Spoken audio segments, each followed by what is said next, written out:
Ini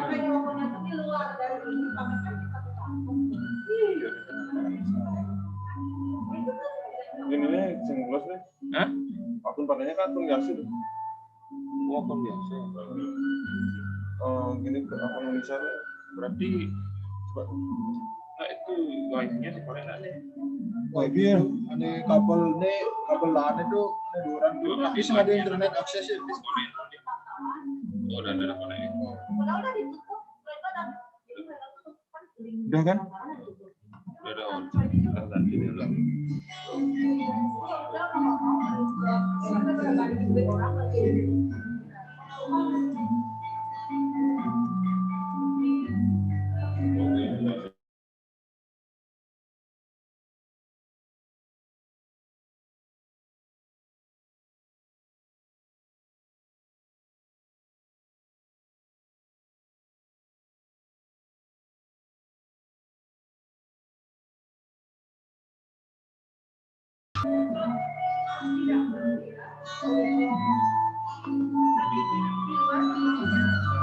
Ini yang kamu nih, mic-nya Banding, mic-nya Banding, coba ada mic-nya Banding terus.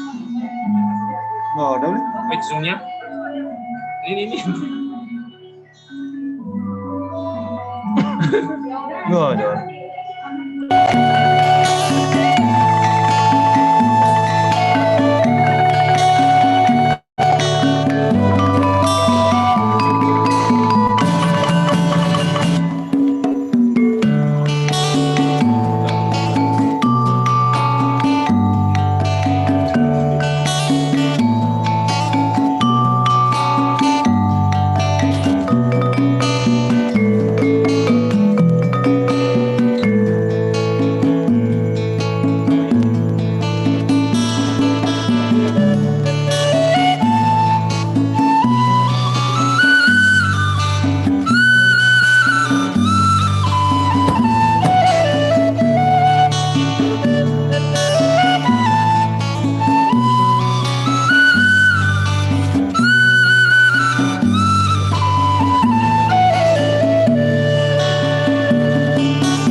Nanti kalian keluar dari dalam. Nah ini penarinya dapat tahu kumpulnya dari Yoon nampak negara nampak. Bangunin. Dia nanti kalau ada presentasi bawain kumpulnya ke dia kalau tidak dipanggil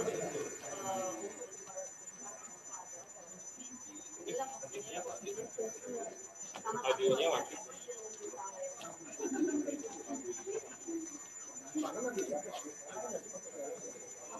Dah, tadi keluar sini.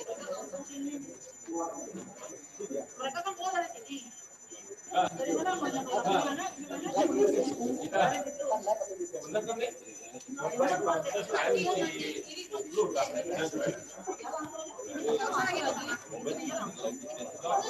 Duduk. Nanti kalau udah kan sambutan.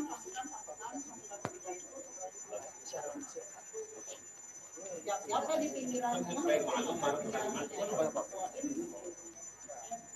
Salah satu lagi.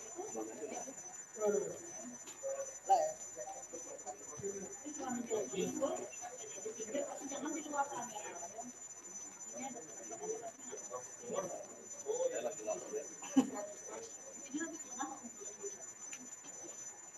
Yang bukan ya.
Ladies and gentlemen, as we are about to begin, I would like to seek your cooperation in completing this conference. Kindly mute your microphone to avoid interruption. Thank you. Before we continue, we would like to inform that the registration form link has been sent to the discussion box. For participants, please kindly fill the registration form. Thank you. Good morning, ladies and gentlemen. We are delighted to welcome you to the second International Conference on Technology and Educational Science 2020 in Faculty of Education, Universitas Pendidikan Ganesha, Bali, Indonesia. This conference aims to establish international scholars and academic community in managing challenges from the changing world circumstances and policy related to education and technology. In addition, this conference is also intended to connect the scientists from the field of education and technology, as well as professionals from various spectrums. Hosted in the City of Education Singaraja, the Faculty of Education Universitas Pendidikan Ganesha has the honor to present you this international conference. It is an honor to me to introduce and welcome the guests at our table. The Rector of Universitas Pendidikan Ganesha, Professor Dr. Inyoman Jampel, M.Pd. The Vice Rector on Academic and Partnership Affairs of Universitas Pendidikan Ganesha, Dr. Gede Rasben Dantes, M.Com. The Dean of Faculty of Education, Universitas Pendidikan Ganesha, Dr. Ketut Gading, M.Psi. The Deans of the Faculties in Universitas Pendidikan Ganesha, the Vice Deans of the Faculties in Universitas Pendidikan Ganesha, and also we welcome all the presenters and participants of the second ICTES 2020. For a brief moment, we would like to start this program through a prayer, followed by the national anthem, Indonesia Raya. For the honorable audience in Ganesha 3, please rise.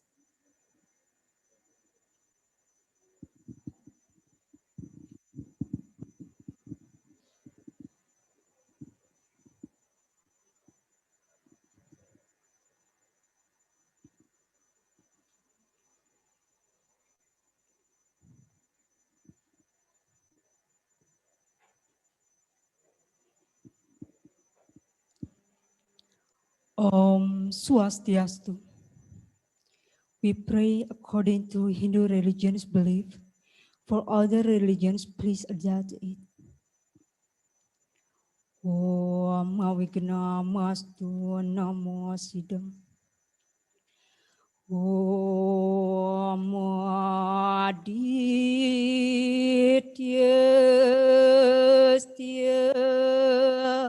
Aparam Yudhi Rakta Tejo Namo Astuti Sweta Apangkajamadyasta Bhaskara Namo Om Rang Rengsa Paramusiwaditya Ya Namo Swaha. Om Yang Widi, who is most holy and the source of all life, the source of all light, give us your holy light to become a light for our every step. Om Dirgayurastu Tatastu. Om Avignamastu Tatastu. Om Subham Bhavantu.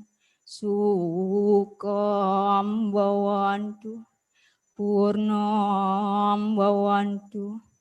Seryo Bawantu Sabto Wardiastu Om Dewa Suksema Paramo Cintya Ye Nama Swaha Om Santi Santi Santi Om.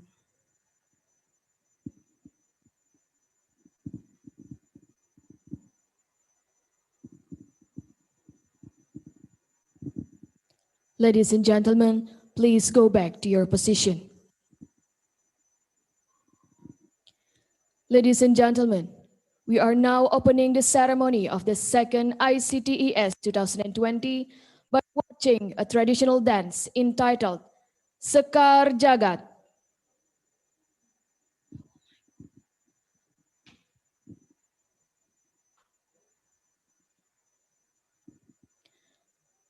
Ladies and gentlemen, for the following session, we are going to sing the national anthem, Indonesia Raya.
For the honorable audience, please go back to your position.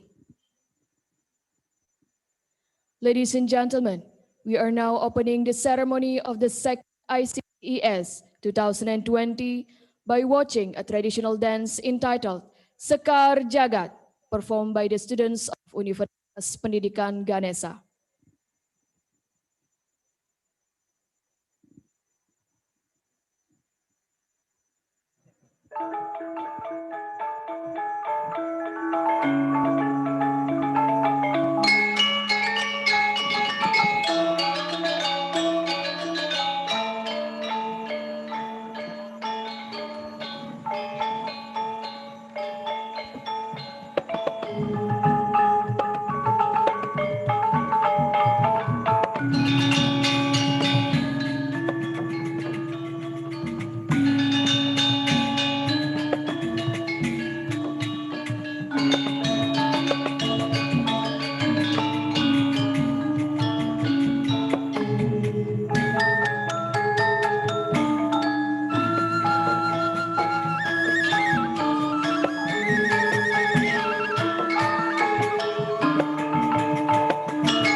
What a wonderful performance, students of Universitas Pendidikan Ganesha.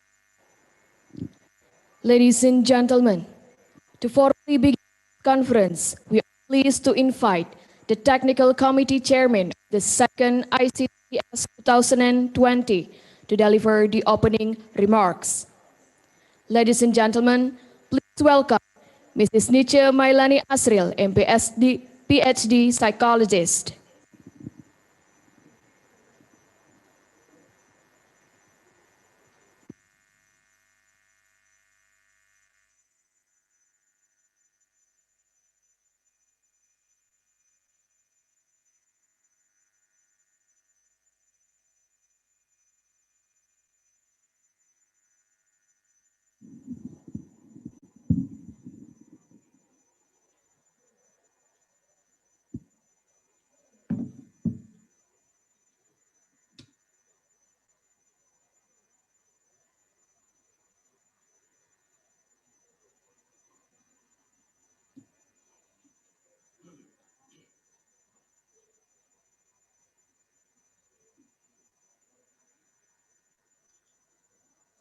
The Honorable Vice Rector of Universitas Pendidikan Ganesha, the Honorable the Dean of Fakultas Ilmu Pendidikan Universitas Pendidikan Ganesha, all of the deans in Universitas Pendidikan Ganesha, Vice Deans in Fakultas Ilmu Pendidikan Universitas Pendidikan Ganesha, our keynote speaker, Dr. Ketut Gading, M.Psi, Profesor Dato Dr. Norazah Muhammad Nordin, Profesor Masayuki Kakehashi, Profesor Seung Yoon, Profesor Lucas Walsh, the Honorable our invited speakers, Profesor Mariam Frieda Mangunsong Siahaan, Mr. Andrian Liem, Dr. Abu Yazid Abu Bakar, our committee of the ICTES, presenters and participants.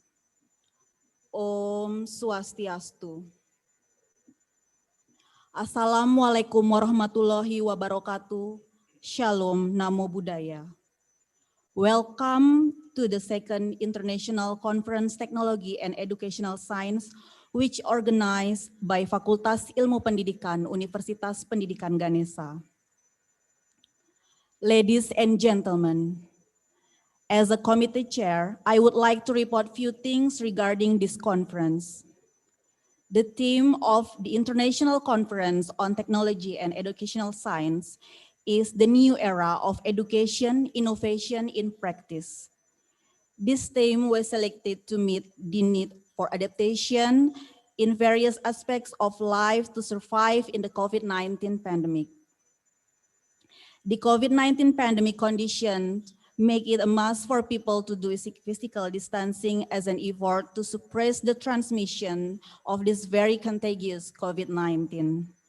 To meet this challenge, this conference will be held online with Zoom application. Abstract submission was ended on August 30th. The amount of abstract submission is about 109.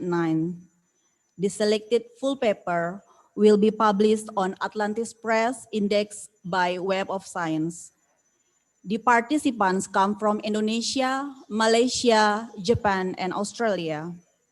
It is an honor for us to be with you at this virtual conference in which your valuable contribution. Ladies and gentlemen, this event can be held because of support and tremendous effort from all of us. As committee chair, let me thank you all, especially to Rector of Universitas Pendidikan Ganesha, Dean of Fakultas Ilmu Pendidikan, Universitas Pendidikan Ganesha, Vice Dean of Fakultas Ilmu Pendidikan, Universitas Pendidikan Ganesha, all of the keynote and invited speakers, all of the committee, presenters, and the participants. Finally, please allow me to apologize if there is any inconvenient thing happening during this conference. Please enjoy this virtual conference. May this conference beneficial for all of us. Thank you very much. Om Santi Santi Santi Om. Assalamualaikum warahmatullahi wabarakatuh. Namo Buddhaya. Salam harmoni.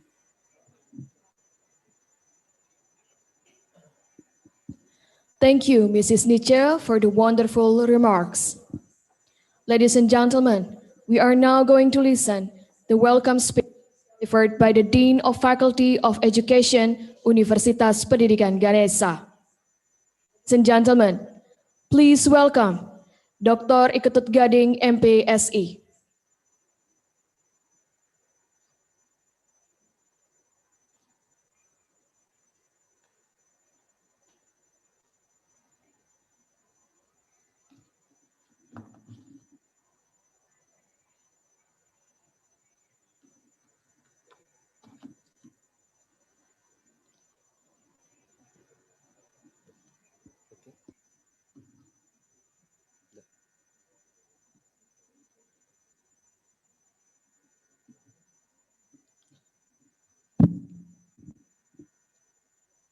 Om Swastiastu. Assalamualaikum warahmatullahi wabarakatuh. Best wishes for all of us. Salam harmoni. The Honorable Rector of Universitas Pendidikan Ganesha, in this occasion, represented by the Vice Rector of Academic and Partnership Affairs, the Honorable Vice Dean of Faculty of Education, Chairman of Senate of Faculty of Education, Head of Department, as well as the Secretary in Faculty of Education, keynote speaker, invited speaker, presenters, moderator, also participant of this conference, committee, distinguished guests, ladies and gentlemen.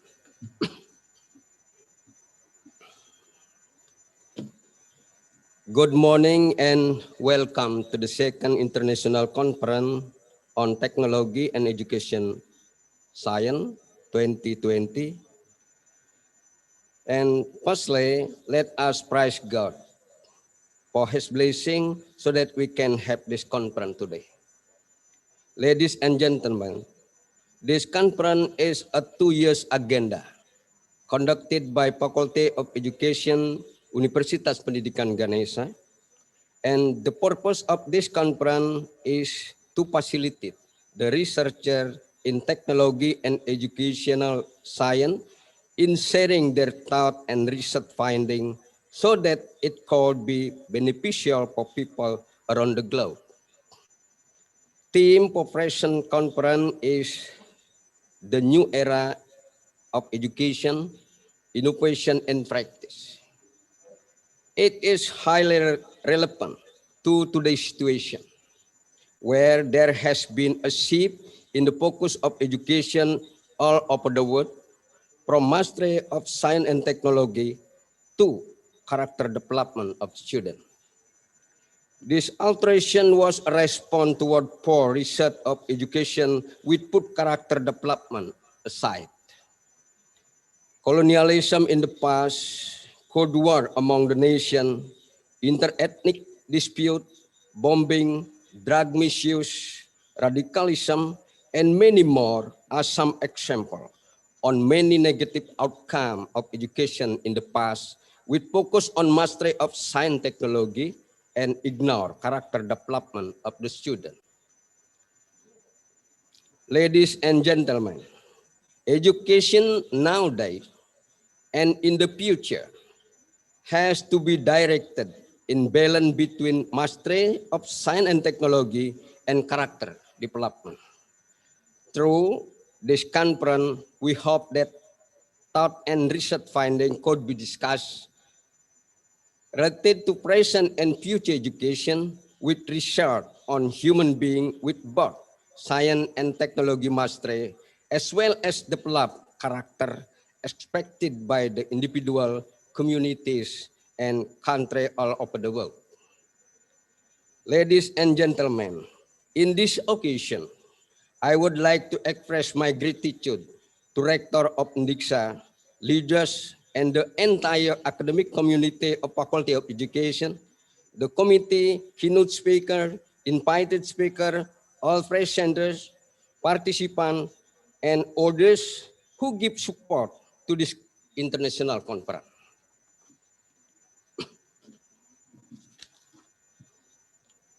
We also apologize for any mistake and inconveniences probably happened during the conference.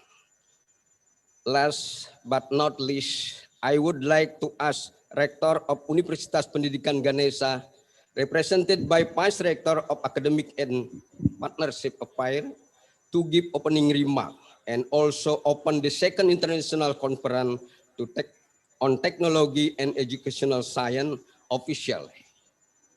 Thank you very much. Om Santi, Santi, Santi Om. Assalamualaikum warahmatullahi wabarakatuh.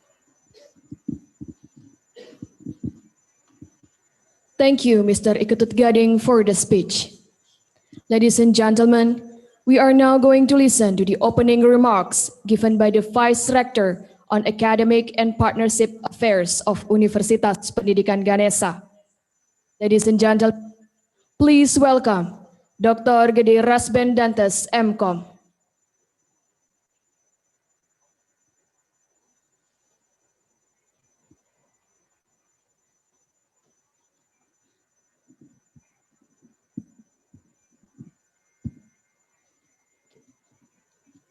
Om Swastiastu. Assalamualaikum warahmatullahi wabarakatuh. Salam, Namo Buddhaya, Salam Harmony, best wishes for all of us.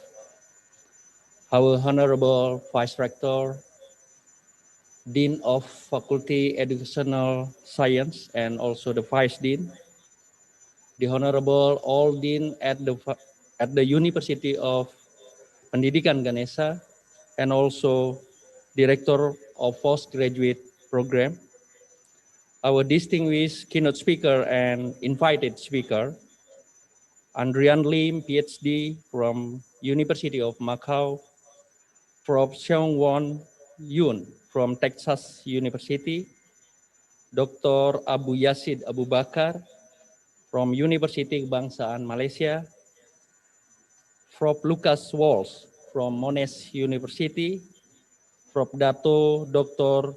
Norazah Muhammad Nordin from Universiti Kebangsaan Malaysia, Prof. Masayuki Kakehashi from Hiroshima University, Prof. Dr. Frieda Mangunsong from University of Indonesia, and Dr. Ketut Gading, M.Psi from Universitas Pendidikan Ganesha, all participants and committee. Good morning and welcome to the second International Conference on Technology and Educational Science 2020. And let us all praise God Almighty, Ida Sang Yang Widi Wasa, for the blessing that we receive. We can have this conference today, albeit the COVID-19 pandemic. It is gratifying to see that despite the difficulty and restriction brought upon us by the pandemic, expert, practitioner, and observer of education from different countries and continents could find time together for sharing their idea and sharing their experience, exploring various issues, and recent discussion in the field of technology and educational science. Honorable speaker, presenter, and participant, the theme of this second international conference on technology and educational science is the new era of education, innovation, and practice, which is to address the state-of-the-art development in information and communication technology and education across the field of science, mathematics, language, social science, sport and vocational education, and educational management, both in formal and non-formal settings. once said, innovation distinguishes between a leader and a follower. Innovation is rooted from creativity through which new concept, methods, strategy, technique, and tool are engraved in different patterns from the existing habit, making innovation the trailblazer for the next development. This is why innovation set leader apart from those who can only follow the new design created by this innovation leader. Ladies and gentlemen, although the conference is conducted virtually, I believe that the spirit of this conference remains, which is to bring together perspective and contribution from scholar, student, and administrator from across the world. It is our most sincere hope that through ICTES 2020, we will not only have the strength to share our researcher and argument, but we will also forge a strong network of researchers through which productive innovation in science, technology, and education can flourish fruitfully. Lastly, I would like to thank all the committee from the Faculty of Education, Universitas Pendidikan Ganesha, and other parties for their cooperation to make this conference happen, and hopefully it will run smoothly. I wish you all a very successful conference. Thank you and God bless. Thank you and God bless you all. Om Santi, Santi, Santi. Wassalamualaikum warahmatullahi wabarakatuh. Selamat pagi. Salam sejahtera buat kita semua.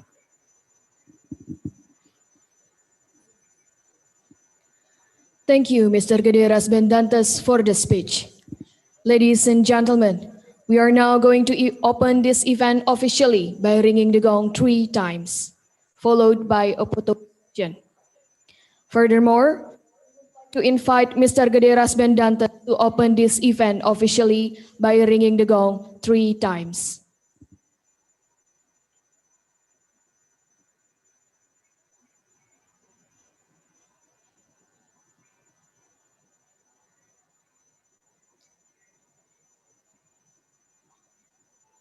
On behalf of Rector Universitas Pendidikan Ganesha, we open the second International Conference on Technology and Educational Science officially.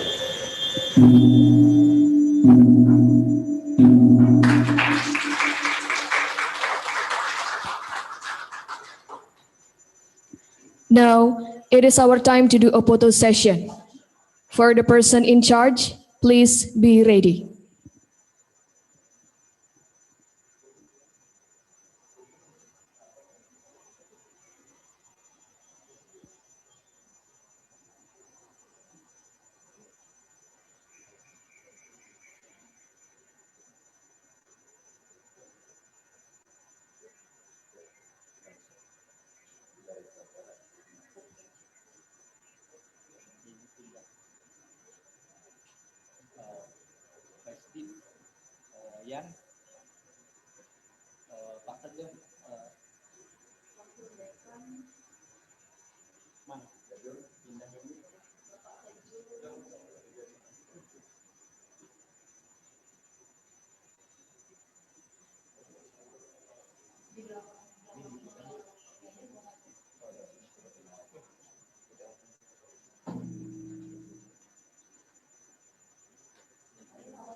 The Honorable ladies and gentlemen, we are now continuing our meeting to the next agenda, that is to hear the keynote speech, which will be delivered by Professor Dato Dr. Norazah Nordin from Universiti Malaysia. The keynote speech will be moderated by Dr. Kadeva Krishna Adnyani, SS M.Sc. To Mrs. Kadeva, or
Tes, tes. Tes, tes.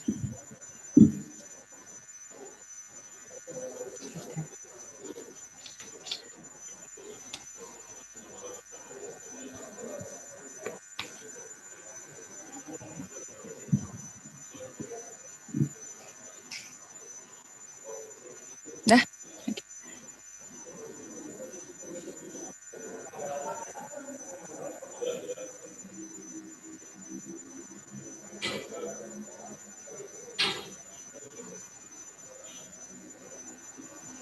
Tes.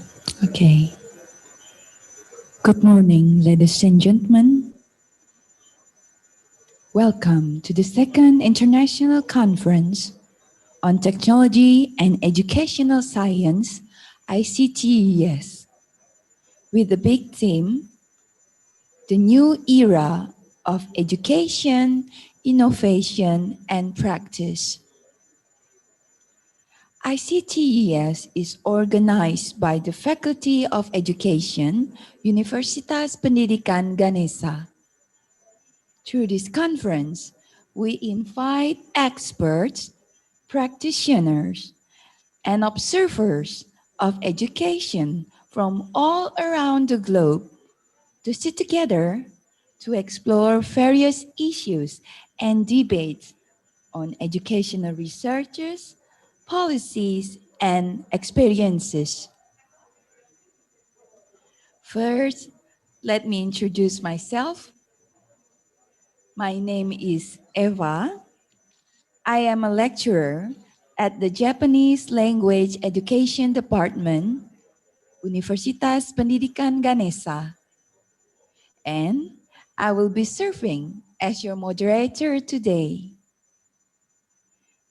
Now, I would like to welcome you to today's first presentation by our keynote speaker, Prof. Dato Dr. Norazah Mohd Nordin from Universiti Kebangsaan Malaysia.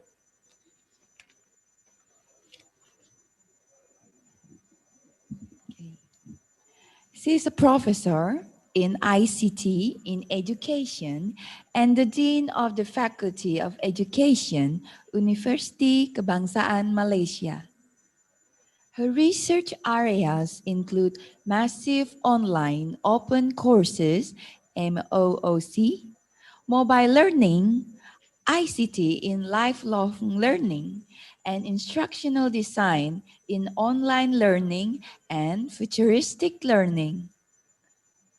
Her current projects are the development of MOOCs, learning design in the fourth industrial revolution, the 4IR cross-creative learning innovation for autism and learning spaces.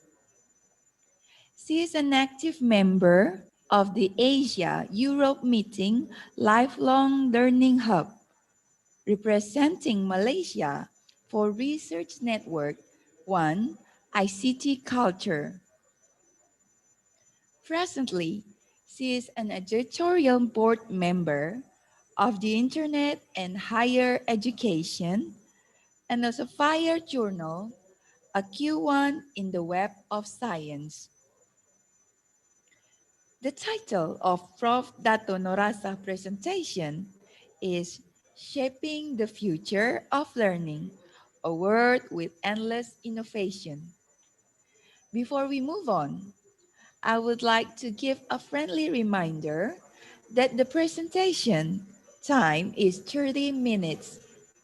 Should you have any question during the presentation, you could leave the question on the chat box. In fairness to the speakers and other attendees, only one question is allowed per person. The discussion session will be conducted after the presentation. Without further ado, let's welcome our keynote speaker, Prof. Dato Norazah. Prof. Norazah, the floor is all yours. Thank you, Prof. Eva. Thank you for the kind word. Now I'm sharing the screen again. Thank you.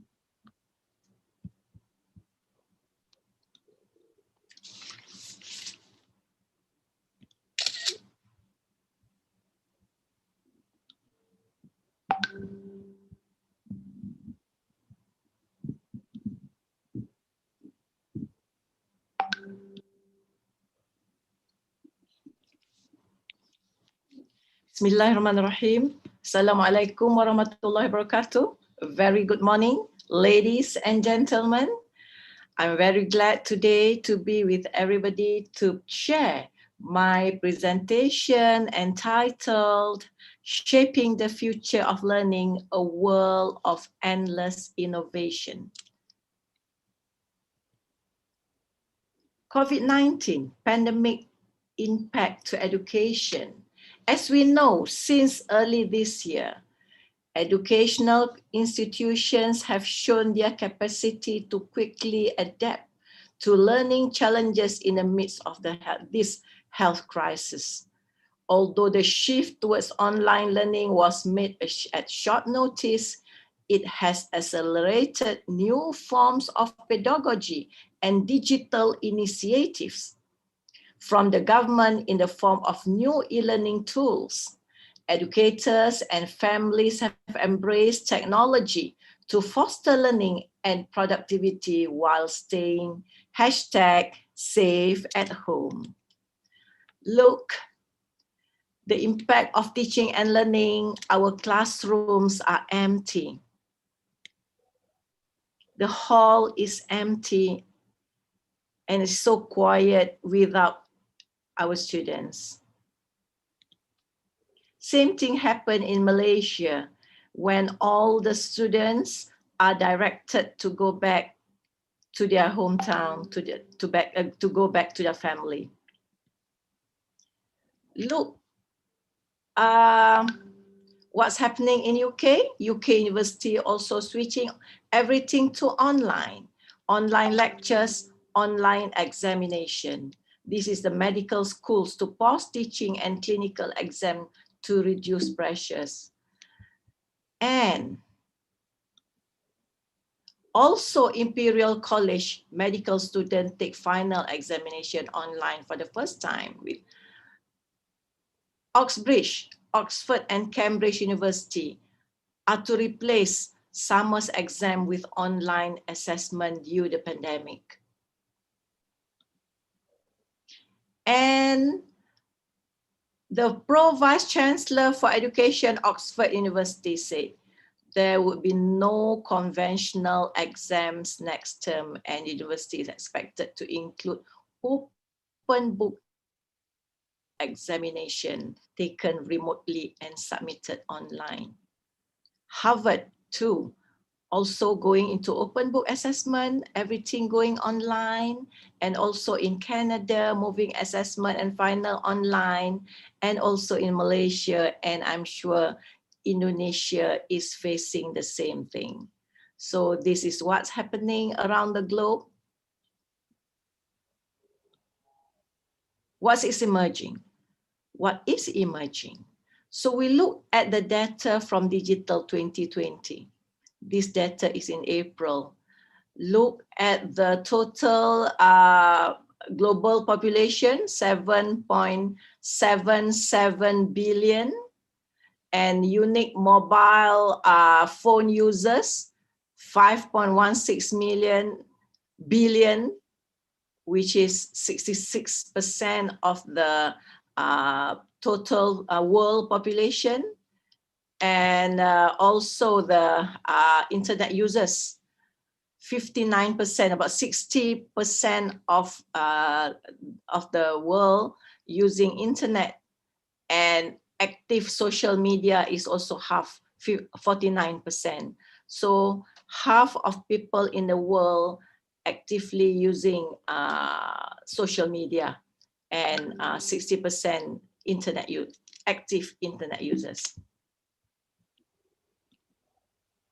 And look, the social most used social platform. Here it is Facebook, followed by YouTube and WhatsApp, then FB Messenger, and so on. Why I show this data?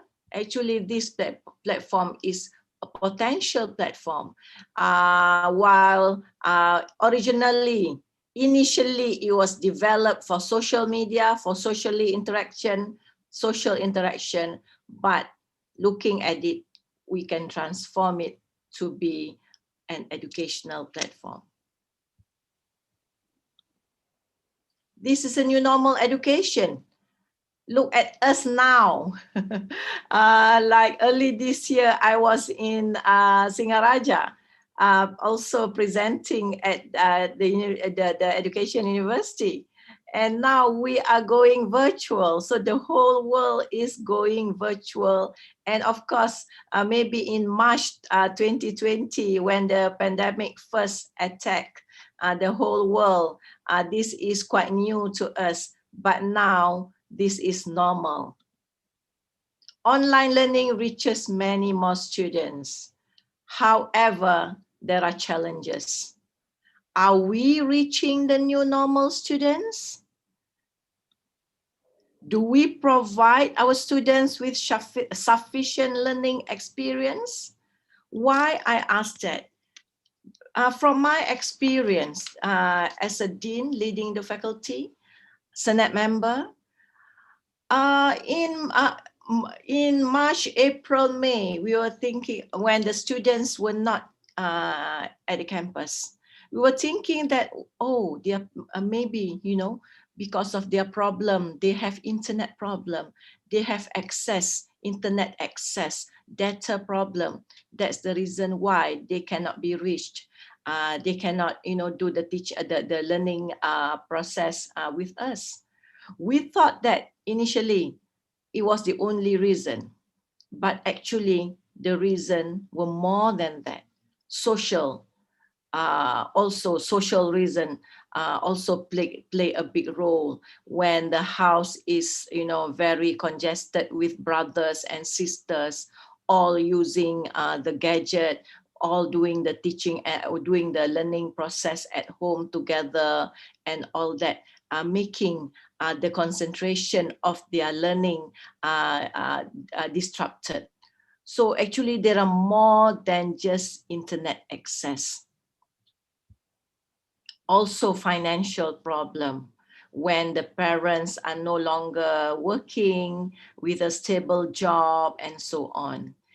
And do we provide students with sufficient learning experience when we have experienced them actually in March, April, they should go for their industrial, they have to go for their practicum, they have to be at the industry. And so on, when they couldn't be there until now, they cannot be there. So do we give them sufficient learning experience? That's part of big challenges that educators are facing. What about the students themselves? Are they satisfied with learning online? We have done two studies, of course, in March and April when the pandemic initially struck the whole world. We were in the stage of shock, and now when like a second wave in Malaysia, especially, things become more stable, but still we need to solve many problems. Digital divide, also a problem when they know the number of gadgets, the number of laptops they have at home have to be shared by brothers, by sisters, and so on. Infrastructure too. And I would like to share what's happening in China from my literature review. So in China, where we know that the pandemic first struck Wuhan, China booming online education industry, new opportunities. How they did it? We know that for online teaching, the teachers cannot be alone. The teachers need support. Of course, prior to the pandemic, we do maybe a lot of face-to-face. We only do blended. We still met the children. We still meet the students. But now we cannot. So how China did it? The synergy between the teachers, the parents, the teachers, the students, and the support staff. Because we need the support staff at the institution to help us, with the technical problem and so on. How China did it? They set up 3 websites to support online learning. The first website called Keep Teaching. Keep Teaching is for the teachers, for the instructors, untuk pensyarah ya, for the dosen, for the professors. So Keep Teaching, the website will be full of teaching tips, OER, open educational resources, the tips for successful online learning, online teaching and learning, and so on. And one more website for students called Keep Learning. So give the students support, give the student motivation to keep on learning although they are not in school. And Keep Working is for the support staff. But here I would like to add in my project, I add one more for the parents, because parents also, we need parents support to make sure that our online learning is a success and going well. So this is the initiative by China, the destructive classroom, yeah, but undestructive learning initiative means although the school are not open, being distracted, but the learning process is still on. So we need to give support to this. And online education, there are tips I would like to share from Michael Epstein, Vice President of Education at China. So during this pandemic, what are the tips for online learning?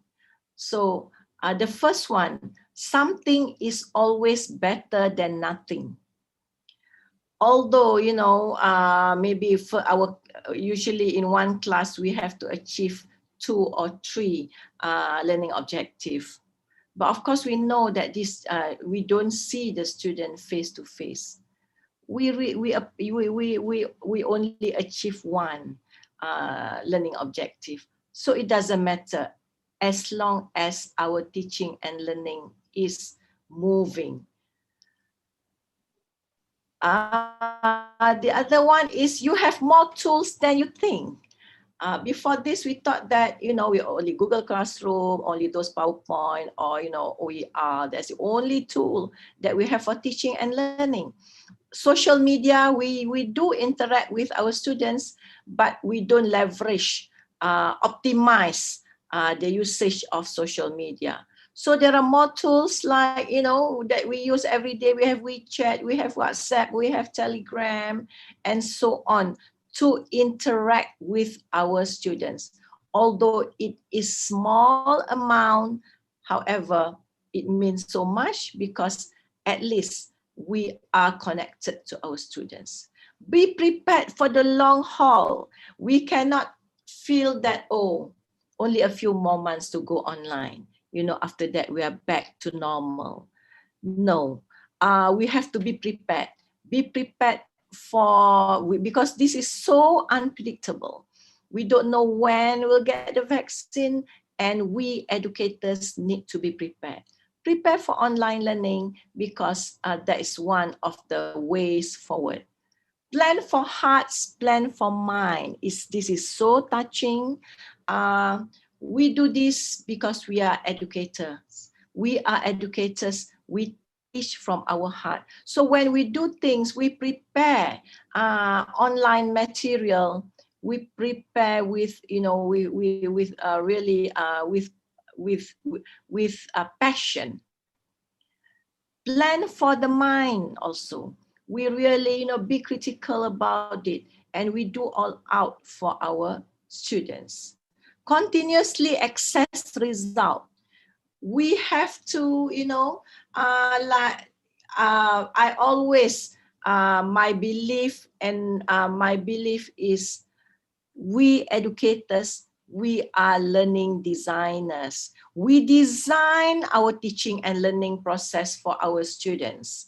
We have to be a good learning designer. We have to analyze who are our students. Are they, who are they? How are their achievement? Are they slow learner? Are they mediocre? Are they fast learners? Or mixed? If they are mixed with diverse learners, learner diversity. So we have to be versatile in designing our teaching and learning process. So continuously access means once, you know, we do like style 1 today, and we access, you know, what is the student perception, what they think about it, ask them, observe them. If it doesn't work, we have to change our strategy. That's the reason. That's the reason why action research is a must for educators. We have to analyze how we teach, what we teach, and whether it is effective or not. do not neglect your network and hardware. So we have to take care of it, our computer, our laptop, and so on. Strengthen your IT, train our lecturers or teachers. Yeah? We have to train them. This is especially for school leaders. School leaders, we have to change our paradigm. School leaders or university leaders, we are the backbone of the education institution. We have to start this new paradigm shift. So technology is one of the ways to do it. So let's do it. So we have to do our part as education leaders. Put people at the core. So people first. We have to make sure we take care of the school, the education institution leaders, take care of our lecturers, make sure they are well trained. If they are not trained, we have to conduct workshops. If we don't have the manpower of that expertise in our institution, we have to really work, to find someone who can teach, who can train. Because if we don't act fast, our institution will be left behind. We want to be relevant at all times, so we have to do that. So this is very meaningful, and let's see what Italy is doing. As we know, Italy is also one of the countries that is heavily, seriously affected by the COVID at the early stage. What Italy is doing? Refocusing attention on e-learning and the strategic importance of quality, open access multimedia learning for the higher education. And also they do it for schools. So really empower the e-learning elements, really go for online and go for open access, or go for OER, open educational resources. Although we have started our ODL, open distance learning, but this really we have to strengthen it, strategize on ODL, open distance learning. This is what one of the European countries is doing, and they really do their strengthen their MOOC, make full use of their MOOC platform, massive online open courses. So this is very important to make full use of MOOC because massive online open courses is very suitable for the online learning, for the lifelong learners, for remote learning. So we have to enhance online learning. Advisors and coaches help students to be successful. This is the learning management system like what we have in UKM. This is one of the courses that I'm teaching, Malaysian educational issues. So for UKM, let me share. We really redesign our learning management system early this year. We change the platform, we make it more efficient with all the tools that are really needed. It's just in time for this pandemic. So we have workshops, a few times a week until now. We have workshop. And I would like to share, this is from my faculty. In March, when it started with the lockdown at our country, we cannot go anywhere. So I came up with this. I developed the task force for Educator 4.0. So we know, and I'm the advisor. So we know these 7 expertise in our faculty. They are very expert in online learning. So I really, developed this task force and helping to be the mentor, coaches for our 98 other lecturers in the faculty. So this is, some of the weekly workshop that we have, and we still have workshop until now. Every week we have a workshop to cater the needs of everybody. So this is from our Teaching and Learning Center. We know that we cannot do the face-to-face final examination. So all the teachers, the lecturers need to be exposed to online assessment. So we really expose those tools, and really the pandemic has changed our education, and we need to do something. How will the COVID-19 pandemic alter the future of teaching and learning? Let's see schools after COVID-19. We are going from the teaching culture to a learning culture. So we don't see them face to face. Even before the pandemic, education was actually undergoing a transformation that will go along after the virus threat subsides. So we have to rethinking learning. And before that, the one size fits all that we thought that when we go to class, we lecture and so on, all approach to education has been placed for a couple of 100 years. Now, it is undergoing unprecedented change, and not just because of the COVID, because, you know, thing has changed. We have fourth industrial revolution that I don't share here, but we have the education, a 21st century education, and so on. So the response to the coronavirus has really demonstrated how technology can help transform how to teach and learn. So we have to rethinking learning. We have to rethinking learning.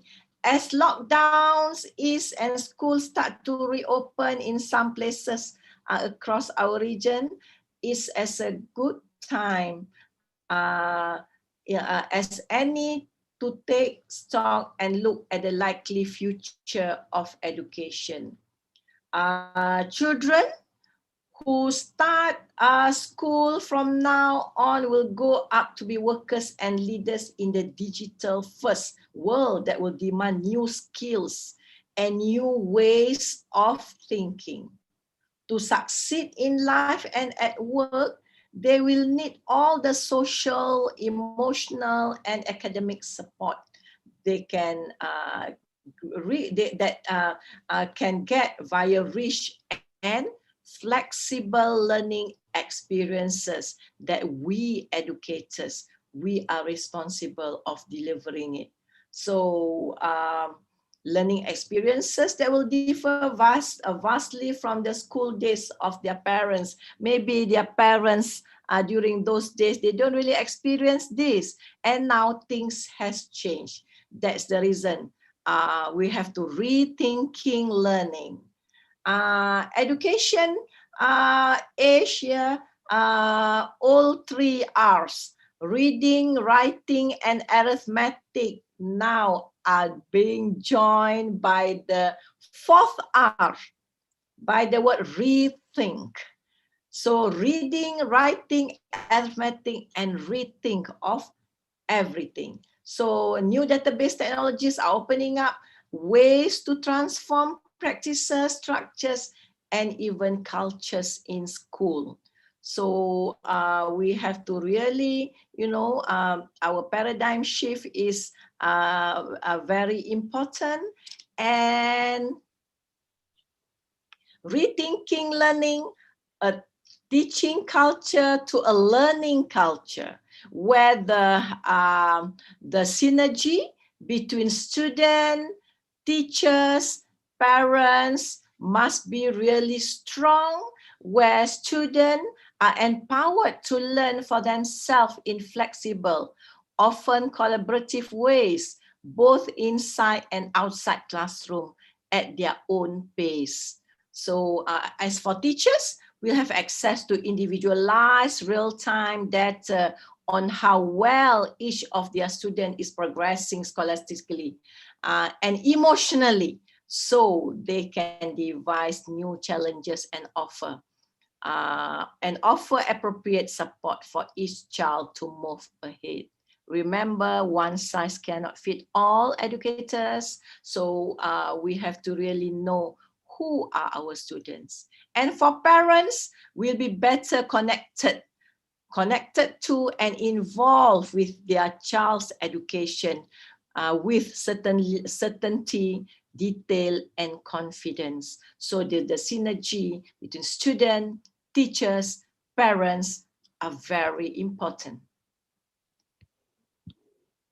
And teaching and learning has to go beyond classroom walls. Now we can rethink this model. It can be multiple teachers with multiple kids. They can be places where kids can move around more flexible.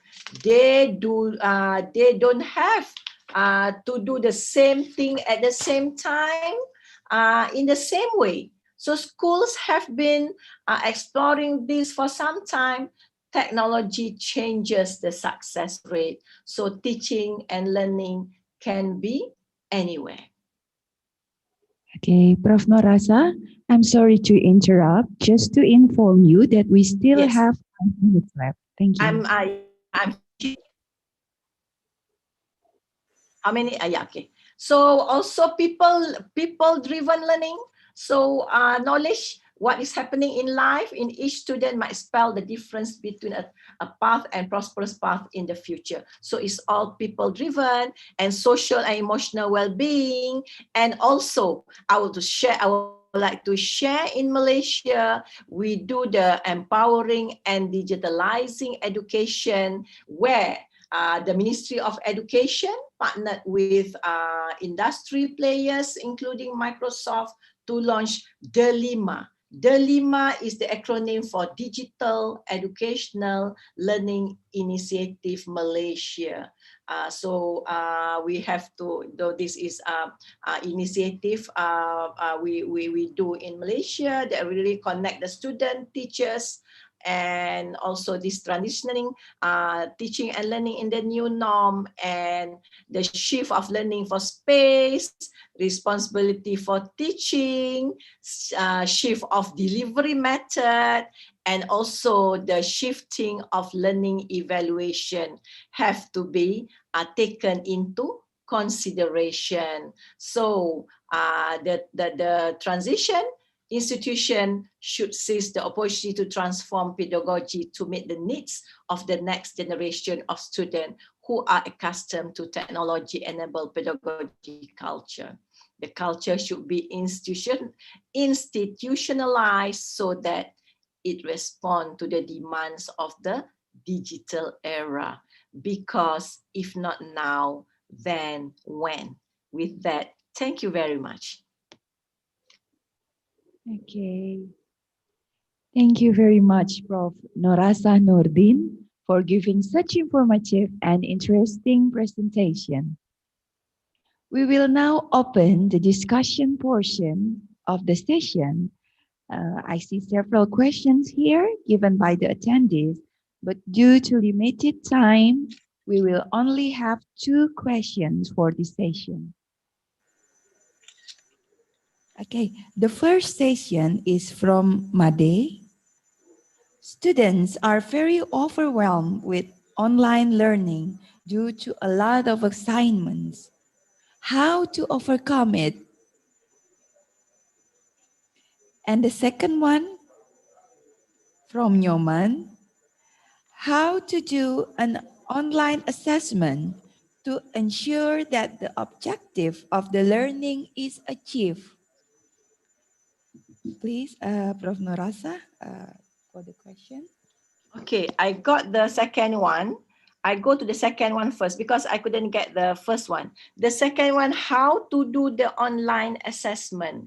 Okay, usually we educators, we have formative, we have summative assessment. So during this pandemic, what is often used is formative assessment, where when we teach, we teach in chunks, in small content, small amount of content. So every learning outcome, we do the assessment. So it is formative.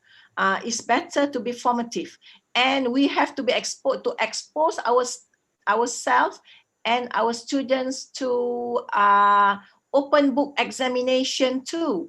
Open book examination can replace the final examination because it needs higher order thinking skill. So we really implement HOTS in our open book examination and online quizzes. Online quizzes can be a form of formative evaluation. And I would like also share when our students cannot go for practical, they cannot go to industry and so on.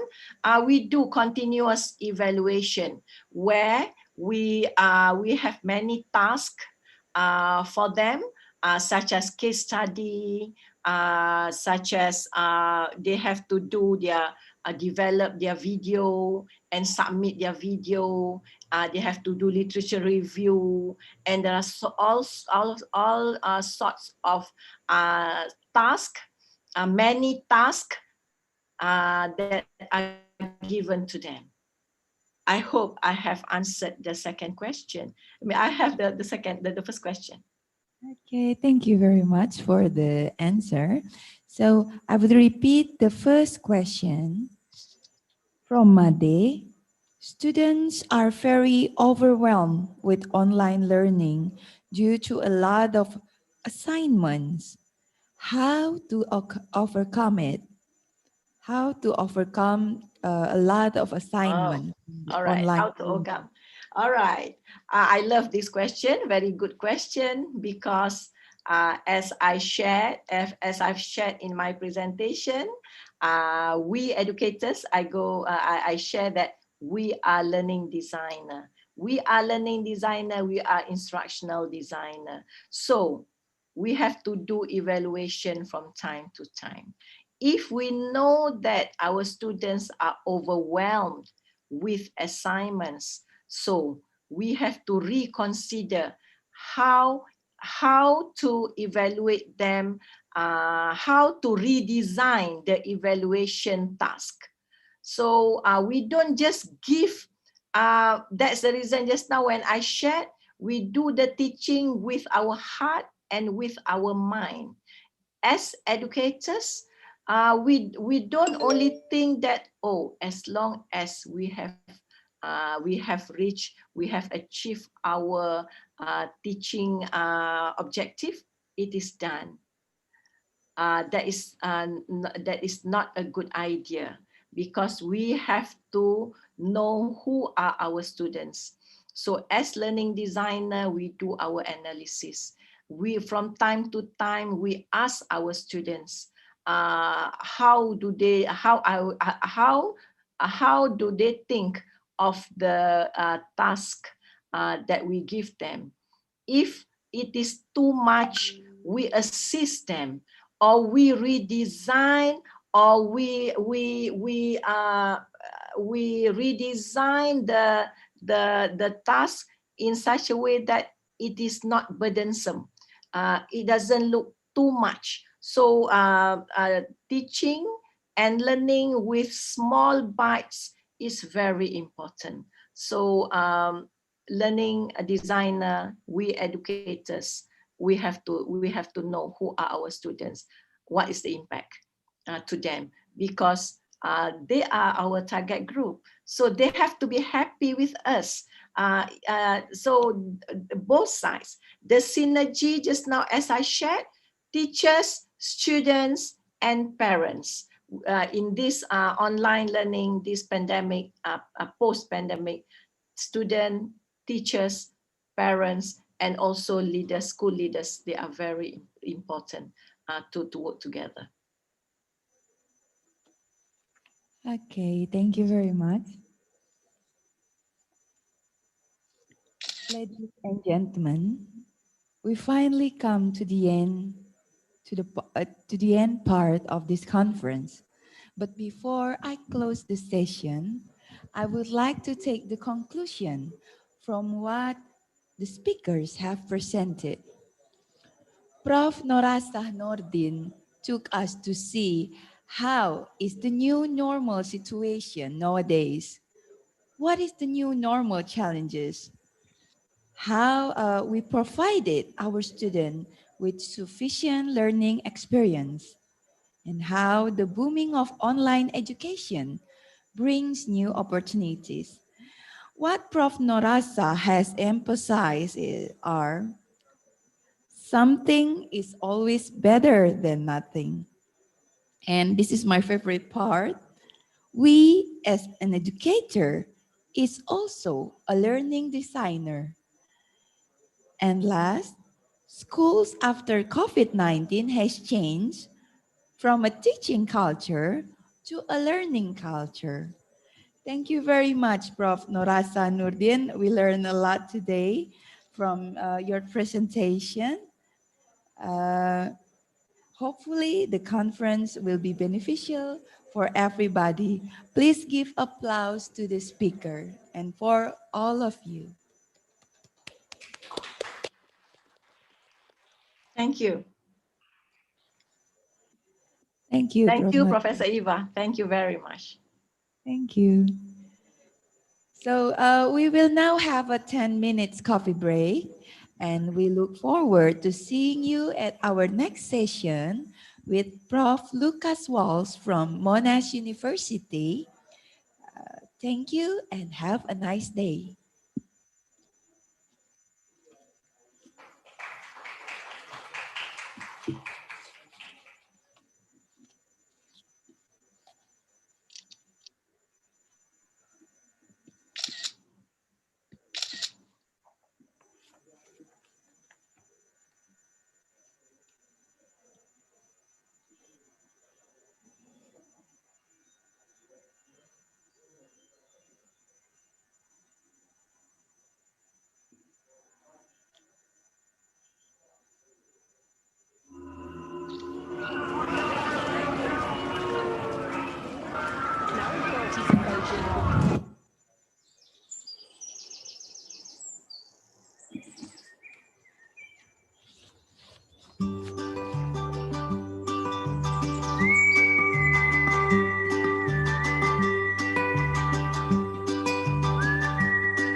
The Honorable Excellencies, participants, ladies and gentlemen, we would like to invite to the room to deliver his keynote speech, Professor Lucas Walsh from Monash University. The keynote speech will be moderated by Mr. Dewagede Firstia Wirabrata, M.Psi, Psychologist. To Mr. Dewa, the floor is yours. Thank you for the time. My name's Dewagede Firstia Wirabrata, and I will be the moderator for this session. As we know, after being hit by COVID-19 pandemic, many things have changed, not exceptionally in the scope of education. As we know, most teaching and learning process are conducted virtually to keep us safe. Consequently, it gives impacts on the demand of labor for young learners. In order to understand more about this new trend in education after COVID-19, we already invite Professor Lucas Walsh from Monash University. He is exploring the world beyond school look like for young learners and what types of education and training they need to navigate it.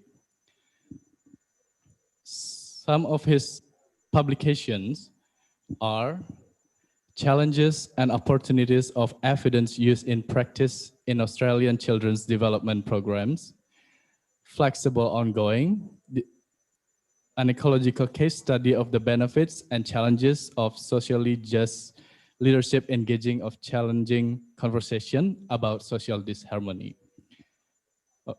Well, without further ado, I believe with this description that I have delivered, we are getting more excited to listen to his presentation. However, before we move on, I would like to give a friendly reminder that the presentation time is 30 minutes. Should you have any question during the presentation, you could leave the question on the chat box. In fairness to the speakers and other attendees, only one question is allowed per person. The discussion session will be conducted after the presentation. Without further ado, let's welcome the speaker for this session, Professor Lucas Walsh. Thank you very much for that kind introduction. And before I start my discussion, my contribution to this great conference, I'd like to acknowledge the traditional owners of the land in which I'm seated. I'm seated in the land of the Wurundjeri people of the Kulin Nation. I pay my respects to elders past, present, and future. I'm going to return to some of the themes that you've been talking about so far. What constitutes the new normal? Thinking about the wider context of the world in which we find ourselves both during and after COVID-19. Next slide, please.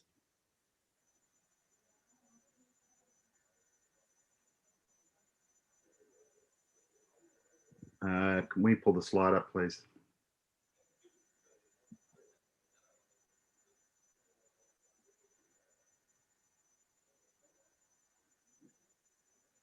Thank you. And if we move to the next slide.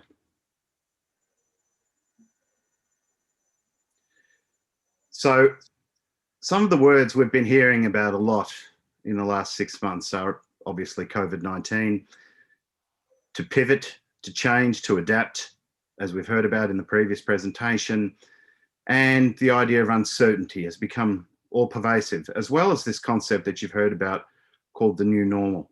And I want to briefly touch upon my thoughts about the new normal in just a moment. But let's start with the wider context.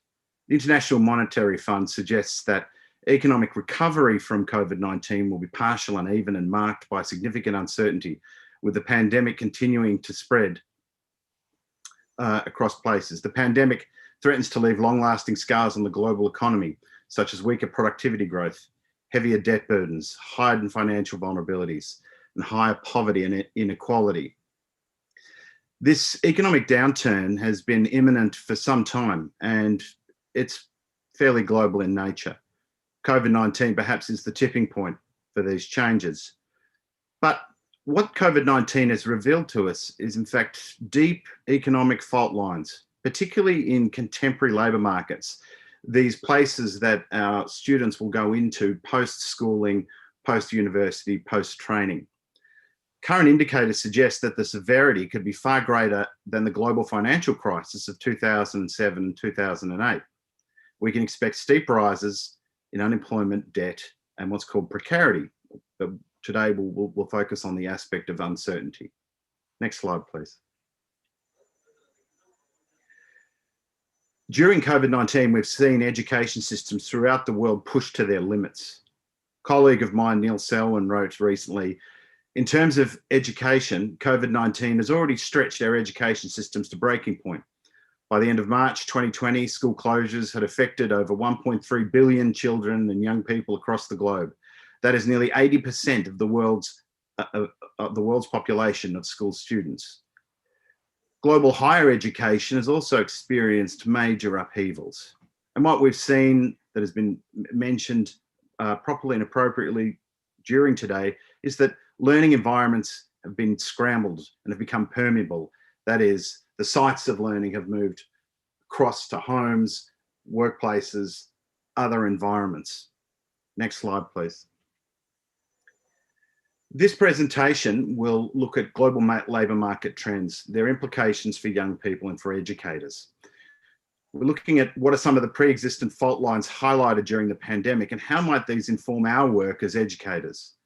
In a world characterised by viral, social, economic, political and technological disruption, what are some of the key questions for educators teaching children and young people in the 21st century? And to that end, I'm going to talk about a couple of very, very broad subjects, but then bring it back tight down to our immediate work as educators and how these might inform our work moving forward. Next slide, please. I'm going to talk about three themes. Next slide, please. Mobility, place, and purpose. So we're going to talk about movement, location, and the purposes of education and how COVID-19 might encourage us to think about education, not only in the ways that our present speaker has talked about, but perhaps at a deeper and wider level. Next slide, please. Firstly, I'd like to talk about mobility. Next slide. Thank you. Young people have inherited the mantle and, to some extent, the burden of this crisis that is reshaping young lives throughout the world. Young people are an interesting area to research because they seem to be a kind of a proxy or a stand-in for the future, a kind of figure of hope, as a seismograph of the future. At the same time, this current situation we find ourselves in is revealing deep and pre-existing fault lines that I mentioned earlier. So what kind of young person emerges from this? Rosalind Black and I have presented this idea of homo promptus. We talk to students in France, Australia, and the UK about their imagined futures and how these related to wider forces and circumstances, such as changing global labour markets and turns of events such as Brexit in the United Kingdom, the presidency of Donald Trump, and so forth. So let's have a look at what some of the students told us. Next slide, please. Our first is Liem, who was a uni student in France, a young uni student. He said, in 20 to 30 years, there might be some huge issues coming. You know, what I've planned for my life might not be able to happen because the world will be too different or drastically changed by some very important things. Next slide, please. Turning now to Alyssa, who is a 26-year-old Indonesian student based within Australia. She said, everything is precarious.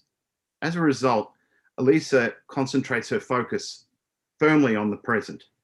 She said, I just pick everything that I think is going to be beneficial for me at this moment, despite of everything that I'm going to do in the future, and hope that one day what I'm doing right now is going to contribute to that.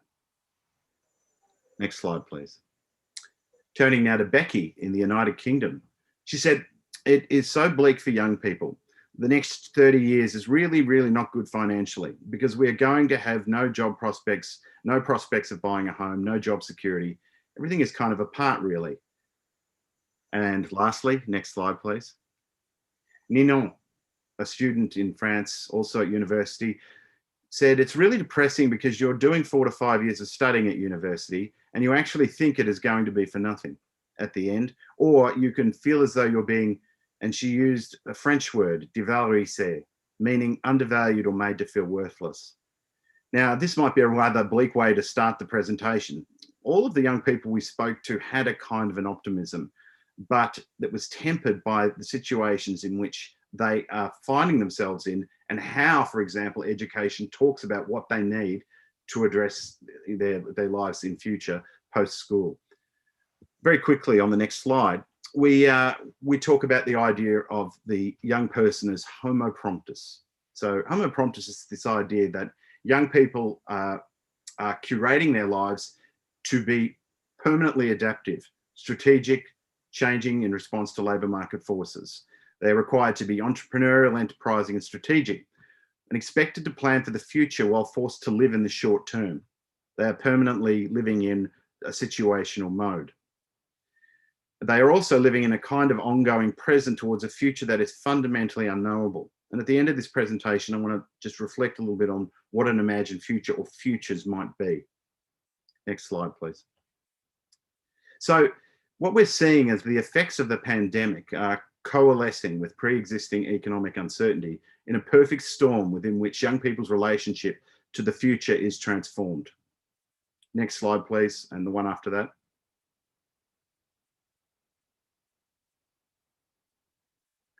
Next slide, please.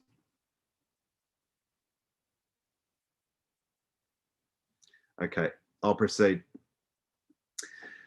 What we can learn about the present sense while they're returning the slideshow to the screen is what happened during the last global financial crisis. So during the GFC of 2007 and 2008, we saw vast movements of young people, particularly across Europe, but also in parts of Asia.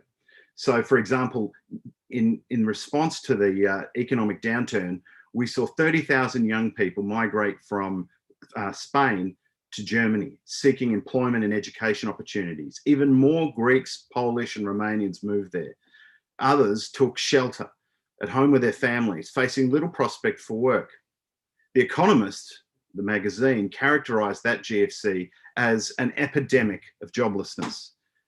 The GFC had a severe effect on young people, particularly in the area of unemployment.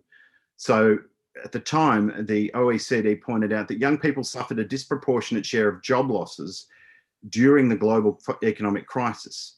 In the third quarter of 2010 alone, the OECD average youth unemployment represented just under 19% of the labour force aged 15 to 24, with over 3 million more youth joining the ranks of unemployed compared with the other previous quarter of 2007. But unemployment didn't capture alone what was going on with these people. And we can expect these kinds of trends to take place now. I'm just wondering if we can pull the slideshow back up again, please, my hosts. Or alternatively, I'm happy to share it here.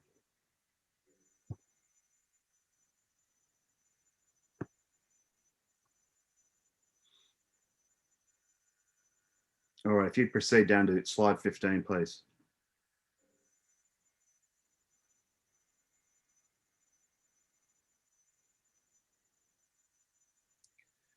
Thank you. So at the time, it was pointed out that young people are amongst the first to lose jobs, and economic downturns can deeply impact on their transitions from school to work. Could you please move forward a couple of slides?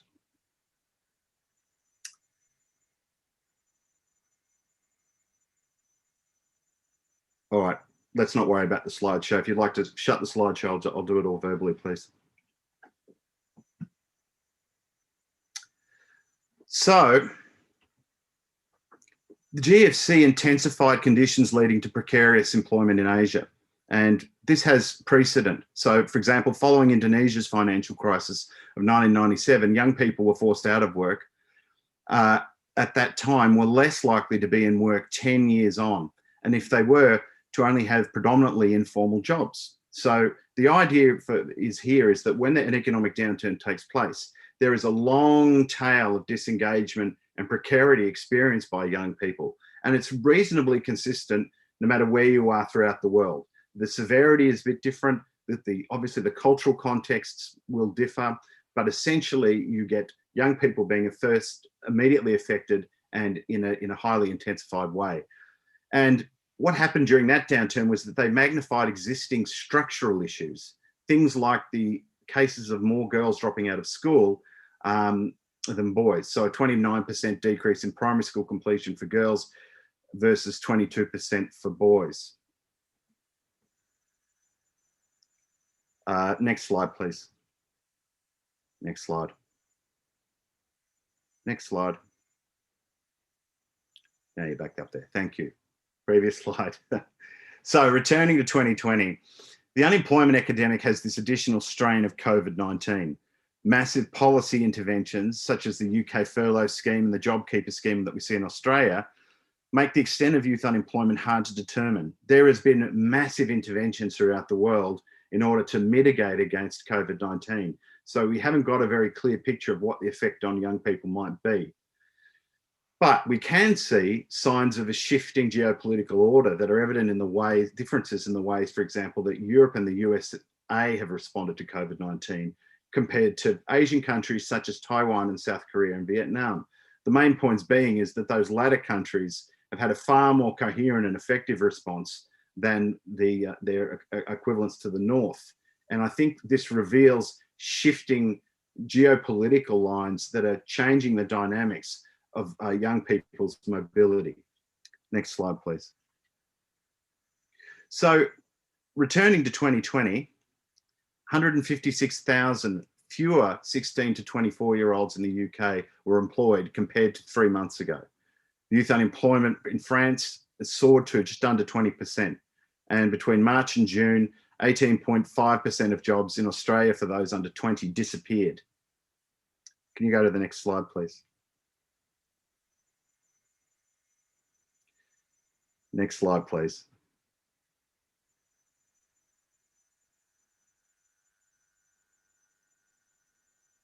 Okay. So what we're seeing there are particularly intense parts of youth employment being affected. So for example, it's affecting women much more than men in Western societies and also across parts of Asia. And we need to be paying attention to those fault lines because they were actually there prior to COVID-19, but they've been intensified by the changes that have occurred. So thinking about 2020, for example, almost half of people in a recent survey aged 18 to 22 expect to have fewer opportunities for a fulfilling career than their grandparents. Technological anxieties play a role in both developed and developing economies. There is widespread concern that the most advanced economies may not lead to the creation of new and better paying jobs. These concerns or anxieties about technology are neither new nor unjustified.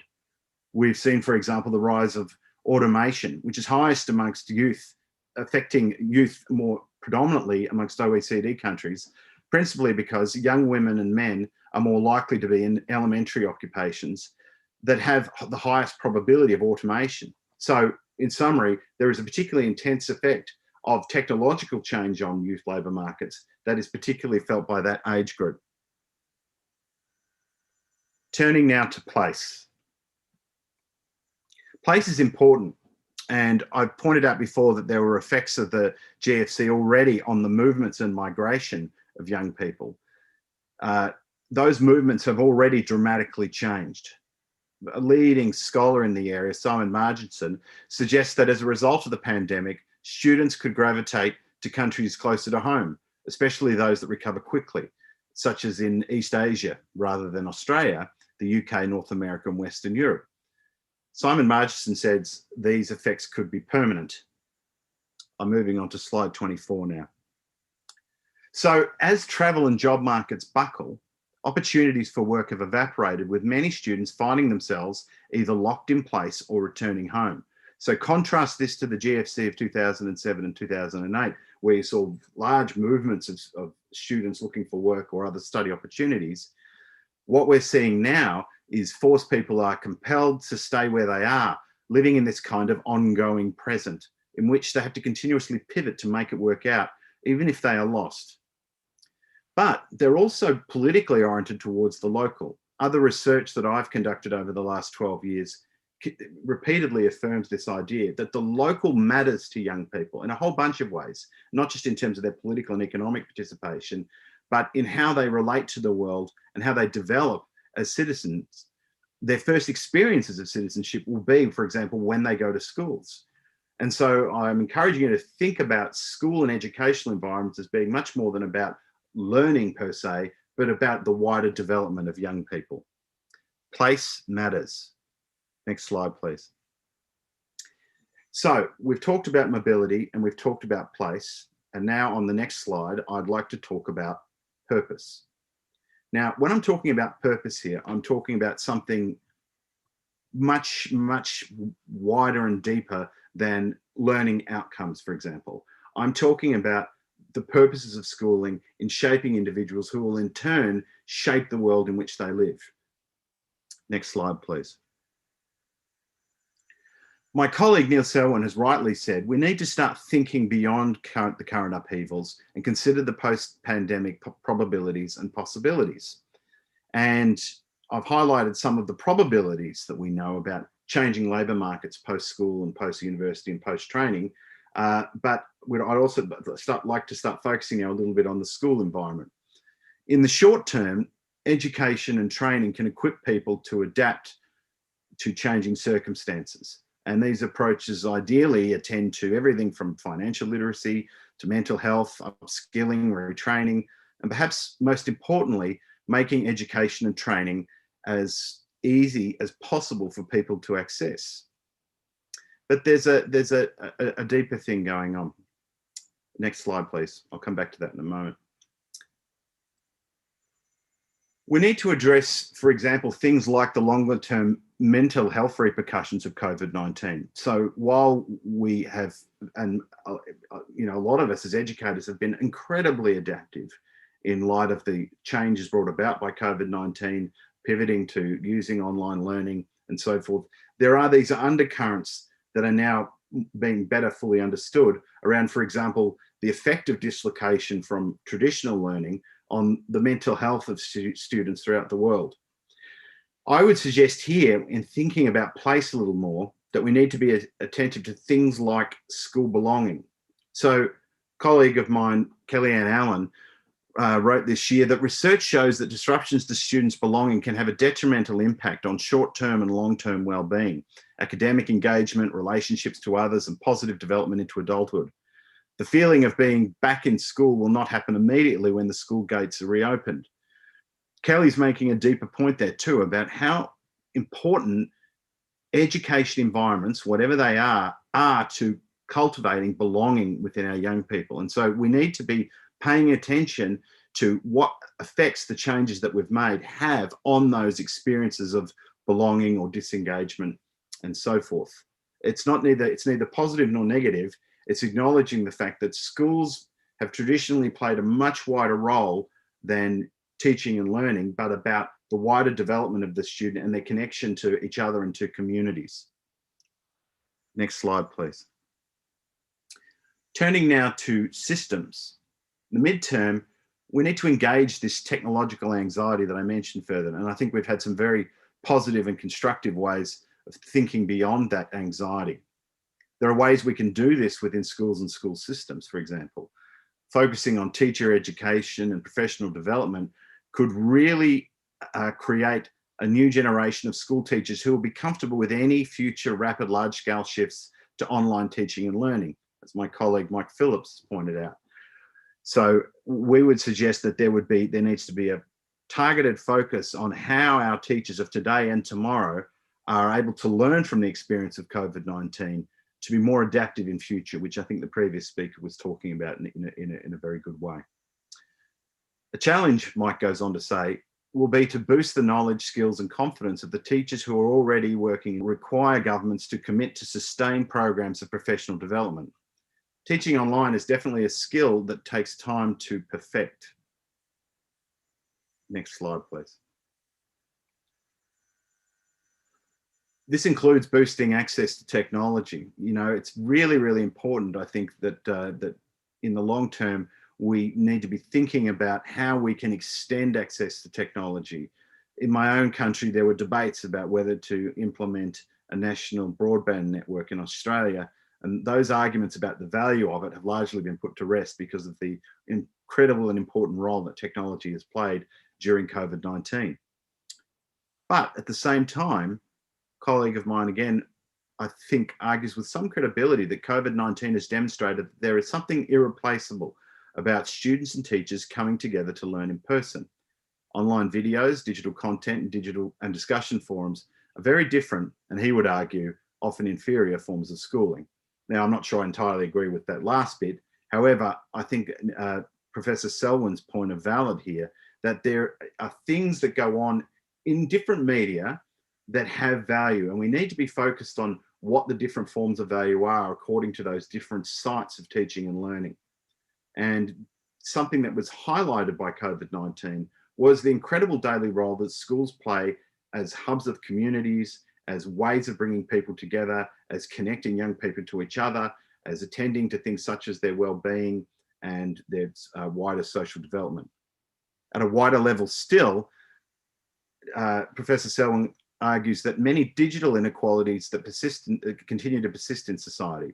Rather than presuming that all students and educators have perfect always-on connectivity and powerful devices, it is clear that significant digital divides persist, with large numbers of people lacking the basic technology to basic technology access to work outside of school and university. So attending to these deeper infrastructural issues are critically important. And as the previous speaker rightly said, we need to be maintaining that architecture and infrastructure and technology, as well as that wider access. Next slide, please. I'd like just to lead up to the conclusion of this discussion by talking about this idea of the new normal, because we have found ourselves in this so-called new normal, and it's altered the ways in which we live and engage with each other. And I read an article by a fellow by the name of Roberts, who was talking himself about an ecologist from the 1990s. And the ecologist talked about this thing called shifting baseline syndrome. Shifting baseline syndrome. And in discussing this work of this ecologist, Roberts says the following: consider a species of fish that is fished to extinction in a region over, say, 100 years. A given generation of fishes becomes conscious of the fish at a particular level of abundance. When those fishes retire, the level is lower. To the generation that enters after them, that diminished level is the new normal, the new baseline. They rarely know that the baseline used by the previous generation, it holds little emotional salience relative to their personal experience. And so it goes, each generation shifting the baseline downward. By the end, the fishes are operating in a radically degraded ecosystem, but it does not seem that way to them because their baselines were set at an already low level. Over time, the fish goes extinct, but no fisher experiences the full transition from abundance to desolation. So this shift in the baseline downwards occurs gradually and over time. How does this relate to what I've been talking about in relation to mobility, place, and purpose? Well, here it is. When we see, even in relatively prosperous countries like Australia, a degradation of security, a degradation of young people's ability to plan for the future, and a widespread feeling that they might be less well off than their parents, there's something going on here. We see that this effect on young people in particular, and there's been repeated research that's shown this, is that it affects their ability to plan and therefore to project an idea of the future that they're working towards. These are compounded not only by downward economic trends, but also by other issues such as climate change, political change, and so forth. And so we need to be thinking about whether this change in baselines, this new normal, is something that we as educators should accept, or it's something that indeed students themselves should accept. And so when we're thinking about the deeper purpose of education. The reason that most educators get up in the morning is to make a difference. That is persistent in the surveys of teachers throughout the world. Doesn't matter where you are, pretty much. The reason educators get out of bed is to make a difference. And therefore, to what extent should we be critiquing and thinking about this new normal, not accepting it as this degraded fishery, but as something that perhaps should be actively critiqued? Next slide, please. As economic security, labour market entitlements, rights and stable identities erode or are reconfigured, there is a risk that future generations will regard emergent conditions as a new normal. Robert says, if you'd like to put the next slide on.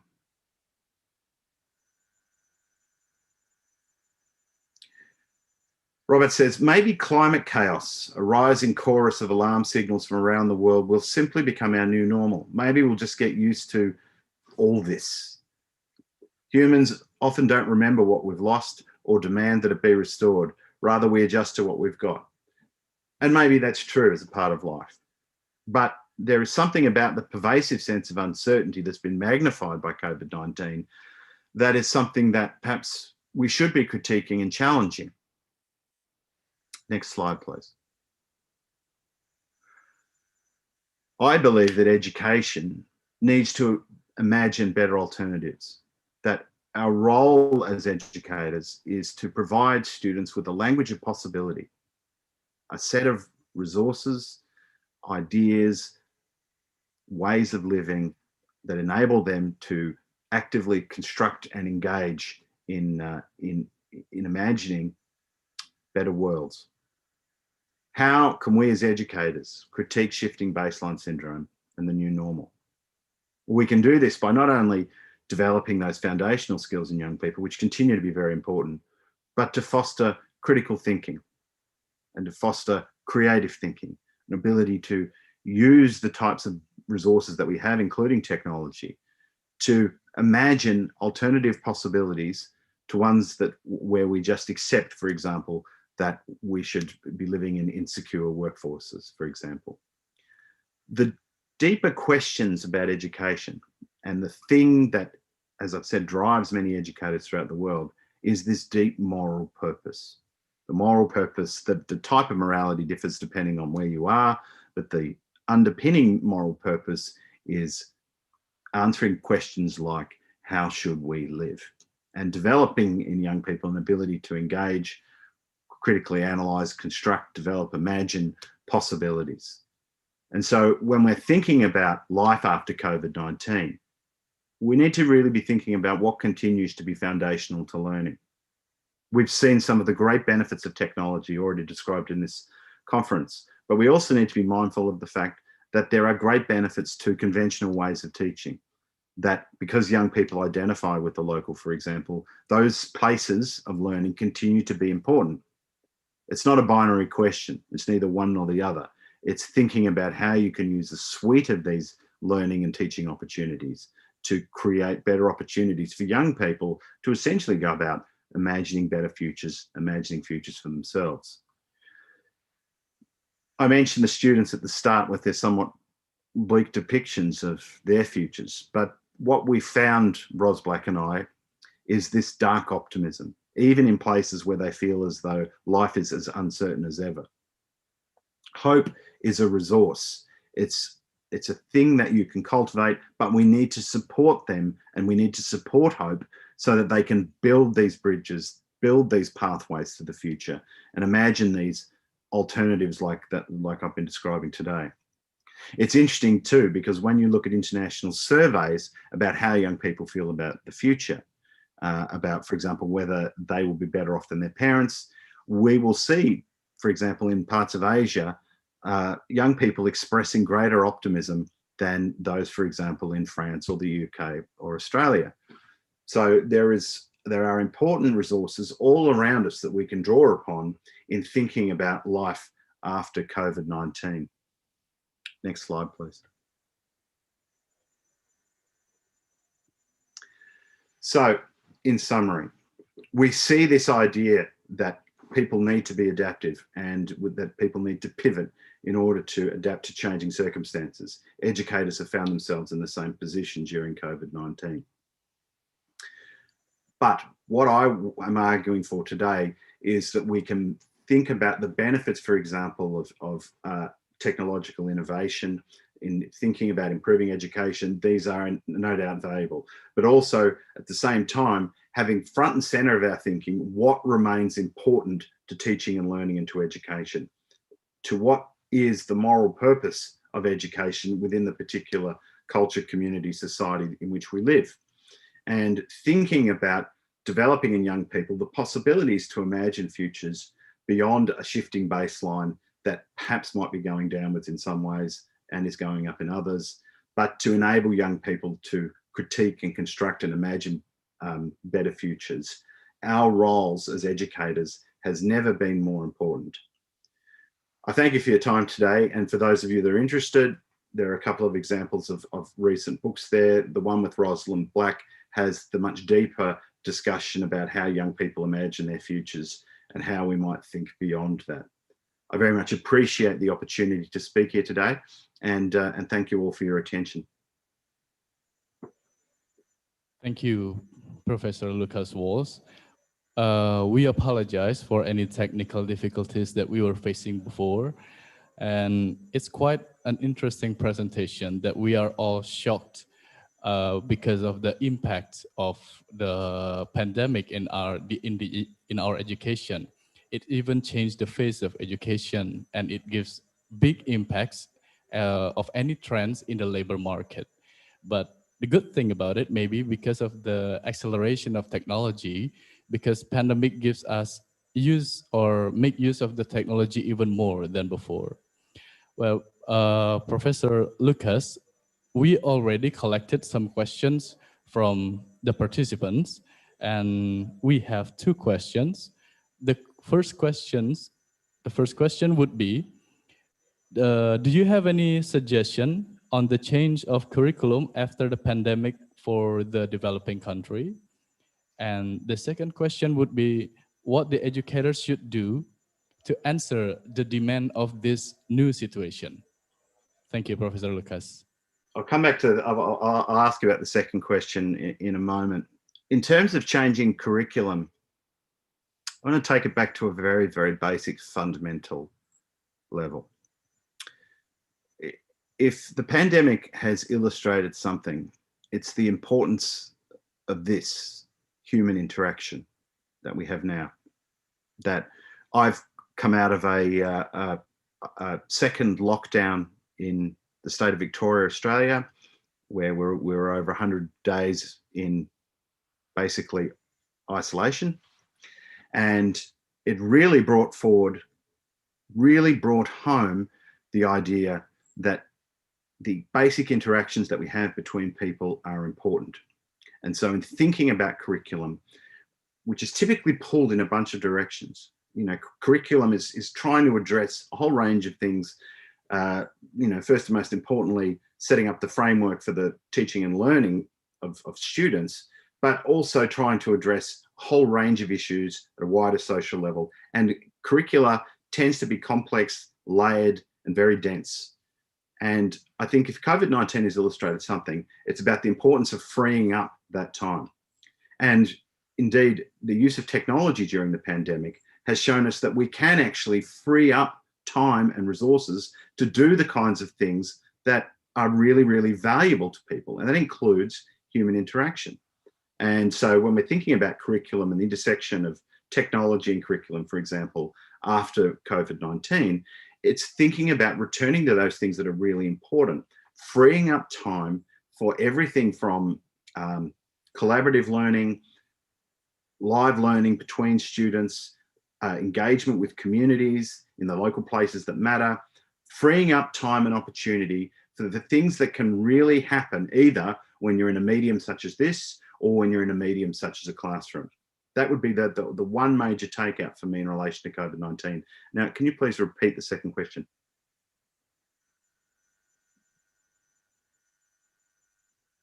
Mic on. The second question would be what the educators should do to answer the demand of this new situation. Yeah, that's a very broad question. What educators can do to meet the demands of this situation? Do you know what? I think first and foremost, educators have done an incredible job of adapting to these circumstances. That educators themselves have shown not only how adaptive they can be, you know, and we've taken a major leap forward in relation to, for example, hesitance about the use of technology. We just got a 6-month crash course in how to adapt, which is not a bad thing at all. And as I was trying to point out in relation to space and teachers and schools as places of belonging, we've also learned about all the things that teachers do as a kind of a key role within their community. I think you know, there is a real opportunity here over the next year or two to revisit those fundamental roles, to do what we're doing now, which is, you know, reflecting on what kinds of things that COVID-19 has shown us that are positive. I've talked predominantly about the deep fault lines, about how, for example, COVID-19 has magnified economic downturns and shown inequalities in access to technology and to secure work, for example. But there are also the positives. And I think that what educators can do at the moment, if they had the opportunity, is to be able to reflect on what worked and amplify, amplify, and amplify again. Thank you, Professor. So before we close this discussion session, I would like to give conclusion about what we already learned from Professor Lucas. Well, the first one is the COVID-19 pandemic has given a tremendous impact to our society, especially in education. And what we need to do is we have to adapt to this new situation. So we have to have a great adaptation, changing of style in education, because education has reaching the shifting baseline. So we have to adapt with that. So that's all the discussion for today. For this session, I believe that we learned a lot about education after COVID-19 pandemic. And last but not least, I'd like to thank you for Mr. Lucas Walsh for the time and for the insightful, wonderful, and amazing presentation, and all the attendees for the participant in this session. I would like to give back to the next session to the Master of Ceremony. The next session would be Mr. Masayuki Kakehashi. Thank you very much. Thank you.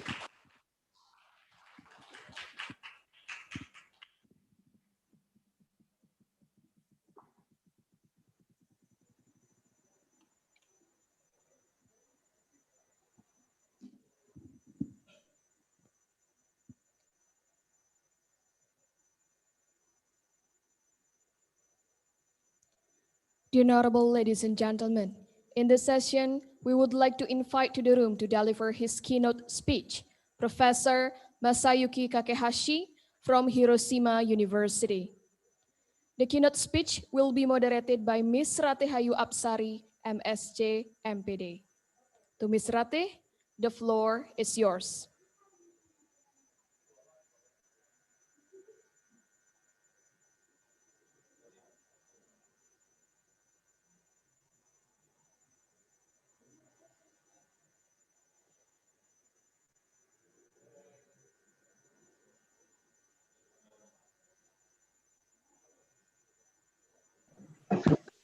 This is Kakehashi. Swastiastu. Assalamualaikum warahmatullahi wabarakatuh. My peace be upon you. Good morning, based on Central Indonesia time, ladies and gentlemen. Welcome to the third session of the second International Conference on Technology and Educational Science, conducted by the Faculty of Education, Universitas Pendidikan Ganesha, to serve as the moderator for the following session. Ladies and gentlemen, in this third session, we will have an extraordinary speaker to join and share his expertise with us to enrich our discussion about the new era of education, innovation in practice, as is stated in the term of the conference. Let me welcome our third speaker, Professor Masayuki Kakehashi from Hiroshima University. Ohayo gozaimasu, Professor Kakehashi. Good morning. Yeah, good morning. Nice to virtually meet you in this ICTES 2020. Let me introduce your short biography to our audiences today. Ladies and gentlemen, Professor Masayuki Kakehashi is a professor of health informatics, Graduate School of Biomedical and Health Sciences, Hiroshima University. His research interests are mathematical modeling and data analysis of infectious disease spread and other health-related phenomena, such as mass screening and healthcare systems. He is a graduate of Kyoto University, and after finishing the Graduate School of Science, worked at the Department of Public Health, Hiroshima University School of Medicine for 10 years.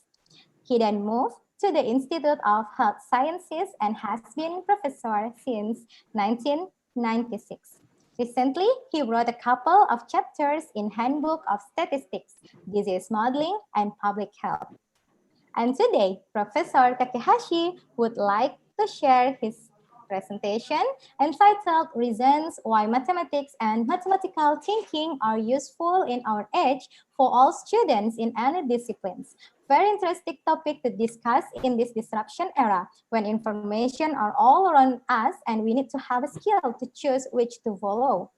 Today, we will discuss how mathematics and mathematical thinking may provide us a strong foundation. Ladies and gentlemen, before we move to Professor Kakehashi, I would like to give a friendly reminder that the presentation time is 30 minutes. Shall you have any question during the presentation? You could leave the question on the chat box. In fairness to the speakers and other attendees, only one question is allowed for one person. And the discussion session will be conducted after the presentation for 20 minutes. Without taking longer time, let us welcome Professor Masayuki Kakehashi. The floor is yours. Okay, thank you very much. Thank you very much, Chairperson. Could I begin to talk now? Okay, I'm Masayuki Kakehashi at Hiroshima University. I'm talking today some topic about education on mathematics. I've been teaching mathematics and statistics, especially health statistics or epidemiology for health science students for these several decades, only a few decades. And today, I have an experience with talking with the students of my class, fundamental mathematics class, the first grade of fresh university students. And based on such experience, I'm just thinking about how people, especially in the very modern society, must know something about on mathematics. So that's the topic I'm going to talk today. Could I have the first slide, please? Okay. I often ask the students, do you like mathematics? There are many answers, and most of them are in summary, no. Of course, some students, they found of mathematics, they are good at mathematics, but most of them, or not a small number of them, may answer no, or I don't like mathematics, or I'm not good at doing mathematics. There's old Japanese proverb, here's a Japanese word, nikumarekko yo ni habakaru. There are several translations in English, but I couldn't find a good translation, so I used this translation. In English, it means those who are hated by people are conversely more powerful in our society. Mathematics may be this case. They are hated, but they had large power in our society. So you may have heard that the artificial intelligence, AI, or data science, or something. So they are now very prevailing. So we'd like to see the background, why such mathematics had power in our society. Could I have the next slide, please? One example is STEM education. STEM stands for science, technology, engineering, and mathematics, STEM and STEM. Much knowledge in science and technology are becoming more used in our society. Today, I'm talking in Hiroshima, and most of you are watching in Bali, Indonesia. There are long distance between, maybe several thousand kilometers. It may be more than one day required to fly by airplane, but I could immediately have an access to your website. And now I'm just in front of you and talking. As this is evidence, very rapid development of information and communication technology, the world is changing very rapidly. And the basis of these technology are, of course, they are on electronics, but some part of them are on mathematics. So we see what change is going from the historical viewpoint. Could I have the next slide, please? So we human beings have a long history, maybe several million years. In old times, we are living with hunting and gathering. We collected food by hunting animals or gathering some plants. It's a very long time, continued upon only around 7,000 years BC. And the population size of hunting and gathering society we had was approximately 5 million or around. After the so-called agricultural revolution began in BC 7,000, our society moved into agricultural and farming society. The population size increased a lot, up to 500 million people. And the previous revolution or industrial revolution began in 1750, and the population again rapidly increased up to 5,000 million or 5 billion. And the latest information called information revolution began 1990 or around, and we are now becoming more involved in information society. Next slide, please. Could I have the next slide, please? There's a picture. Could I have the previous one, please? No, I mean several slides back, please. Okay, this is the one. This is a picture. The first time the train worked in Japan. It was 1872. This is ukiyo-e.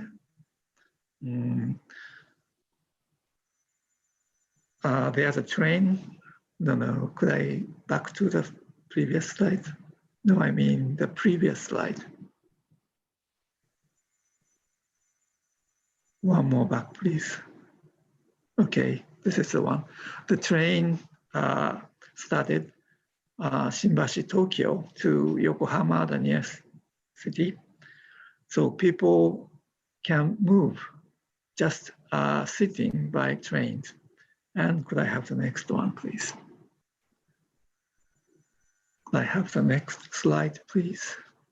Okay, this is a factory or silk mill just located near Tokyo. This is Tomioka in Gunma Prefecture. Now this factory is a World Heritage nominated by UNESCO. And as you see, many ladies are working in the silk mill. So without these factory, they have to work in a separate team and doing very manual work. But after such silk mill was constructed, the production may be hugely increased. We can see the start, especially in Japan, the Industrial Revolution this way.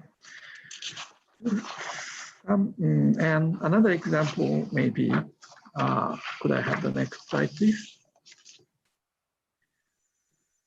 Another example is road construction. Could I have the next slide, please? Okay. We see a lot of machines working in road construction. This is a bulldozer, but in all times, as shown in the road posts or road signs, men were working with shovels and digging the soil, just like this. So nowadays, many machines are used in the many works of mankind, but so only humans are muscular work in the road signs. Okay, another example is, next slide, please. A car. Hiroshima is the headquarters of Matsuda car company is located. This is one of the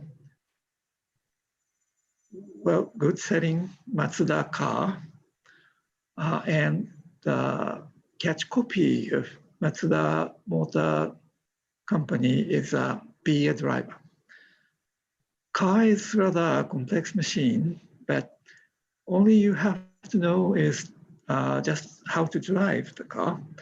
So even though there's a very sophisticated high-level science and technology, people are more easily use them and maybe benefited a lot from such utilities. Okay, could I have the next slide, please? So Industrial Revolution can be summarized like this. Prevail of power machinery, and according to that, humans are now free from muscular labor. Most of works are not muscular labor. Instead, there's a mass consumption of fuel like oils and increase the production efficiency. So mass production, and we can use, we can consume a lot, the age of mass consumption. And most humans only need to know how to operate. But instead, there are some dark side of this revolution. One is the opportunity of muscle using is very much reduced. So obesity could be prevailing. And another dark side is the global warming or global environmental programs by the emission of carbon dioxide due to the use of a lot of fuel or petroleums.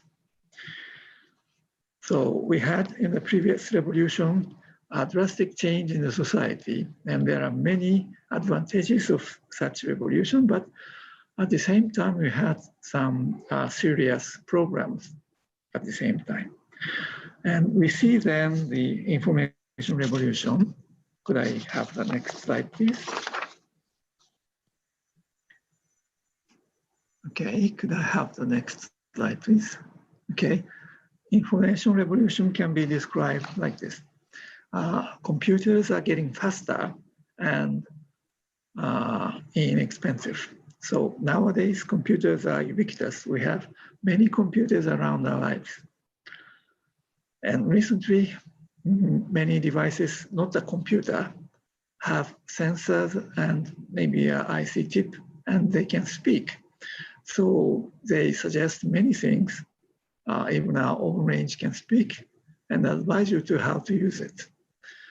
And the internet connects many people and transfer huge amount of information every second. So this is just the example that we are communicating this web in this conference. And many services are provided via the internet. Web shopping suggests you what you really want, or why don't you buy something? Even the person, he or she herself, did not mention. There's such a huge change in our modern society. Could I have the next slide, please? Some examples may be you have a smartphone, a mobile phone, and the picture left-hand side is a ticket reserving website of the Japan Railway Company. You can reserve seats and buy train tickets immediately from your smartphone. Without that, we have to go to the station and maybe queuing in the long, waiting in the long queue. And finally, you get and paying maybe by cash. But recently, we can just buy tickets and reserve the seats and pay by credit cards. Another example may be Japanese chess, or we say shogi.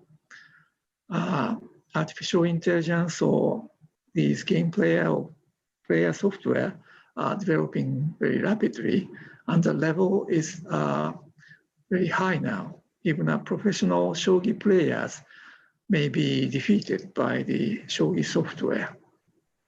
Shogi was considered a very complex game, and there are many possibility of choosing the strategy of playing shogi.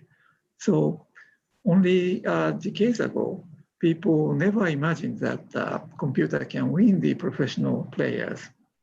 But now it is realized, and many other disciplines other than shogi are in the same situation.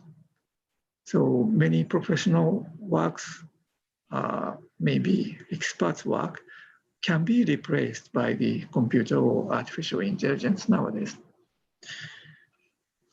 Could I have the next slide, please? Another example is the use of mathematics, or especially the use of mathematical models. In such predicting software, some models are used, describing the phenomena by mathematical models, and calculating with the model, we can predict the future, what will happen.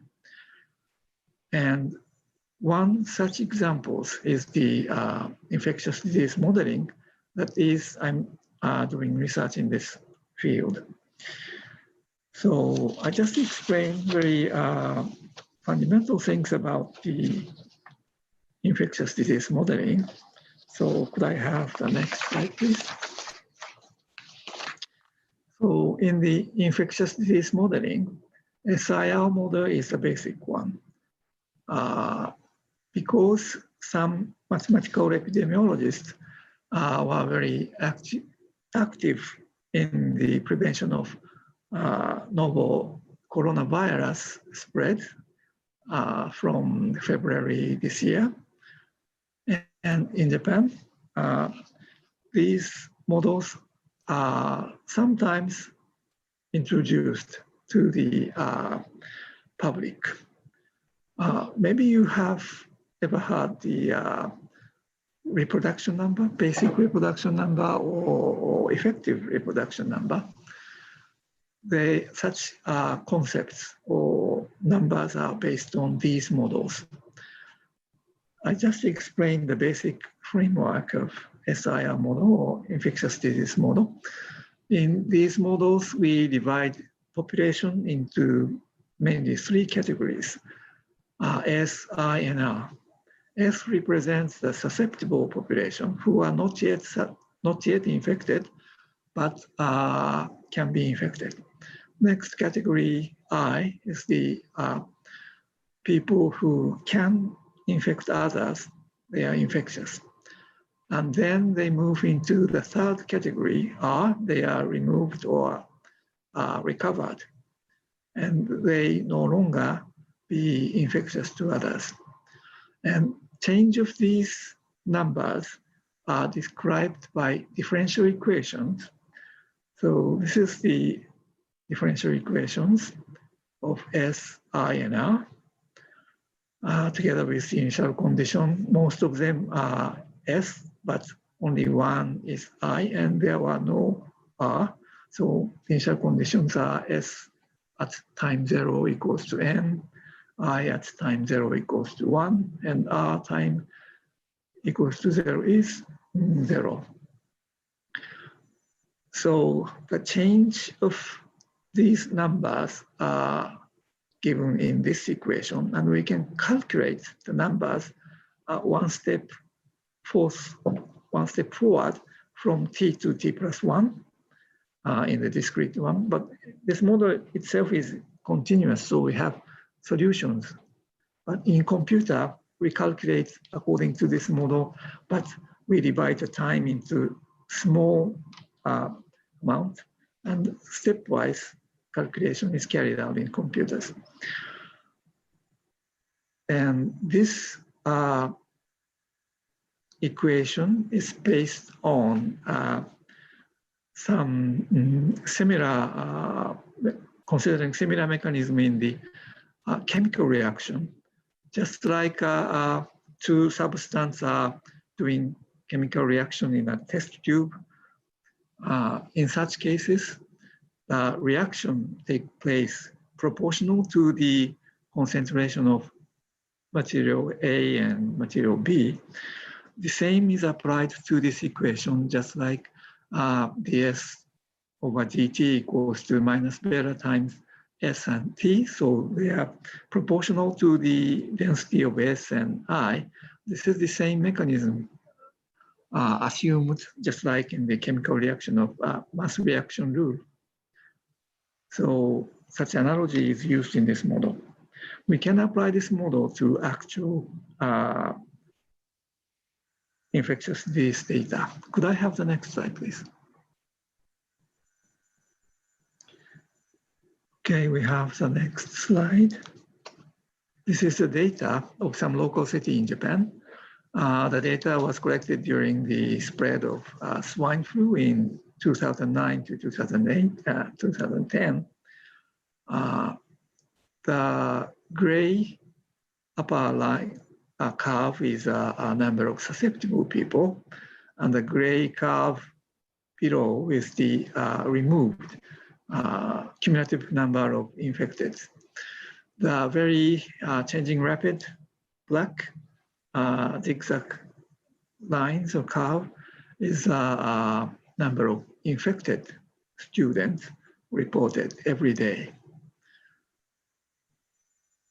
So they are changing very rapidly due to the, on Saturdays and on Sundays, the number of reported are rather small and large in number on Monday. So that's such a drastic change happened due to the day of the week.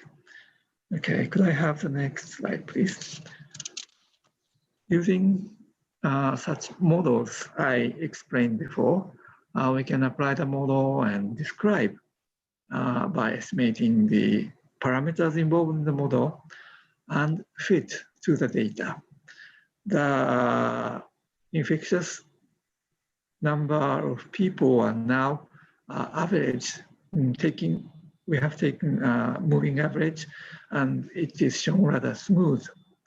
In the figure on the left-hand side, you see the two-peaked curve. This is the observed number, but it's in the moving average. And the theoretical simulation is a bell-shaped curve, as you see in the black color. If you calculate the cumulative number of infected, you see the graph in the right-hand side. So by estimating the parameters involved in the model, we can have a very good fit to the actual observed data by the prediction of the model. Could I have the next slide, please? one interesting topic is the effect of school closure. During the spread of swine flu in the local city in Japan, there was a prevention measure. Mainly it was a school closure.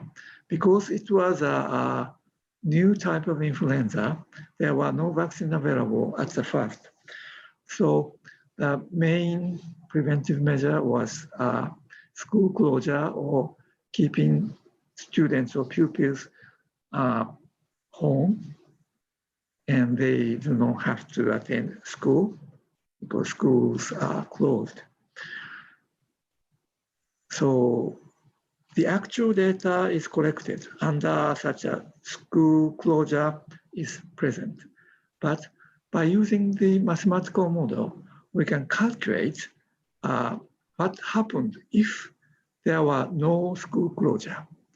The black curve presented in the left-hand side is the number of infected people incidents if there were no school closure. So you can see the effect of school closure. If there were no school closure, the peak was high, and the peak is also appeared early than the actually observed.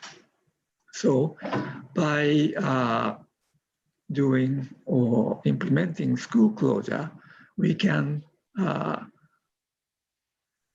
decrease the level of the peak, and at the same time, we can make delayed such a peak take place.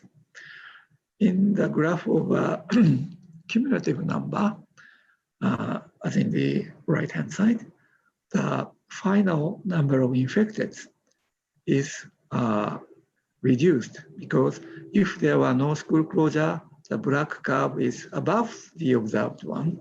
So the difference between two parallel lines in the right-hand side part of this graph, you can see how the school closure could reduce the final number of infected students.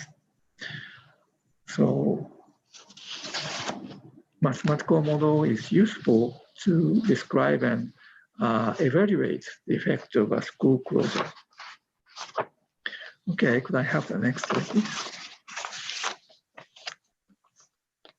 These are explained in detail in the book I wrote, a chapter, Handbook of Statistics, volume 36. And just I advertised my another chapter, also in the Handbook of Statistics, but it's volume 37. We also analyzed the cancer mass screening. In this public health region, mathematical model is very helpful and useful to analyze the effect of these health promotion strategies. Okay, could I have the next slide, please?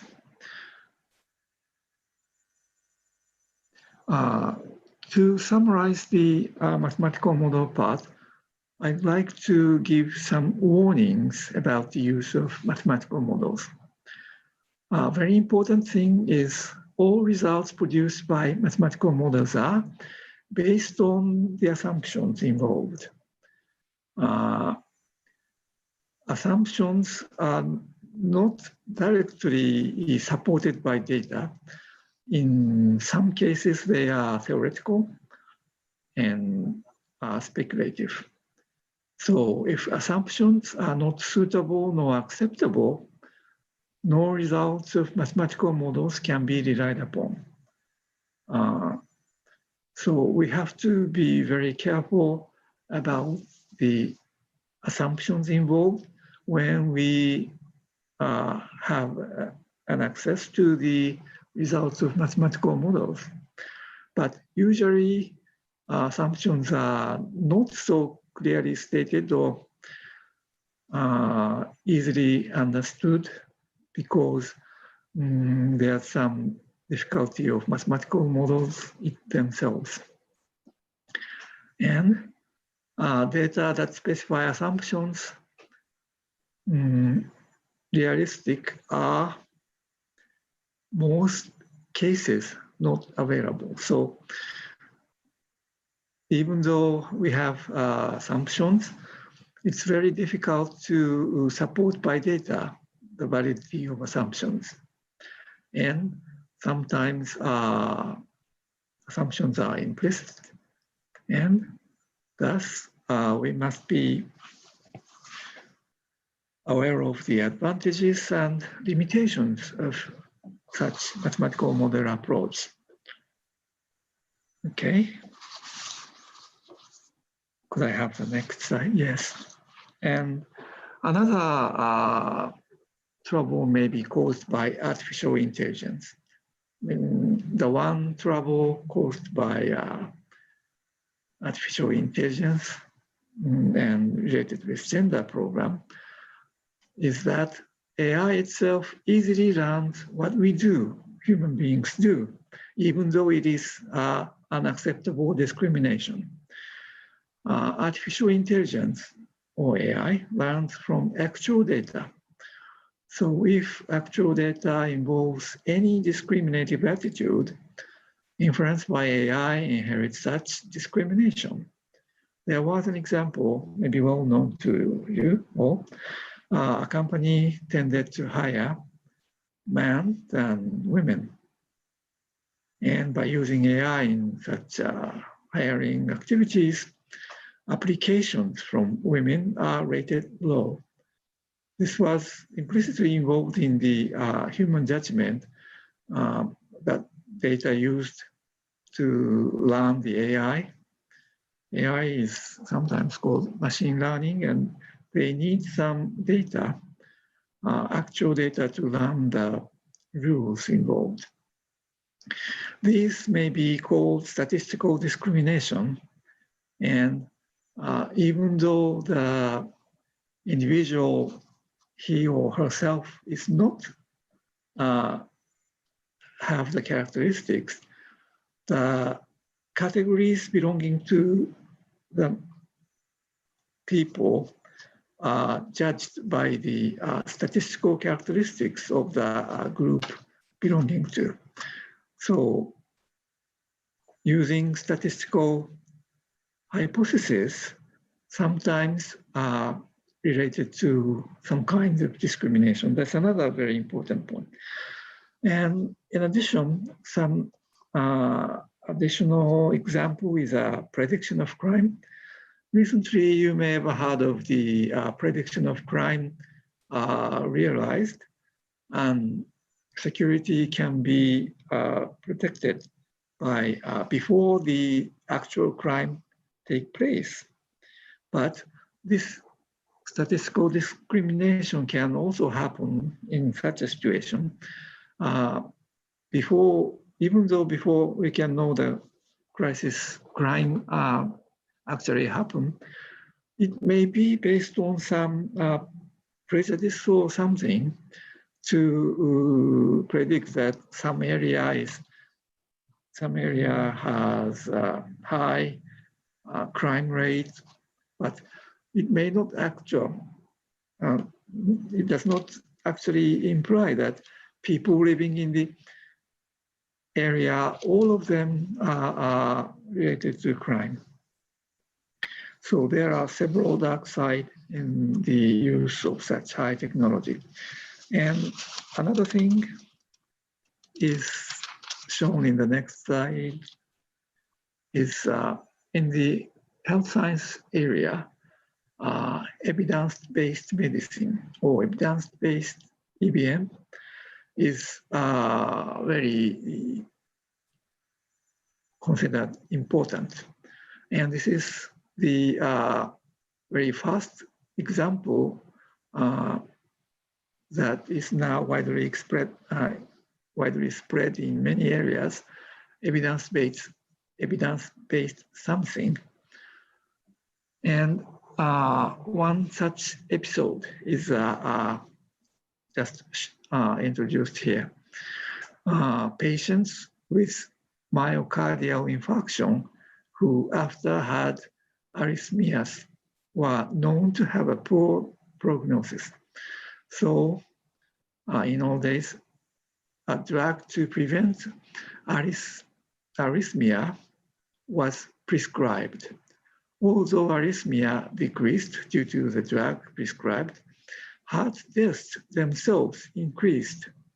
There was a large clinical trial called CAST, the Cardiac Arrhythmia Suppression Trial. They find this some counterintuitive results like this. So based on data and the analysis of such data, we have now more reliable and validated data or validated knowledge according to these activities. Okay, could I have the next slide, please? So we can summarize the dark side of information revolution. There are two complex knowledge on science and technology involved in the information revolution. So it's very difficult to judge validity. And the problem with personal information or privacy, we have many personal data on web and use them.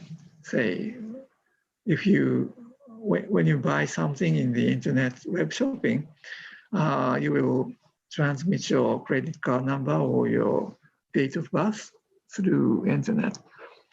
So many personal information are transmitted via internet, but there are some security threats.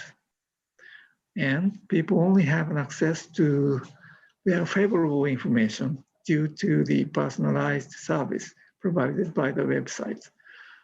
Just like the web shopping site suggests you that your favorite goods, even a news site provides you that news you may find favorable, and some news that you will find unfavorable may be blocked before reach your terminal. So it's difficult to have a common basis to consider some social program. Presidential election in the United States may be a very good example. There are very enthusiastic supporter of President Donald Trump, but some people are strongly being against to such supporting. The discrepancy is very large at present, so they are going to be healed if possible, and we hope to be done so, but they are caused very large, even though in the political area programs. Even though such dark side in the information revolution and mathematics itself is involved in such information revolutionary processes, there are some good points, of course, in the doing mathematics in personal life. Could I have the next slide?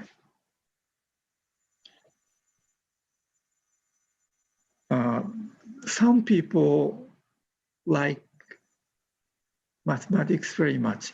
This is an old historical example. This is the frame of mathematical questions. This is displayed in the shrine. In Edo period, around 200 years ago in Japan, it was very peaceful in Japan, and people were enjoying mathematics. They are called Japanese mathematics, or wasan in Japanese. And this frame shows several mathematical questions together with its answer. And as you see, there are some geometrical figures on the top. Each figure related to the program itself. And people are trying to answer these questions. And some experts of solving these mathematical questions traveled all around Japan and had a communication of such mathematical programs over many places in Japan. So mathematics can be enjoyed in this way. And next slide, please. This is a picture of a lady whose age is 117. In September, there's a celebration day for elderly people in Japan. So this was the news at the time. She was the oldest living person in the world, recognized by Guinness World Records. And there was her comment to the interviewer at that time. She said, eating delicious food and studying calculations are the secret of longevity. So if we calculate and enjoy delicious foods, then you can live longer. That's another merit of the mathematics. So we'd like to conclude with the next slide. Okay, to conclude, why not know and use mathematics? Mathematics is useful as a tool of thinking. Infectious disease prevention can be quantitatively validated, and we can know the effect in a quantitative way. So it's a very useful tool to consider which is the best strategy as the preventive measures.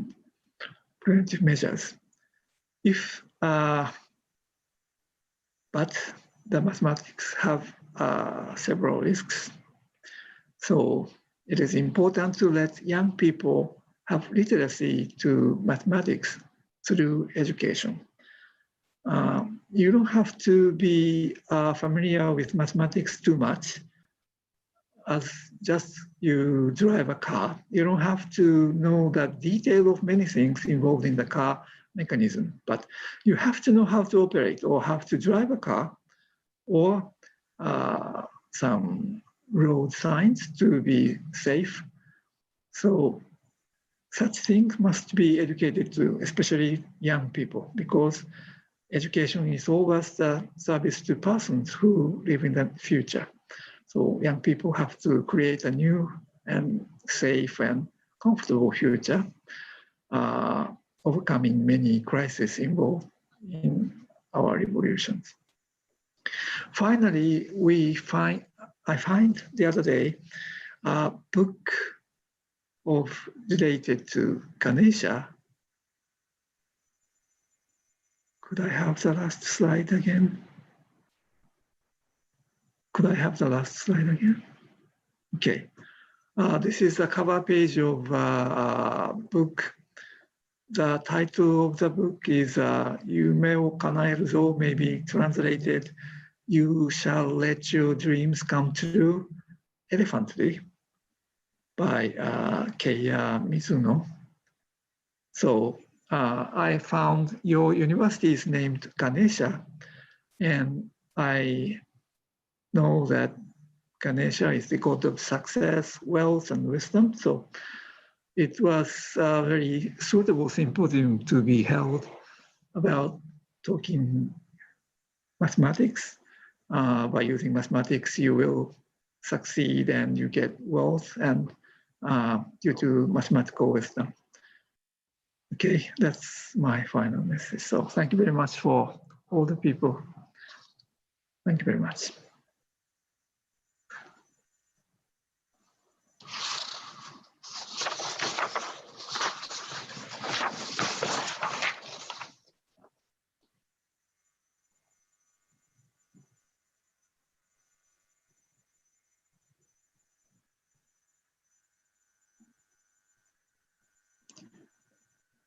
Okay, do we, is there any questions or comments or just Thank you so something? much. Yeah. Thank you so much, Professor Masayuki Kakehashi, for a wonderful talk to open our perspective about mathematics and who should learn it. Quoting from Jordan Ellenberg, we need more math majors who then become mathematicians, but more math major doctors, more math major high school teachers, more math major CEOs, more math major senators. It means we should not just restricting mathematics for certain children, as everyone can learn and are allowed to master and to use mathematics. And hearing your presentation, I'm sure our audiences today are very intrigued to think more about the chance to cultivate it in their classroom and society.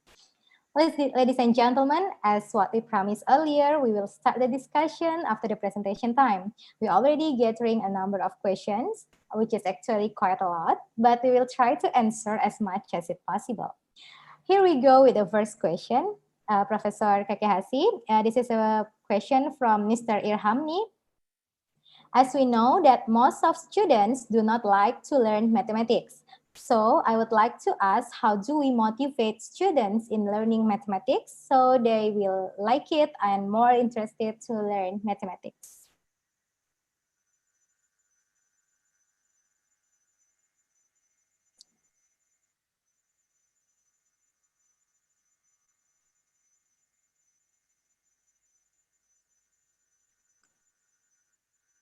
Professor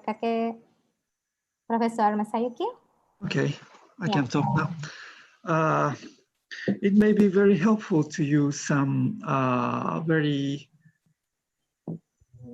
familiar example, maybe programs near daily life, and such challenging to such program in a mathematical tool is very exciting to the students or pupils. And another is in mathematics class, most of the contents involved is very mathematical, not related to the actual application of mathematics.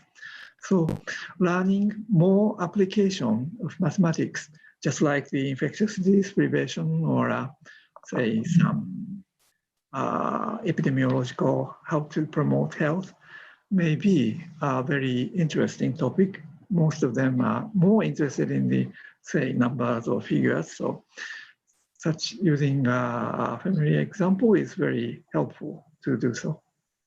Yeah, and the second question is related to your answer previously by using the daily life example and also the integration of mathematics with other kind of other range of knowledge.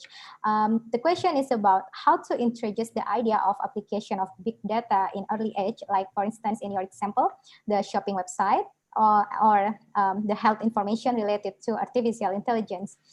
Can you provide a short example of how to make children are able to imagine it? Because the mathematical models used in most of our real life problems are advanced and complex. So how could we know that the assumption, how could we enable our students to know that the assumption we created in our mathematical model is correct or accepted or not?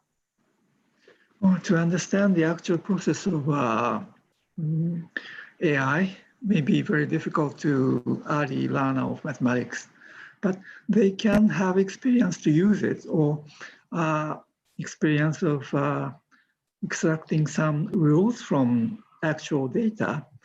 If they are once get familiar to do so, they may be some critical or risk side of such activities. So in Japan, they began early programming education even in the elementary school.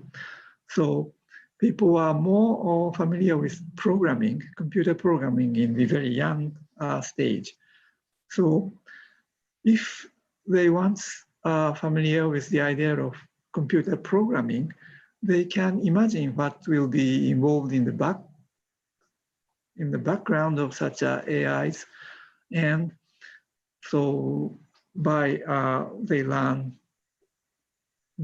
as as much as they learn, they will reach to understand more detail of the machine learning. So it could be very difficult to understand everything in the very early stage, but we can steadily proceed the process. And in addition to that, we, in the mathematical science side, also provide more or simplified model about what is actually calculated in the AI. So it will be realized from the both sides. Yeah. Interesting. So it doesn't have to be the exact mathematical models, but the experience of another branch of knowledge related to math. Thank you. And there also a question from Ms. Figa Saputi. It is about how to enable students who have special needs, such as intellectual disability, to think mathematically so they can be more aware to the emergency situation, for instance, currently in the spread of disease during the pandemics. Can we do something for them? Something for what? Excuse me? For the special needs students, for special needs children. Children with some disabilities, special needs, yeah, like someone with disabilities, intellectual disabilities. That may depend on the what kind of restriction is had by such students. So I'm not familiar with the education of this kind, but that's a very good challenge to do so. So that will be a very good, say, I just talk about the actual mathematical program or a challenge. That is exactly the one that we have to challenge. In some cases, even though you cannot move your hands and legs, you just wink to see there's a table of characters, and just winking, you can communicate.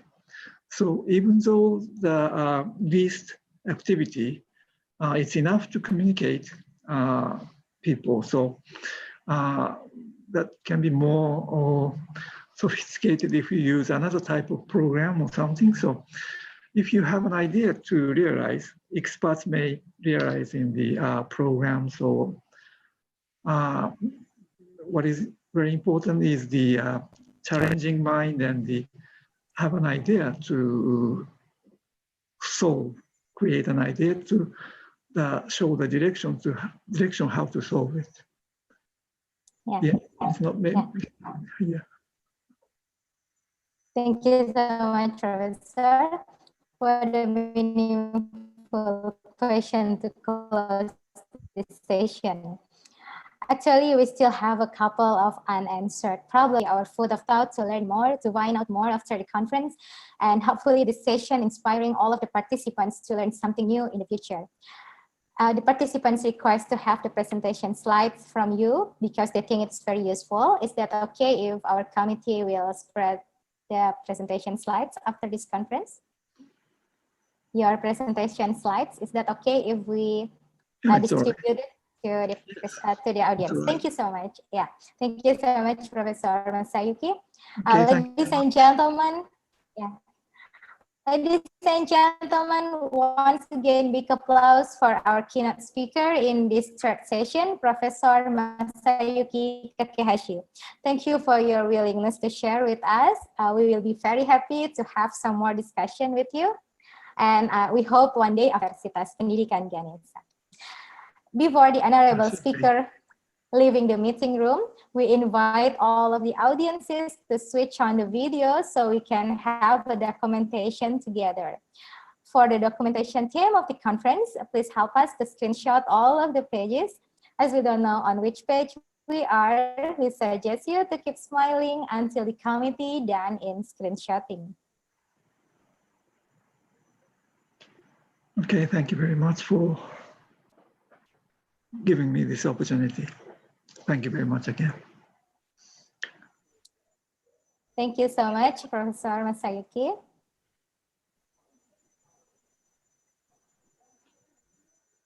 Thank you, Professor Masayuki Kakehashi. Thank you so much, and we will see you again in the future. Dear honorable participants, thank you so much for your kind attention until the end of the third session. I would like to give back for the next session to the Master of Ceremony. Santi, Santi, Santi Om. Thank you very much. Bye-bye. Bye. Dear honorable ladies and gentlemen, for the next session, the attendees are welcome to having a lunch break. The invited speaker session will be conducted promptly after the lunch break at 1 p.m. 先生、退出してるんですか？退出してる割にはなんか出て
buang sampah sembarangan ya. Ingat ya, dijaga ini.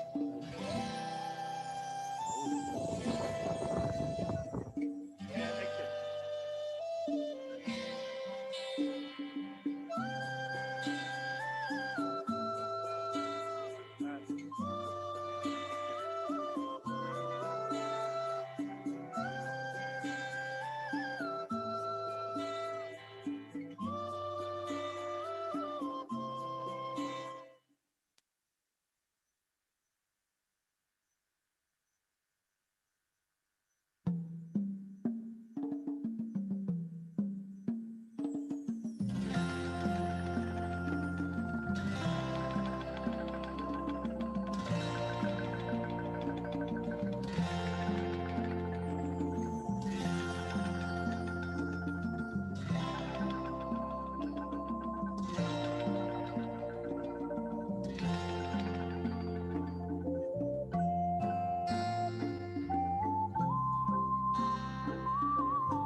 Honorable Excellencies, participants, ladies and gentlemen. In this session, we would like to invite to the room Andrian Liem, Ph.D. from University of Macau. This session will be moderated by Mrs. Niwayan Surya Mahayanti, SPD, M.Pd. To Mrs. Niwayan Surya Mahayanti, the floor is yours. Thank you for the call. Good afternoon, ladies and gentlemen, all assistants. My name is Surya. I will be the moderator for this session. There are three kinds of thinkers, scholars and scientists. The first are the trailblazers who propose a new revolutionary ideas, point to new directions for scientific and intellectual developments, create new programs of science and scholarship, but leave the details to others. The second are those who follow the new trail, carry out careful experimentation and research within the established paradigm, and work out the precise formulation of theories in a particular domain of knowledge. And hopefully, we can be scholar and scientists at the same time within mixed methods. Ladies and gentlemen, for this fourth session, we shall have 30 minutes outstanding presentation from our prominent invited speaker, whom I believe shall enrich our insights and knowledge regarding to the mixed methods research in the social and educational sciences. Before the presentations begin, allow me to introduce our invited speaker, Andrian Liem, Ph.D. Dr. Andrian Liem, originally from Indonesia, earned his doctorate from the School of Psychology, the University of Queensland, Australia in 2019, and currently is a postdoctoral fellow at the Global and Community Mental Health Research Group, Department of Psychology, University of Macau. Dr. Andrian has extensive research experience in clinical health cultural psychology and integrative medicine using mixed methods design, the combination of qualitative and quantitative research design.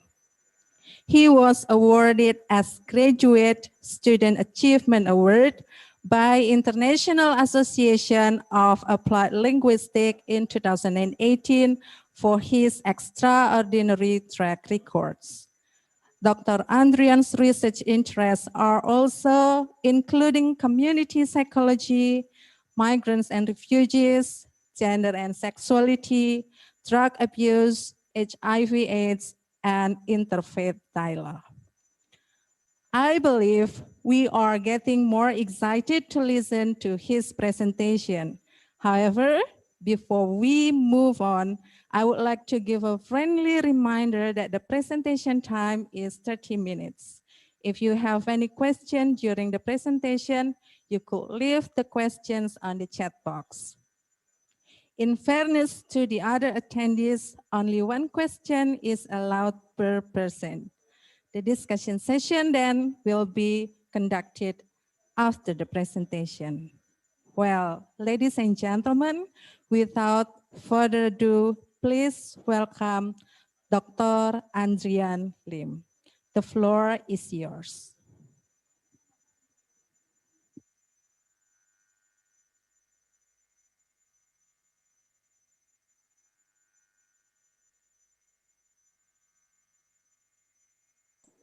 All right. Thank you for the introduction, Bu Niwayan. And thank you for the committee and for the university to invite me to share my research about mixed method. And also, as Bu Wayan mentioned, that I'm a postdoctoral fellow now at the University of Macau. And also, I hope you had your lunch and have energy to stay in the conference until this afternoon. Right. So the operator, could you please share the slide, please, the PowerPoint?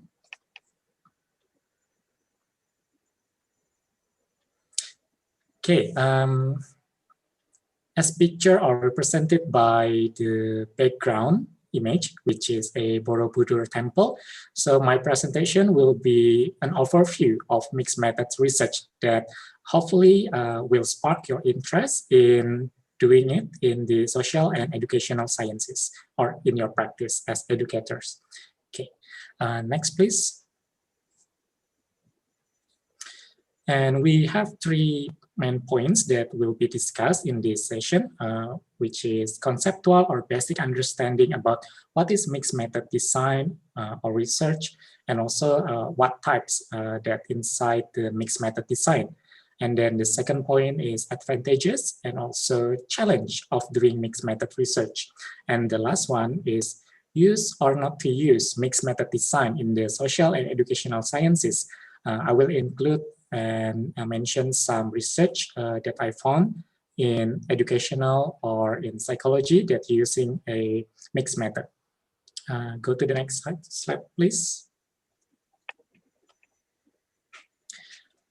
Okay, so for the basic understanding or conceptual understanding of a mixed method, as you can see on the left up picture, which is a kind of yin and yang picture. So each method, including quantitative and qualitative, has its own advantages and also limitation. Okay, and then in the mixed method design, we want to integrate and also combine these methods, these two methods, and then maximize the advantages and also reduce the limitation of its method. Okay, and then if you see the bottom one, there is a multi-methods, which is also use qualitative and quantitative methods in one study, but the researcher didn't design or originally plan to use these two methods together. So for example, there is a study using a quantitative and also use qualitative, but because it's not planned carefully or it's not intentionally to combine these two methods, so it's better to label the research as a multi-methods, means using more than one methods in one study, because the spirit of mixed method is using or integrating both methods in one study, and then we can get a more comprehensive findings rather than using only single method. Okay, and the other pictures on the right side. So what is mixed? We can say that it's from the data collection, from data analysis until the discussion. So we start from the data collection.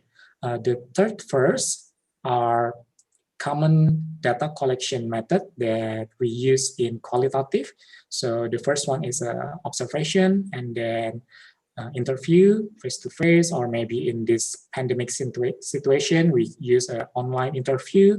And then the third one is a focus group discussion that also could be conducted in person or using technology. And then the fourth and the fifth icon there is representing the fourth one is using like a scale, maybe online survey.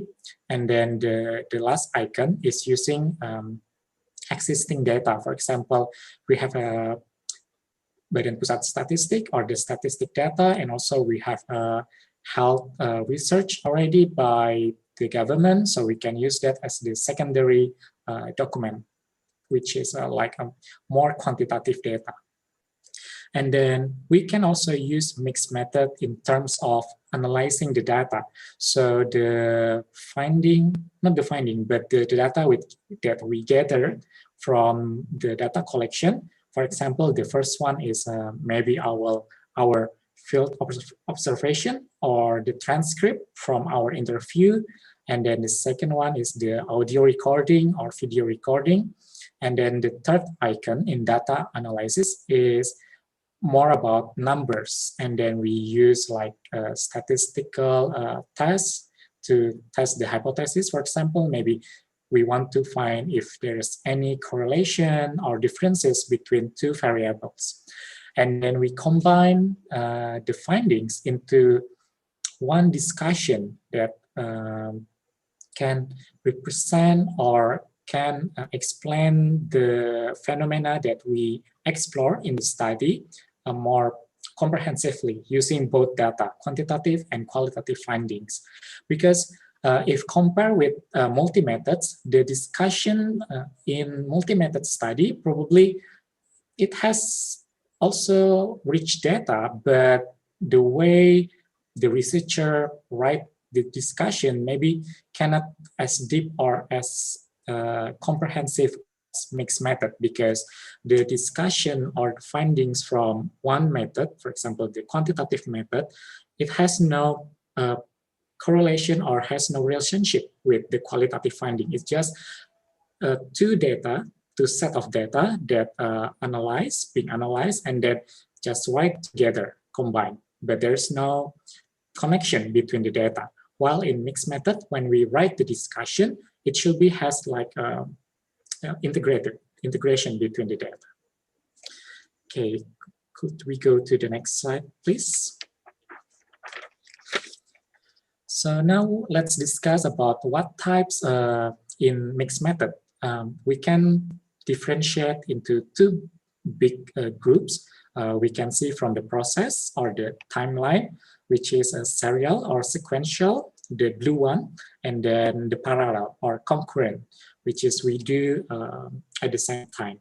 Okay, and also we can see from the proportion which one that we want to give more priority or proportion. Could be one is bigger than another, or it could be equal. So could you click once, operator? Yeah, so this one is explanatory design. It starts from quantitative, the first blue box. And if you can see, it's a capital letter for quantitative, and then it's followed by qualitative, qual, but with small letter. So it means quantitative is the first step or stage and has a bigger proportion, and then followed by qualitative data collection. And then from quantitative and qualitative data collection, the interpretation is built and more focused on quantitative. Click once, please. Okay. And then exploratory. It starts with qualitative. So it's the opposite of explanatory. It starts from qualitative, and then the data from qualitative data collection is analyzed, and then we create like maybe short questionnaire or other quantitative data collection methods, and then we discuss or write the result focus on qualitative. So this is the basic type of parallel or sequential design. We move on to the concurrent. It has also two designs. First one is triangulation design. Click once, please. Okay, so the quantitative and qualitative has same proportion. So they have a capital letters there, and it could be done at the same time or almost the same time, and then interpreted as equal as well. So for example, if we are doing online survey, we have like close question like yes or no, and or scale from 1 to 7, but also at other parts we have like open-ended question, probably like an essay or short essay, and then we analyze this data, the quantitative one and the qualitative one also together. So it could be labeled as triangulation design. While the embedded design, click once please. It has two subversion, same like the sequential, which one we want to more give more emphasis, which is quantitative or qualitative. The difference is on embedded design, we start with the first method, for example, quantitative with a capital letters, quantitative, and then followed by qualitative in bracket. In the subtype, other subtype is qualitative, and then in the bracket one is quantitative. So for example, if we are doing training, we want to measure how effective is the training, for example, to increase literacy, for example. So the score improvement is the quantitative variable, but also we want to know what is participants' evaluation towards the training. For example, maybe the environment or the way of the trainer explain the content is clear or not. So it could be a qualitative by doing a short interview. However, the emphasis is on the quantitative. The qualitative data or finding is just to complement. Different with the explanatory design, where the quantitative findings is analyzed first, and then the qualitative question, if we use interview, for example, is guided by what we found in the quantitative. I will give an explanation more about the explanatory design using my doctoral research sample. And we can go to, just go to the basic type. Yeah. So if I can say that the blue one is like a marathon, so we need to like a strategy how to manage our energy, time, resources, because it's quite long. While the orange one, the concurrent types, is more like a sprint. So it is shorter, but we also need like maybe resources, a lot of resources to do several things at the same time. Okay, we can go to the next slide, please. And then this is like a short guideline how to do or to consider if mixed method is the best or better to do than the single methods. So first we need to like reflect ourselves, like does this research need to do mixed method by mixed methods, or it can be used by a single methods? So what is the urgency to do mixed method? Okay, and then the second box, click once, please. And this one we examine our feelings, like can I do mixed method? For example, if I don't have like a qualitative experience while in doing mixed method, I have to do qualitative data collection, for example. Can I do that in the future? Or what is my understanding about quantitative if the researcher, for example, from qualitative side, like anthropology or sociology, where qualitative is the main methods there. And then the third box, please.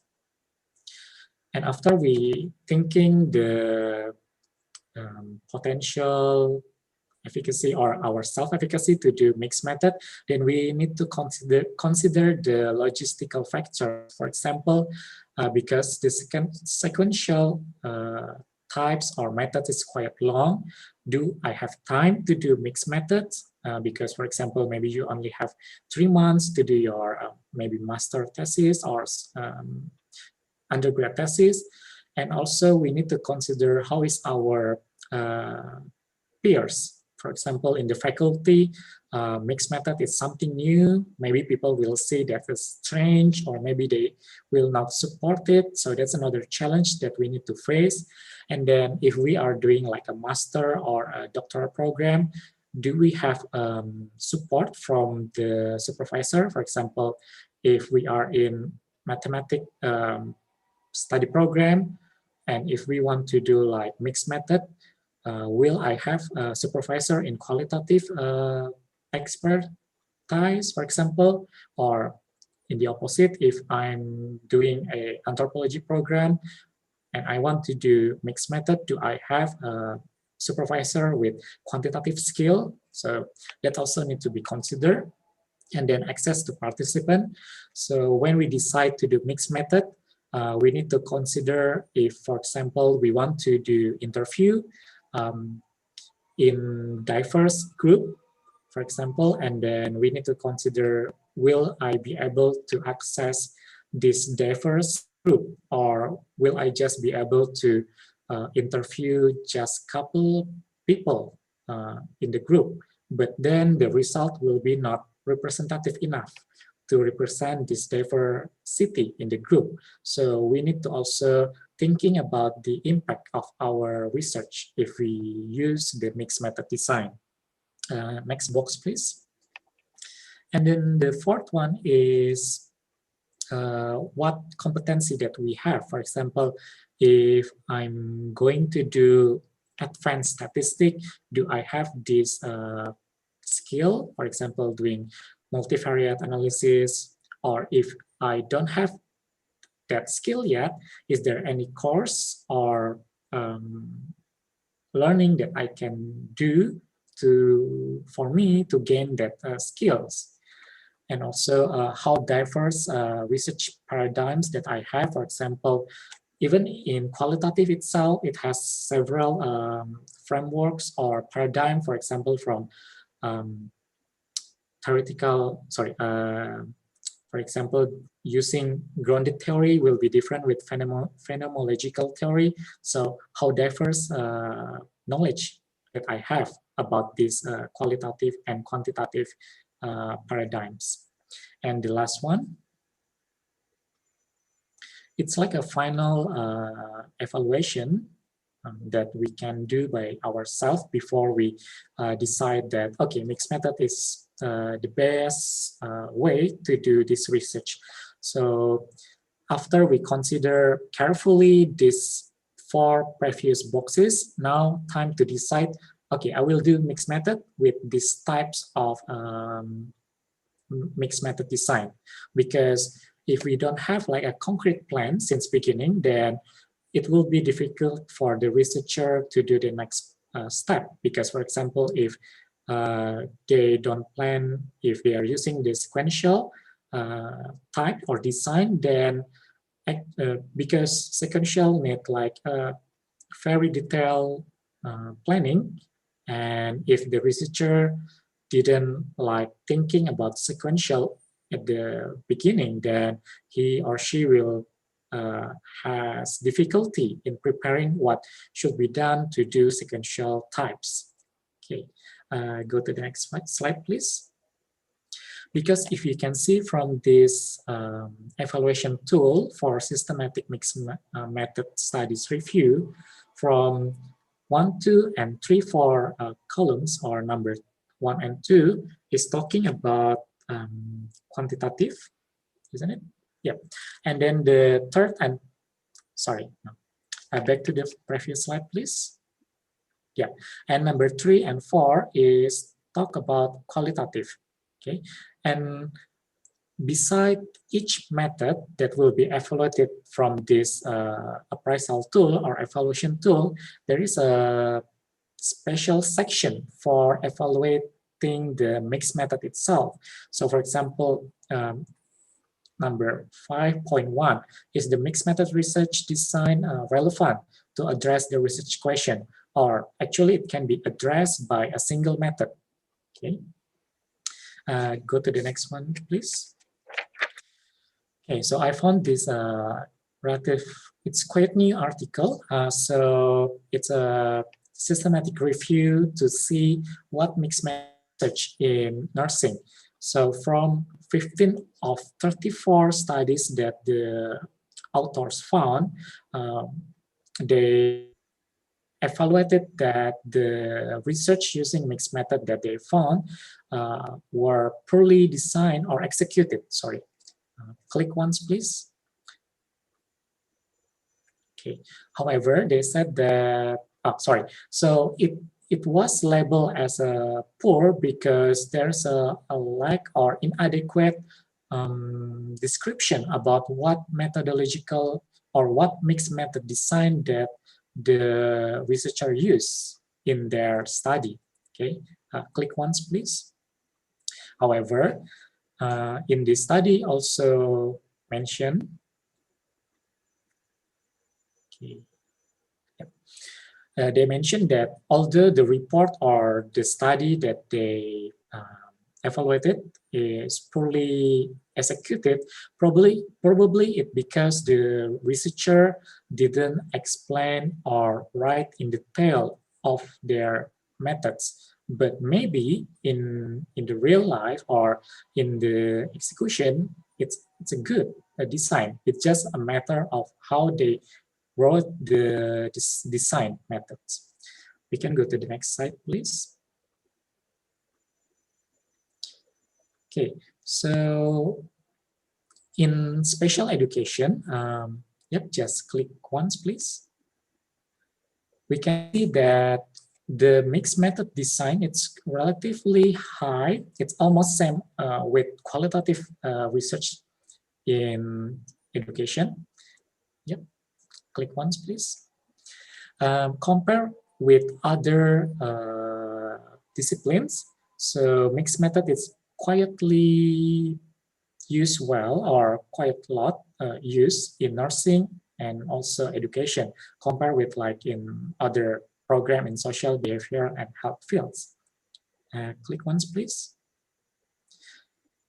However, on the right side, there are two, in this finding, there are two research that not in detail describe what mixed method they use. So it's a correlate with previous slide. Okay, we can go to the next slide, please. To save time. Okay, in psychology, compare with psychology, what I can see from the study is mixed methods, very small amount that used in psychology, that mostly used in social psychology. I will explain more why. We can go to the next slide, please. So in psychology, the challenge is, could you please click once? The qualitative method itself is something new or still debatable, or maybe some researcher in psychology, they don't really like qualitative. They prefer more using quantitative. So that's the main challenge in psychology. Could you please click? Okay, just click again. We can see the next number. Yep, until number 5. Okay, so number 2 and 5, from number 2 to 5, it's a common challenge that we also can find maybe in your field in education or maybe in other subfields in social science and educational science. So, for example, people concerned about the qualitative methods because it's difficult to be replicated and also more time and also resources to do mixed method. And yes, it's true.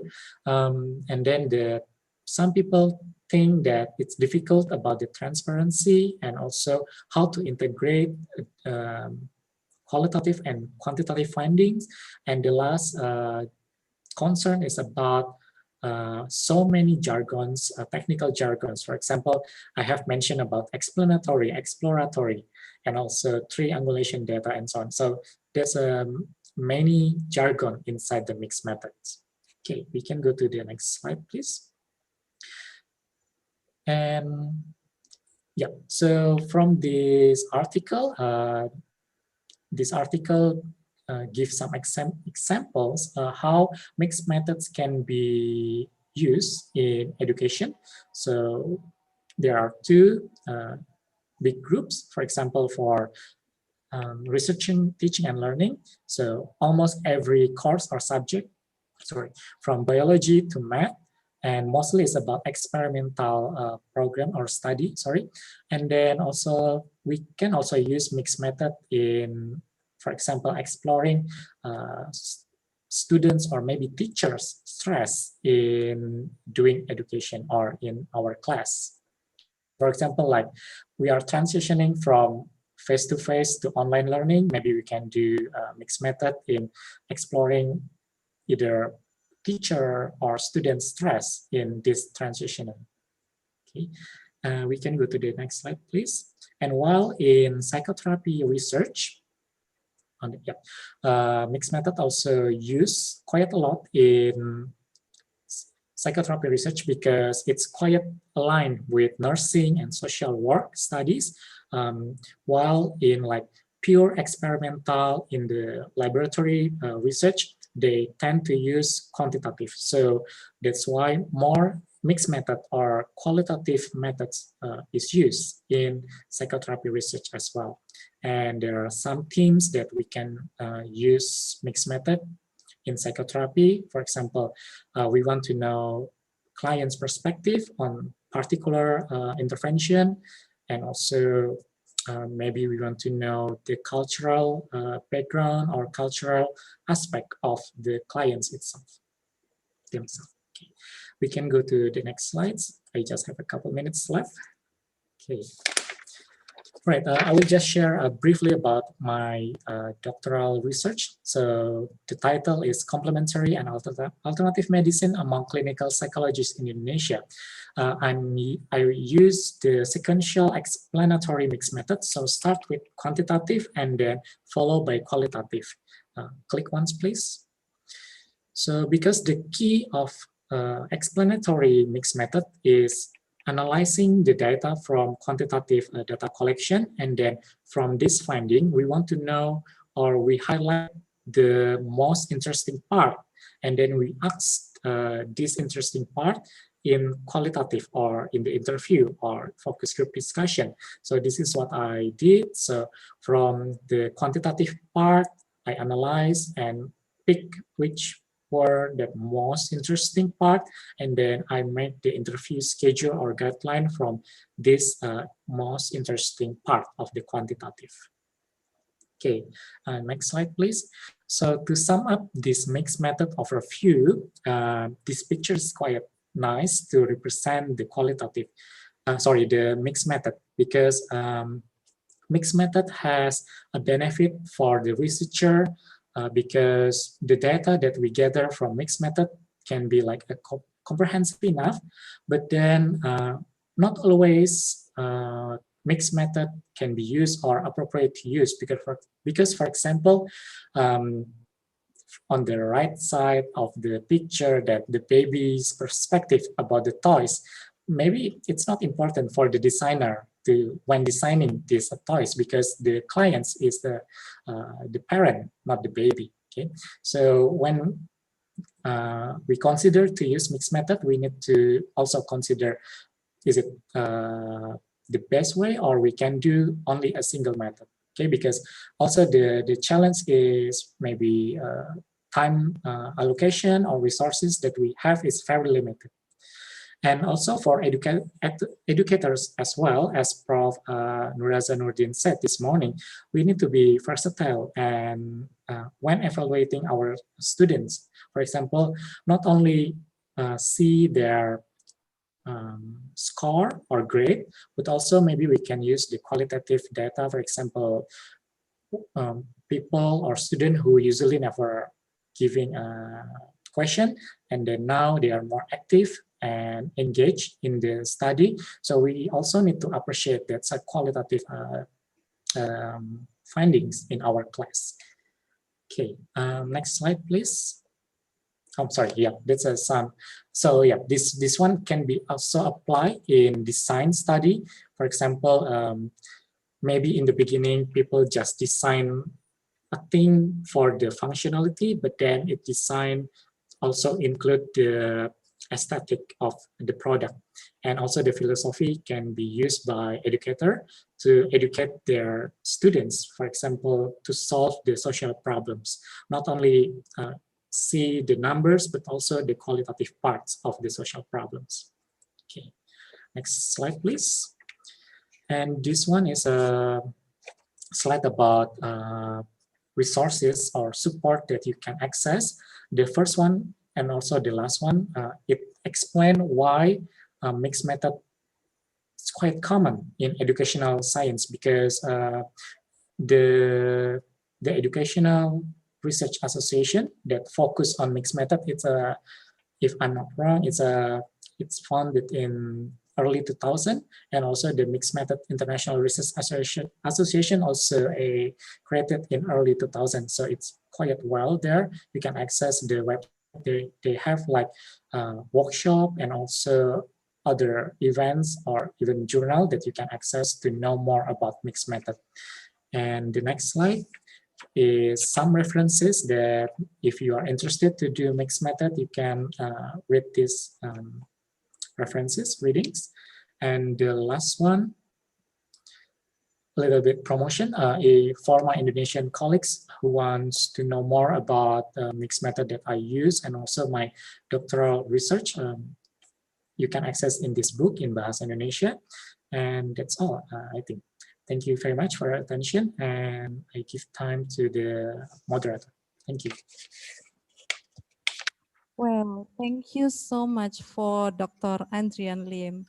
I believe that your presentation opens our horizon regarding to the mixed methods research design, especially looking at the picture of the concluding slide. I think it makes us get clear understanding about how to implement mixed methods. Well, actually several questions have been asked by the attendees. I will start with the first question, comes from Nilu. It is still difficult for her to differentiate whether a research question is mixed methods in nature or leaning to either quantitative or qualitative solely. Maybe can you give us example of a research question in mixed method research design, especially in the field of psychology or social sciences? Please, Dr. Andrian. Okay, thank you for the question, Nilu. All right, so I imagine that she like developed. Okay, let's see the question first. So technology integration into teaching and learning process. Yeah, depends on what we want to know. For example, if we want to measure students' increasement, for example, at certain subject or course, maybe it's only need quantitative. But if we want to know also students' experience, for example, what is their difficulty in using Zoom, for example, in doing assessment or doing exam. So this data cannot be captured by using, well, it can be captured, but maybe not representative enough using quantitative. For example, how is your satisfaction using Zoom from 1 to 7? 1 is not satisfied, 7 is very satisfied. So using quantitative, we only know the satisfaction scale, but we don't know what they feel in real. So in that case, we need to use qualitative.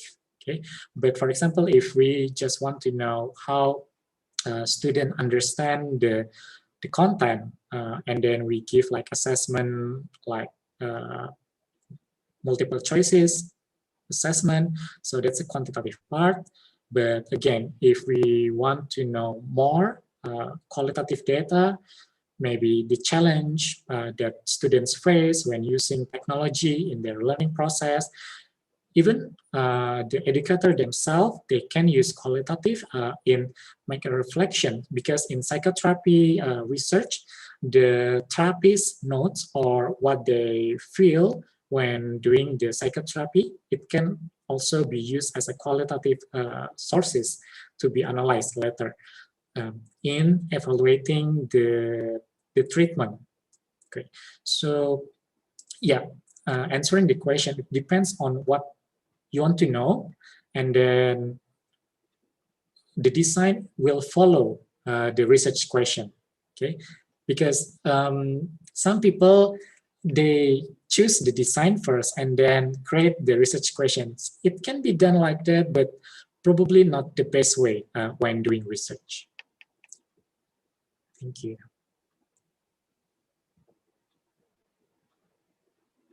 You are still mute, I think. Yep. Well, for the next question, It comes from Kade. It's about the challenges. You have mentioned the challenges in conducting mixed method designs. Then how to overcome those challenges? Maybe you have some suggestion or practical effort to do it. So the first challenge or the main challenge that I faced when doing my I did couple mixed methods research, but for me the main challenge is time, because I did sequential, it's quite long, so we really need to plan it well, because for example my scholarship at the time is for 4 years, but I have to submit the thesis itself in third year, for example, because there will be time for examiners and for me to revise the thesis. So in these 3 years, I need to think, can I complete all stage from the quantitative to qualitative in these 3 years? So how to face the challenge? First, we need to think carefully about the timeline, and also we need to think if we do research with students, either at school level or university level, we also need to consider when is the holidays, when students have like exam, because we don't want to bother them to fill questionnaire or interview them during the exam periods. It will be stressful for them. So carefully plan the timeline, because it will be helpful for the researcher to see like the big plan of the project. And also scenario B, if, for example, in the quantitative phase, not enough participants, then maybe we need to extend. But then what is the consequence? We need to make a shorter period for the qualitative, for the interview, or we can extend the qualitative part as well. So that's the first thing. And then the second one is the funding. Second challenge is funding, because when, for example, if you write the research proposal for people doing mixed method, it's quite difficult to explain the second step or the second stage of the research, because for people who are doing a sequential, we can't really explain much about the second stage, because it really depends on the first stage, depends on what we find in the quantitative, if we do the quantitative first. So the funding also could be challenging, so we need to think like multiple resources to do mixed method research. Okay, I think that's the two main challenges for doing mixed method, and then how to cope with it. Well, thank you so much for the answers, Dr. Andrian. This is the wrap up of this session, actually. Using mixed method in our research can be an alternative design to complete qualitative and quantitative each other. There are several kinds of mixed methods mentioned, and don't forget that we also have some aspects to be considered before we conduct our mixed methods research. We also need to make the integration on the data collection, data analysis, as well as discussion well. And to make it works well, we have to make sure that our data integration and also rigorous reporting is also important. And carefully plan as well as funding management is also important. Well, ladies and gentlemen, that was the end of our discussion. I do believe that we have learned a lot about how mixed methods work in social and educational sciences. Lastly, I would like to thank Dr. Andrian Liem for the wonderful presentation, and also for all the attendees, for the participant of this session. I would like to give back for the next session to the Master of Ceremony. Thank you. Om Santi Santi Santi Om.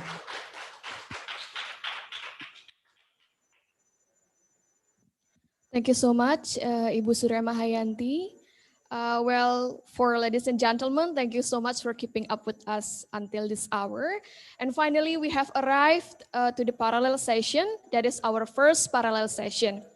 Well, as to remind you, ladies and gentlemen, that in this parallel session, we will have 10 oral presentations in which 5 minutes are allocated for each presentation and 20 minutes for discussion session. Well, we are also pleased to inform that the certificates will be sent to participants after filling out the feedback form in the conversation box. The feedback form will be sent at the end of the parallel session. Ladies and gentlemen, as for this parallel session, it will be moderated by Mrs. Niche Mailani Asril, M.Psi, Ph.D. Psychologist. So for Ibu Niche Mailani or Mrs. Niche Mailani Asril, the floor and times are yours.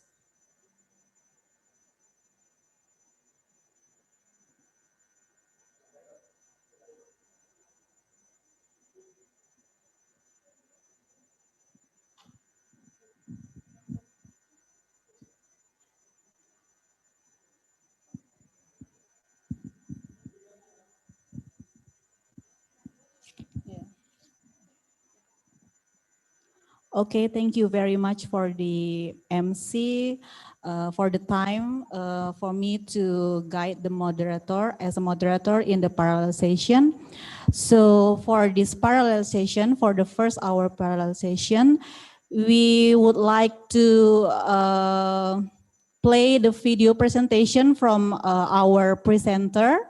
Because this is the online conference, so we need to ask the presenter to send the video presentation.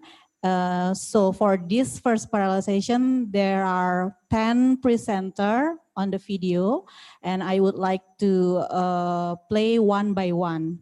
So we will first to watch from the presenter with the title Application of Literation-Based NHT Numbered Head Together Learning Models to Improve Reading Skills of Class 2 Students in 2020-2021 Academic Year in SD Negeri 2 Liligundi. And the author is Made, Hendra Sukmayasa, and Niputu Kusuma Widyastuti. So please help me to play the video. Thank you. And two, the students were less enthusiastic about the research entitled The Implementation of Number Head-Together Learning Model-Based Literacy to Improve Reading Skill on Second Grade Students of SNU Liligundi. The research was led by Imade Hendra Sukmayasa. The members of this research were Niputu Kusuma Widyastuti, Ninyoman Kurniawati, and Lusri Wisma Jayanti. The era of globalization now demands education to be able to prepare students to compete both nationally and globally. Education in this globalization era is often referred to 21st century of education. Education and learning in the 21st century is a literacy based on science and technology. However, the reality of the thematic learning that took place in second grade SN2 Liligundi is the first, the lack of students willing to read books or sources related to their subject matter. And two, the students were less enthusiastic about thinking and writing important they have obtained from reading source. So it makes the negative impact on student learning outcome at school.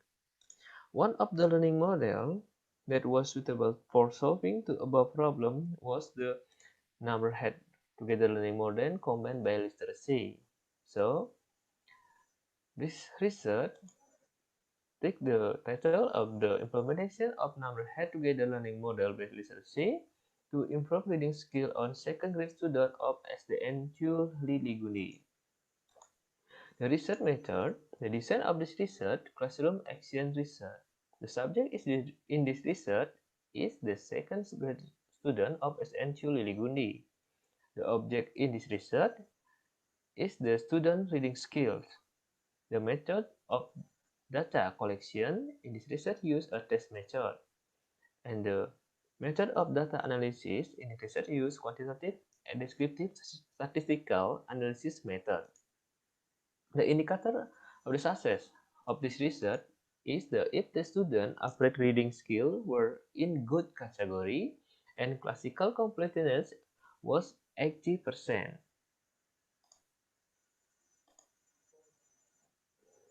The implementation of this research coincided with the COVID-19 pandemic, so this research could not be carried out through meeting in the classroom. The learning enterprises in this research use social media assistants, such as WhatsApp and Google Meet.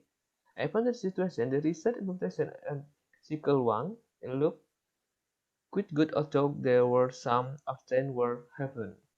The contrast his research was the first.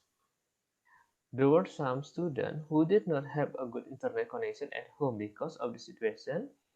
There were some students who could participate in the learning process by Google Meet or Zoom meeting application, and some students who were not familiar in reading.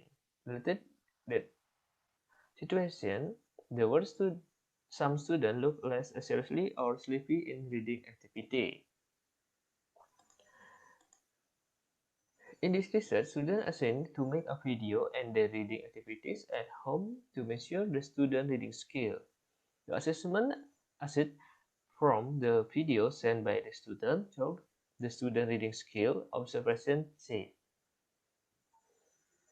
And the result of this research, the first cycle average reading skill student is 67.86, and the second cycle is 81.71. The classical completeness in the first cycle is 57.14, and the classical completeness in second cycle is 85.71. The category of a reading skill student in the first one is sufficient, and the category reading skill student in the second cycle is good. Based on the research that had been done, it can conclude that the implementation of number head together learning model based literacy effectively improved the reading skill on second grade student of SN 2 Liligundi. Thank you. Good morning, ladies. Okay, sorry. That's the first presentation for this first parallel session. So there are no questions from the chat room. So we will move to the next presentation. The second presenter is about mother's perception of social media as parenting guide in Bali. The author from this paper is Laksmi Prema Dewi Lohputu and Puji Yanti Fauzia. Let's watch the presentation. Parenting guide in Bali. Let's begin with the introduction. During these past few years, social activity and internet are intertwined. Based on the report of the Indonesian Internet Service Providers Association in 2018, top 3 reasons of using internet are: first, messaging; second is accessing social media platforms; and the last is browsing information. The intention to look for information is considered as self-directed learning. Mother who just entered motherhood has new responsibility to learn about parenting skills, and social media platforms is potentially to promote self-directed learning, particularly by the new mother. The study engaged a qualitative design to describe mother's perception of social media as source of parenting information. Data was obtained through focus group discussion and individual in-depth semi-structured interviews. There are 24 young mothers aged between 24 to 28 years were selected using purposive sampling technique. Data were coded into several themes. First, reason of using social media as parenting information. Second theme, types of contents accessed by mothers in parenting accounts. And the last theme, implication of the parenting accounts. This is table 1, the characteristic of participants. The participants are from Badung and Denpasar, Bali. They are from different educational background from high school to graduate degree. They are also housewife, private employee, entrepreneur, until civil servant. 20 of the participants has only one child, and the 4 of them have more than one child. The child age range is from newborn to more than 3 years old. This is the findings regarding reasons of using social media as parenting information. There are 10 reasons from the focus group discussions found it. First, social media provides unlimited information. Second, social media has information which is up to date. The third, social media can be a facilitator of interaction with other parents. It also can be a support system with other parents. And the parents say that social media can have answer immediately when they are asking for it. The other parents also say that social media used to confirm information obtained from other resources. For example, they got information from the parents or from the other mother, and then the mother used the social media to confirm this information on the parenting accounts. Regarding the trustworthiness of information, this came from parenting accounts whose own of the doctor or someone has the background of the psychology. And social media also can be accessed anywhere and anytime. It also has creative content and design, which including photos and video. And compared to books, social media is a cheap option, which is not expensive. This is the types of content accessed by mother on parenting accounts. There are 3 main types of content. First is pregnancy. Most of the mothers access parenting account to when they are preparing for a baby or they getting ready for birth. And the second main content is about parenting, when they have difficulty about breastfeeding, or they have difficulties in baby care, child wellness, or when they plan to their child to enter education, or regarding their children play. And the last content is about family life, about being mother, about health and relationship between parents. There are 3 implications of parenting accounts on social media. The participants say that sometimes the information can be too much, so they need to be selective in choosing the right information.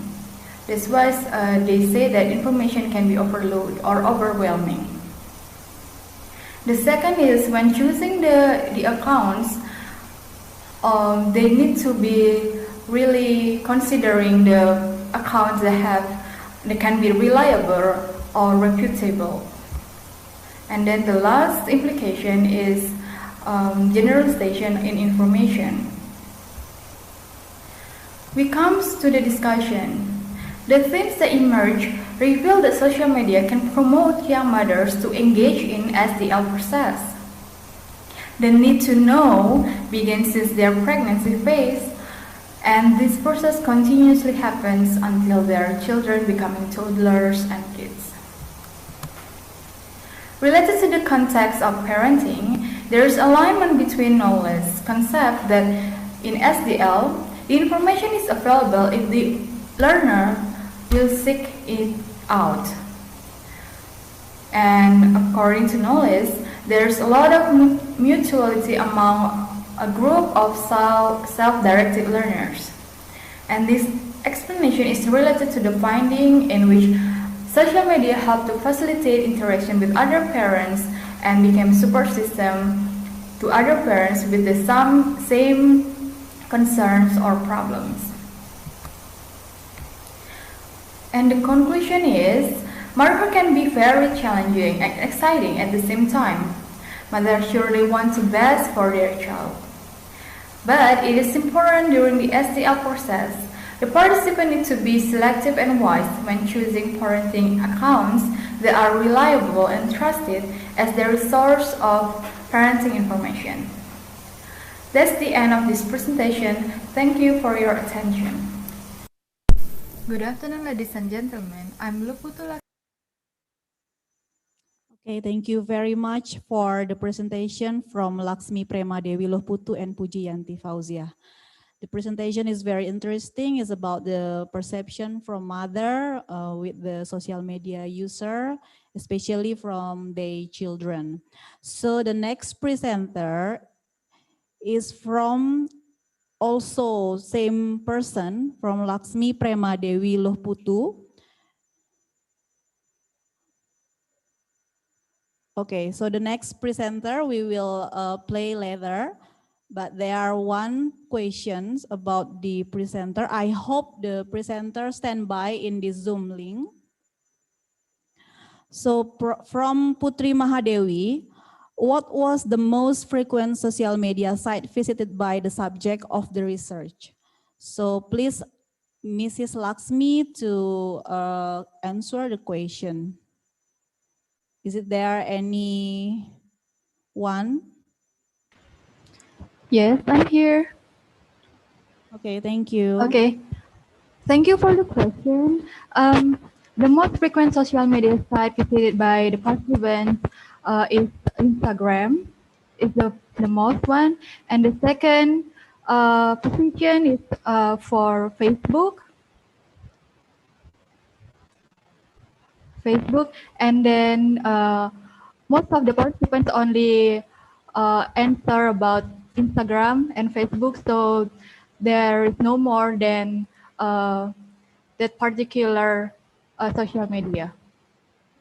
Thank you very much. Okay, thank you, Ms. Laksmi. So there are the most of the social media that used from the mother and the children. That's the Facebook and Instagram. That we know Instagram and Facebook is very well known in Indonesia. So for the next presenter is the same presenter from Ms. Laksmi. And the title for the paper is a preschool teacher's perspective on the implementation of Reggio Emilia approach in Bali from Sugito and Laksmi Prema Dewi Lohputu. Let's watch the presentation.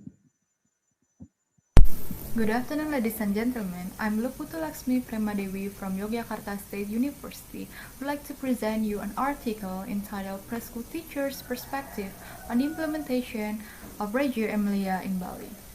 Let's begin with the introduction. So one of the approach that emphasizes child center but it's still rarely used in Indonesia is the Reggio Emilia approach.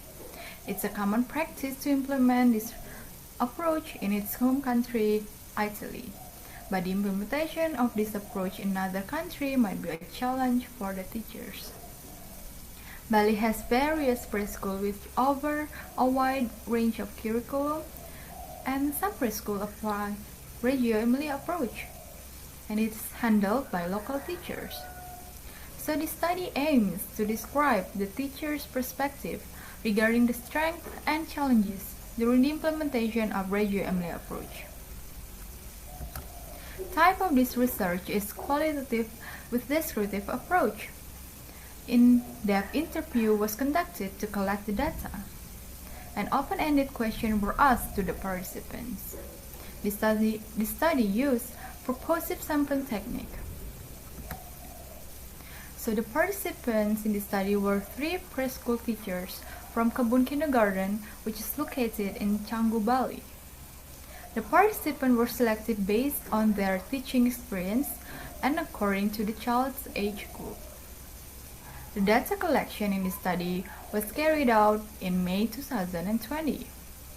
And to analyze the data, the study used model of Miles and Huberman. This is the participant characteristic. There are 3 participants from Early Learners 1, pre-kindergarten class, and kindergarten class.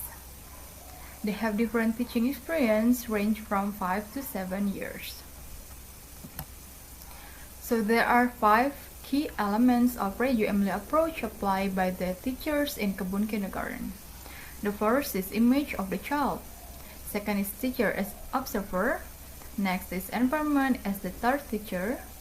And then pedagogical documentation. And the last is community collaboration. The first strength is image of the child. Participants see this aspect as strength because they see the children can develop their confidence to share their thoughts and ability to construct their own ideas. This perspective is related to John Dewey's theory, and he believed that knowledge was constructed by the children through active participation and experimentation. The second element has strength because they can build communication with the children and let the children decide what they want to learn as part of the child-centered approach. This perspective has influence from Maria Montessori that the teacher role as facilitator to help children become more independent by allowing them to learn collaboratively to construct the knowledge. The third element has strength because the environment becomes appreciation of work or project made by the children and encourage the teacher to be creative in designing the learning environment. This point of view reflects Dewey's and Vygotsky's view that knowledge is constructed through interaction with both people and environment. So the fourth pedagogical documentation has strength. First, documentation provides to get a teacher with insight into children's learning processes. Documentation also reference as a reference for continuous improvement and as a tool of sharing the child's moments to the family. This perspective has the same page as pointed out by Malaguzzi. Through the documentation, the children become more curious, interested, and confident as they understand the meaning of what they have achieved. The last element has strength because the teacher feeling supported by the parents and community. This view is related to Bronberner's social ecological theory, which believes that the children and adults grow and develop in an ecological system, which include interaction among various factors such as family, school, community, and wider society. Those are all the strengths, and let's move on to the challenge. The first challenge of teacher as an observer. The teachers see this element have challenge because sometimes there are a lot of children need to be observed with a limited time. And New defines that the strategy of teacher as participant and observer is that teacher can encourage children to attend to an activity. The next element is challenging because of the misconception by some parents. Some parents still think that this approach comes with worksheets, so they haven't very understand about the Radio Emily approach. So in this case, teacher efforts in reminding parents about Reggio Emilia is similar to Rinaldi. We emphasize that everyone has rights to be involved in the educational process, whether teachers, children, or parents, in order to feel the sense of belonging and to share the meanings. The last challenge is the challenge of pedagogical documentation. During the documentation practice, the teacher learned how to manage the time, capturing moments, and interpret the children's thoughts. As mentioned by Rinaldi 2005, staff teams need to be more creative and resourceful in how best to allocate time. Sustaining and developing staff training and development need to be the priority. That's all the discussion about this study. And for the conclusion, based on the previous discussion, teachers in Kebun Kindergarten have their own perspective regarding strengths and challenges of Reggio Emilia approach. Almost all of the key elements has both strength and challenge. So teachers need to improve their competencies and build strong teamwork in their class in order to overcome the challenge and keep the good work for the strength. Alright, that's the end of the presentation. Thank you for your attention and good evening. Assalamualaikum warahmatullahi wabarakatuh for the presentation. That was very fruitful presentation about the perspective of preschool teachers. But I cannot find the question for this presentation, so we will move to the fourth presenter. The title is The Validity and Reliability Instruments to Assess the Mobile Ability of Early Children. The author from this paper are Ketut Gading, Putu Aditya Antara, and Yasinta Septiarini. Let's watch the presentation.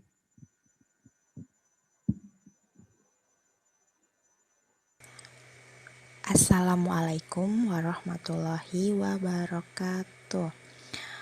My article, Validity and Reliability Early Childhood Locomotor Capability Assessment Instrument. Writer of letter 1. Yasinta Dwi Ayu Septiarini. 2. Ketut Gading. 3. Putu Aditya Antara. Early Childhood Education Department, Faculty of Education Ganesha, State University of Education. Number 1. Introduction. Early childhood education is a primary education that benefits from developing all aspects related to children development. Gross motor motion is related to the child's ability to move on non-locomotor weight, means it only involves and 5 parts of the body. Means well, the locomotor movement is a movement that affects all aspects of the body, such as running, jumping, walking, throwing ball, and action that use other motor activity.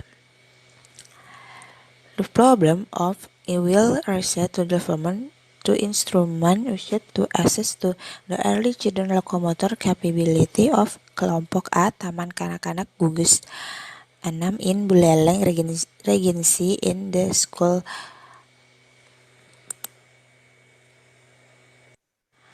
Two methods. This research in research and development. This research and research with the RDF, the development model, or research development research with this model in and study. 3. Result and discussion. Instrument development and can be done by research development and product effectiveness testing. Subject by design the blueprint and developing into an questionnaire with 20 statements. 4. Conclusion. Development instruments have very high validity and reliability with score of 091 and 881. This result indicate that the instrument that have been developed can be applied and used and the result in learning. Thank you. Okay, thank you very much for the wonderful presentation. So we will move to the next presenter because the previous presenter, no question for that presenter. So for the fifth presenter is from Lydia Sandra and Niloh Sekar Astuti. The title for the paper is Prepared Environment as the Key Success Factor in Building Clean and Healthy Habits in Early Childhood Education. So let's watch the presenter.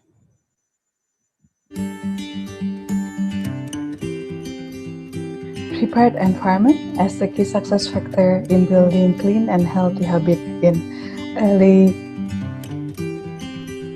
Prepared environment as the key success factor in building clean and healthy habits in childhood education. Paper ID 74.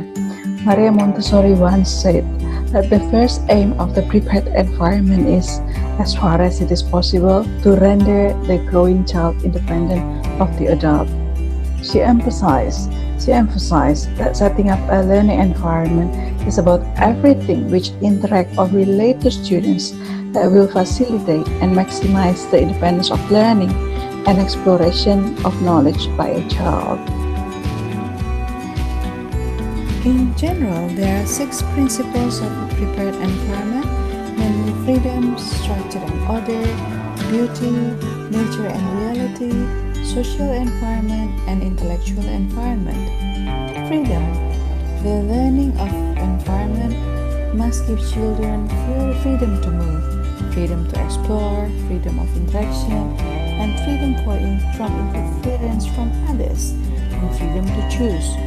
Children must be free to explore and follow their natural desire and develop their potential that is in hand or her and improve the knowledge of the world around him or her. Structure and order will accurately improve understanding of the structure and order of the universe.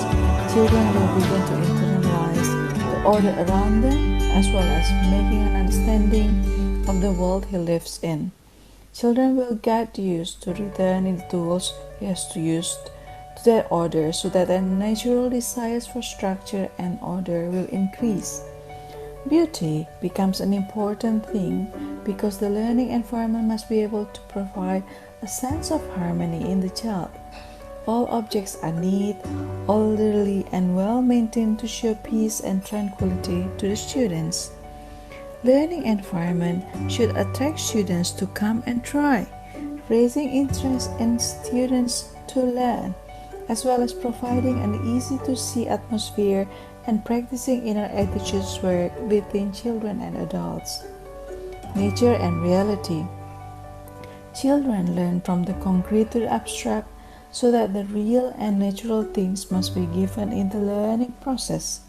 Recognition of the real and natural is very important because it is the visualization of the object which he or she will use in building or constructing his understanding in present and future. Hence, it is very influential for the child's life. Error visualization of the objects will cause misconception of the child about an object that he or she is learning. Social environment will provide opportunities for children to have a sense of empathy and compassion for others. Interactions, social in learning activities will support social development and emotional to become children who care and prepare them for the world of work and play in a group. The social environment can be realized by creating a multi-age class so that children can interact with the younger siblings or older ones as well as peers. Intellectual environment, an education environment that was prepared to develop a holistic individual child, not only in intelligence. The environment is created by guiding children to study the 5 areas of Montessori, namely sensorial, practical life, mathematics, language, and culture. That method aims to prepare children to follow the education level furthermore, which requires basic concepts that really have to be understood by the children. Using mixed method, at first we are using interviews and observation with all stakeholders, and then examining the model using some analysis. And we found that the prepared environment encourages love of learning, independence, exploration, and experiments among children. The significant regression lines from the prepared environment to healthy culture and innovation are as follows. A. Prepared environment for learning, love of learning, with an estimated loading factor value of 0.635 and a t-value of 20.516 with an error variance of 0.0432. Hypothesis 3. B. Prepared environment on independence with an estimated loading factor value of 0.752 and a t-value of 2.785 with an error variance of 0.0318. Hypothesis 4. C. Prepared environment for experiment and exploration with an estimated loading factor value of 0.585 and a t-value of 2.592 with an error variance of 0.0303. Love of learning towards a healthy culture and innovation with an estimated loading factor value of 0.822 and t-value of 6.907 with an error variance of 0.0338. Experiment and exploration on healthy culture and innovation with an estimated loading factor of 0.372 and a t-value of 6.515 with an error variance of 0.0309. Conclusion that can be drawn from the model that prepared environment, which is an environment that prepares students to think and act freely, remains in structure and in a certain setting, an environment that is highly committed to beauty and decency, an environment that is social friendly and stimulates intellectual abilities are the automatic entry points in forming a healthy habits and innovation culture through the mediation of love of learning, independence, experiment and exploration variables. The environment shapes human behavior and therefore produces culture. So an environment that is well prepared based on the 6 principles above by being friendly to the local natural character will automatically encourage a healthy and innovative culture.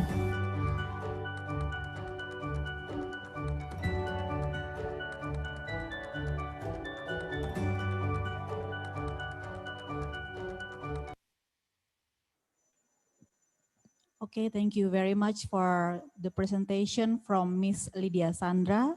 So there are one question for the presenter from Putrini Mahadewi. The question is, how to establish social presence for children during learning from home?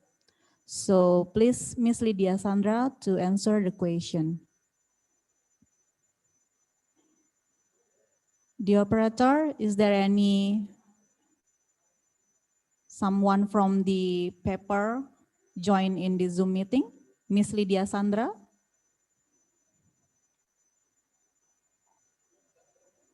Okay, so Miss Lydia Sandra didn't join this Zoom meeting, so maybe Miss Putrini Mahadewi can ask directly from the email that you can find in the book of abstract. Thank you very much for the question. So we will move to the next presenter. This is the 7th presenter. The name is Nimade Krismantari Yuti, Niwayan Arini, and Niwayan Rati.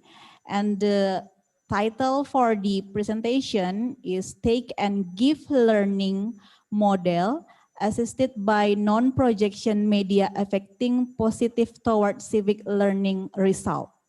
So let's watch the presentation.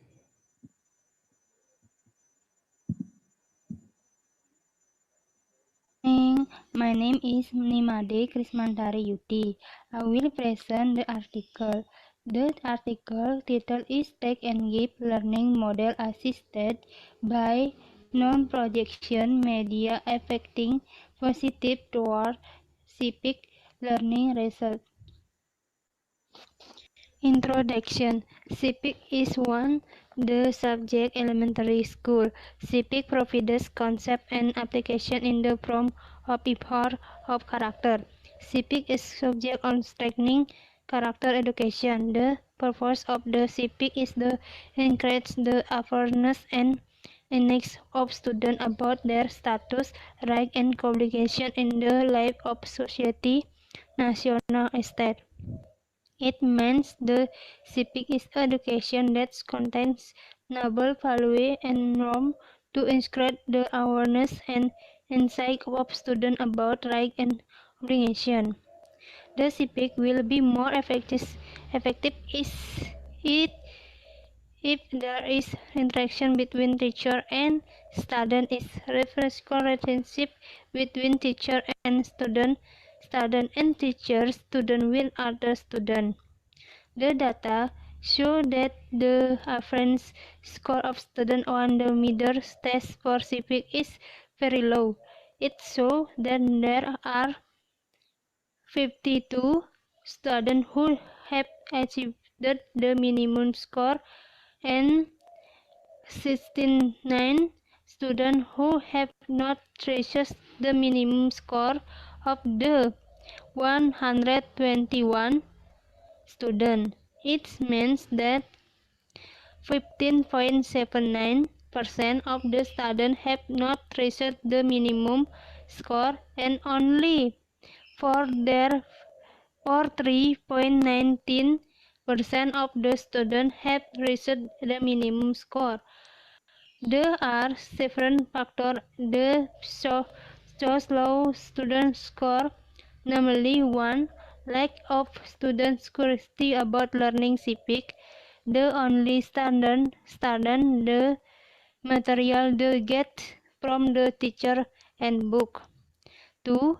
Students are not able to apply civic knowledge in daily life at school and outside of school. 3. Students then of memorize the material presented. 4. The use of learning method and media by teacher is not option, so that students cannot be active and dependently in understanding lesson well. So the civic learning cannot be taught by memorization only elementary school.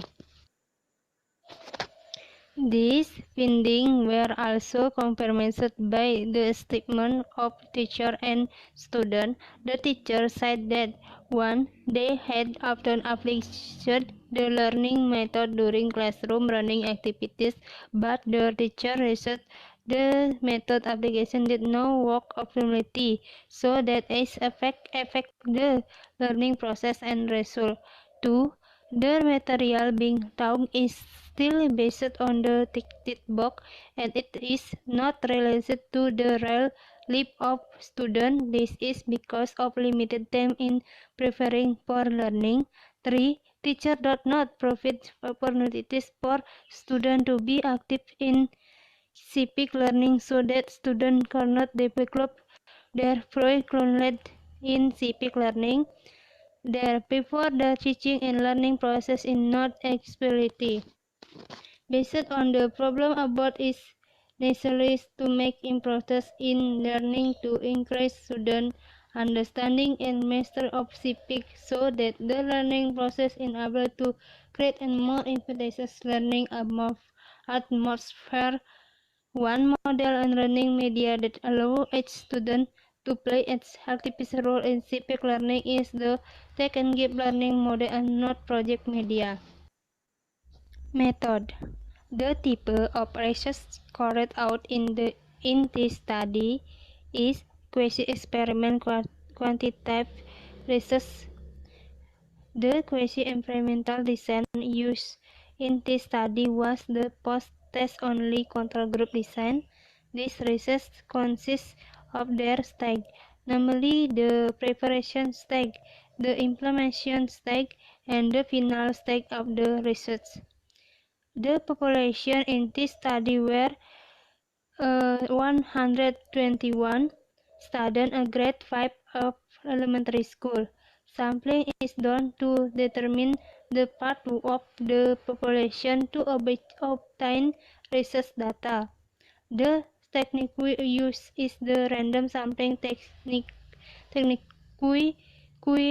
The number of students is the experimental class was 27, while the number of students is the control class was 25 students. In this study, the method used in the test method. It is the way of obtaining that data in the form of abstract. The must be done by individual or group. The type of test used in this study was an objective test in the form of a regular multiple choice with 4 answer choice A, B, C, or D with 30 questions.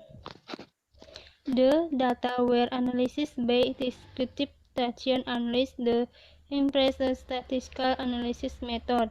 The test experiments were the normality test of the data distribution and the homogeneity test of variance. The aims of testing the normality of data distribution is to ensure that the sample is normally distributed, so the hypothesis testing can be done. The data that is tested for normality is data on student-specific learning result. The homogeneous test can be done if the data group is one not normal distribution. The homogeneity test is done to show that the difference in hypothesis testing accordingly occur due to difference between group, not as a result of difference which group. Furthermore, to test the hypothesis using the t-test with the pooled variance formula. Result and discussion. Result show that the mean of the experimental group is 21.89, while the mean of the control group was 12.76. It meant that the mean of the experimental group is higher than the mean of the control group. The variance of the experimental group was 28.11, higher than the variance of the control group, 13.99.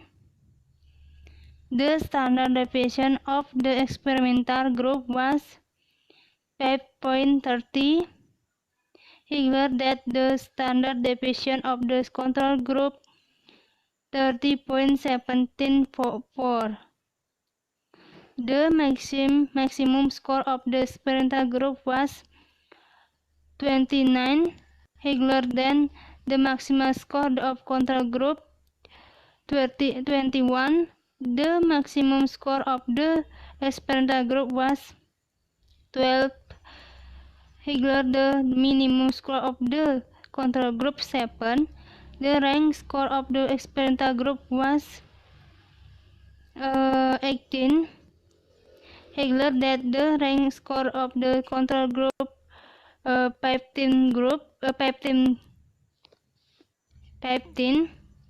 In the Kolmogorov Smirnov statistic, the statistic value in the experiment group was P 0.199, with A significant number of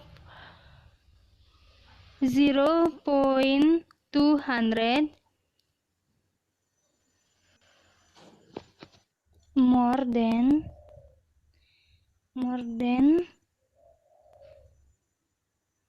0.05. The statistical value in the control group P same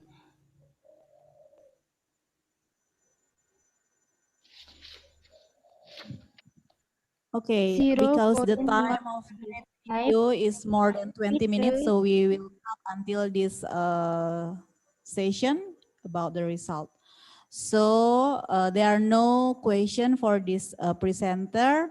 We will move to the 8th presenter. The title is The Effectiveness of the Word Square Learning Model on the Social Studies Learning Result of Elementary School Students.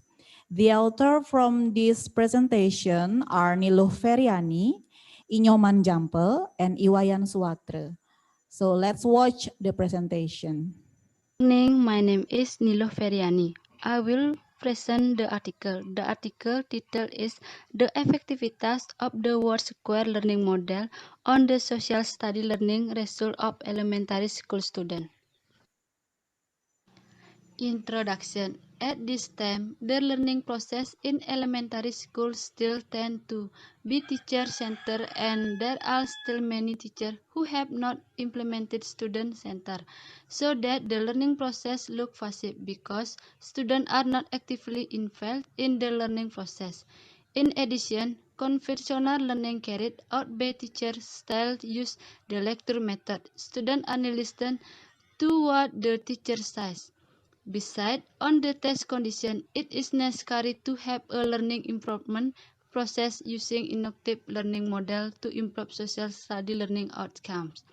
One learning model that can be used to improve the quality and effectiveness of social study learning is the application of the word square type of cooperative learning model.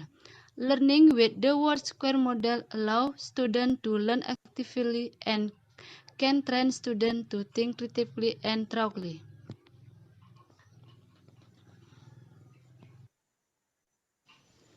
However, in studies that have been carried out using the word square learning model on social study learning outcomes, there is no further effects on the test result, whether it is successful or not.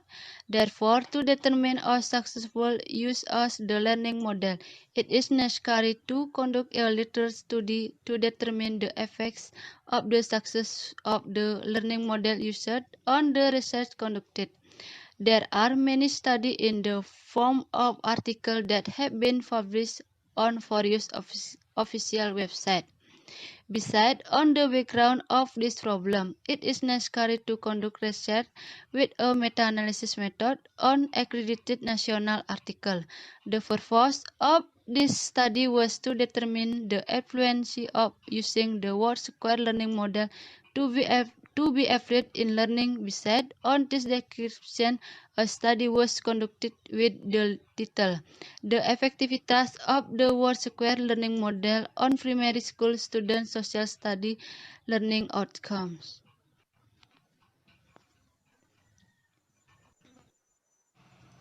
Next, method. The type of approach used is a quantitative descriptive approach. The sample in this study is in the form of articles that have been published nationally, especially articles that have been published with the criteria.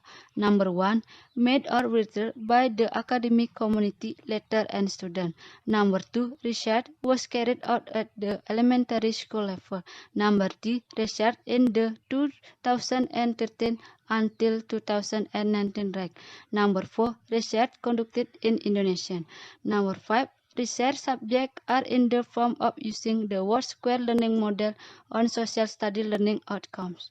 Number 6, hypothesis testing is limited to the t-test. So, articles that are subject to research must meet this criteria. The data analysis technique used in this study is the FXS analysis technique.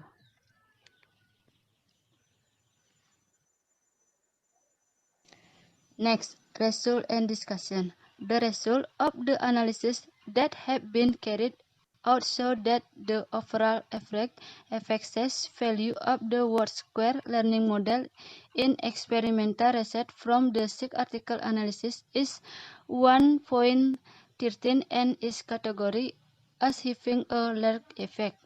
This figure means that the treatment of the word square learning model in the social study learning outcomes of elementary school students has a great influence on students. The result of the study indicate that learning with the word square model as a whole has a great influence and provide effective result on the social study learning outcome of elementary school students.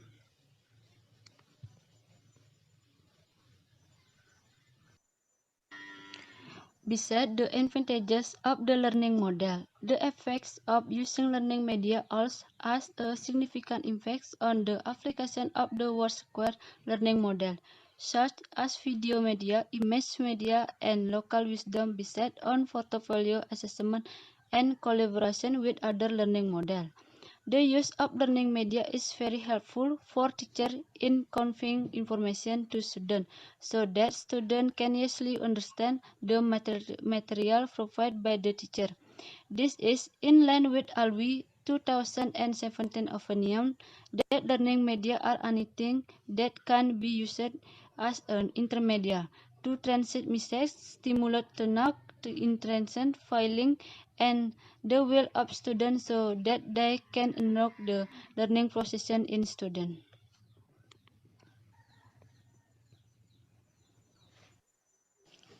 Next, conclusion.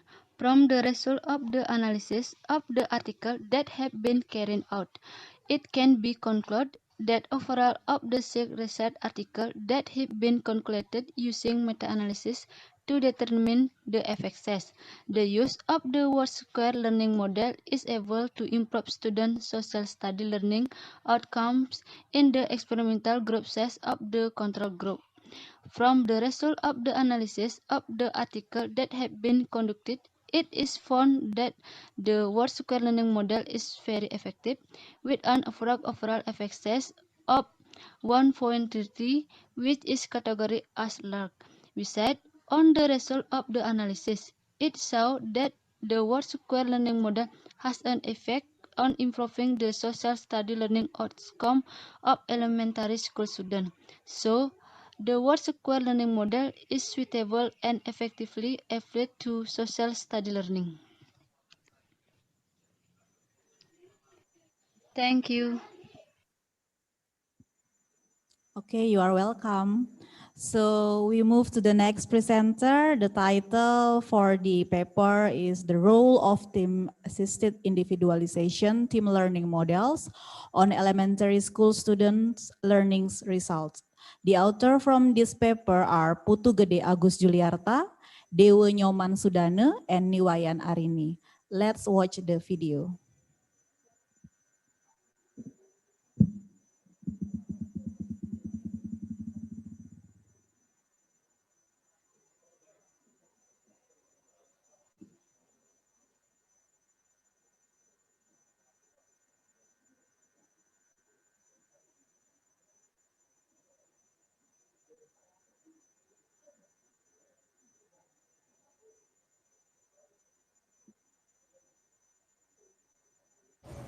Greetings, my name is Putu Agus Juliarta and I am one of the authors of this study. This study is the role of team-assisted individualization learning models on elementary school student science learning result.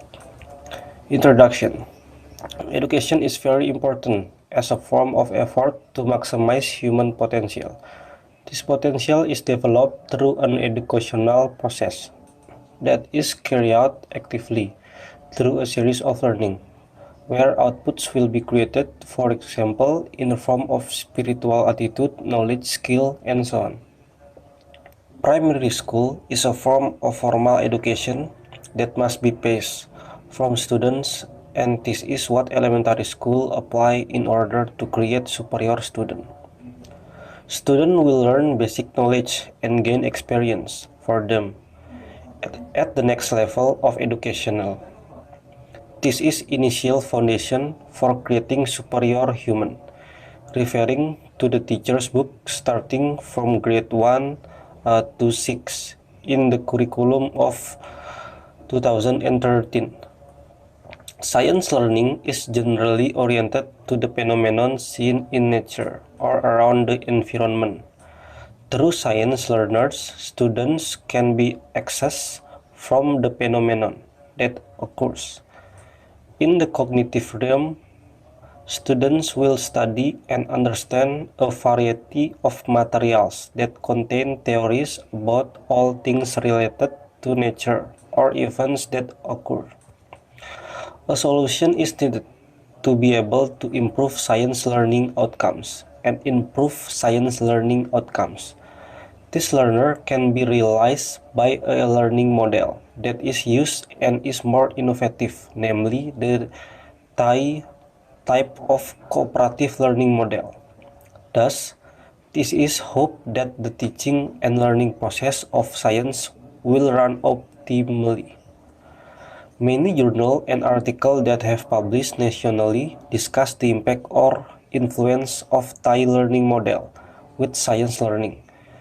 23 journals published nationally were obtained that examine the effect of the Thai learning model on science learning results in elementary school from 2013 to 2020. From the summary result of this journal and article, it can be argued that the application of Thai model has a positive impact.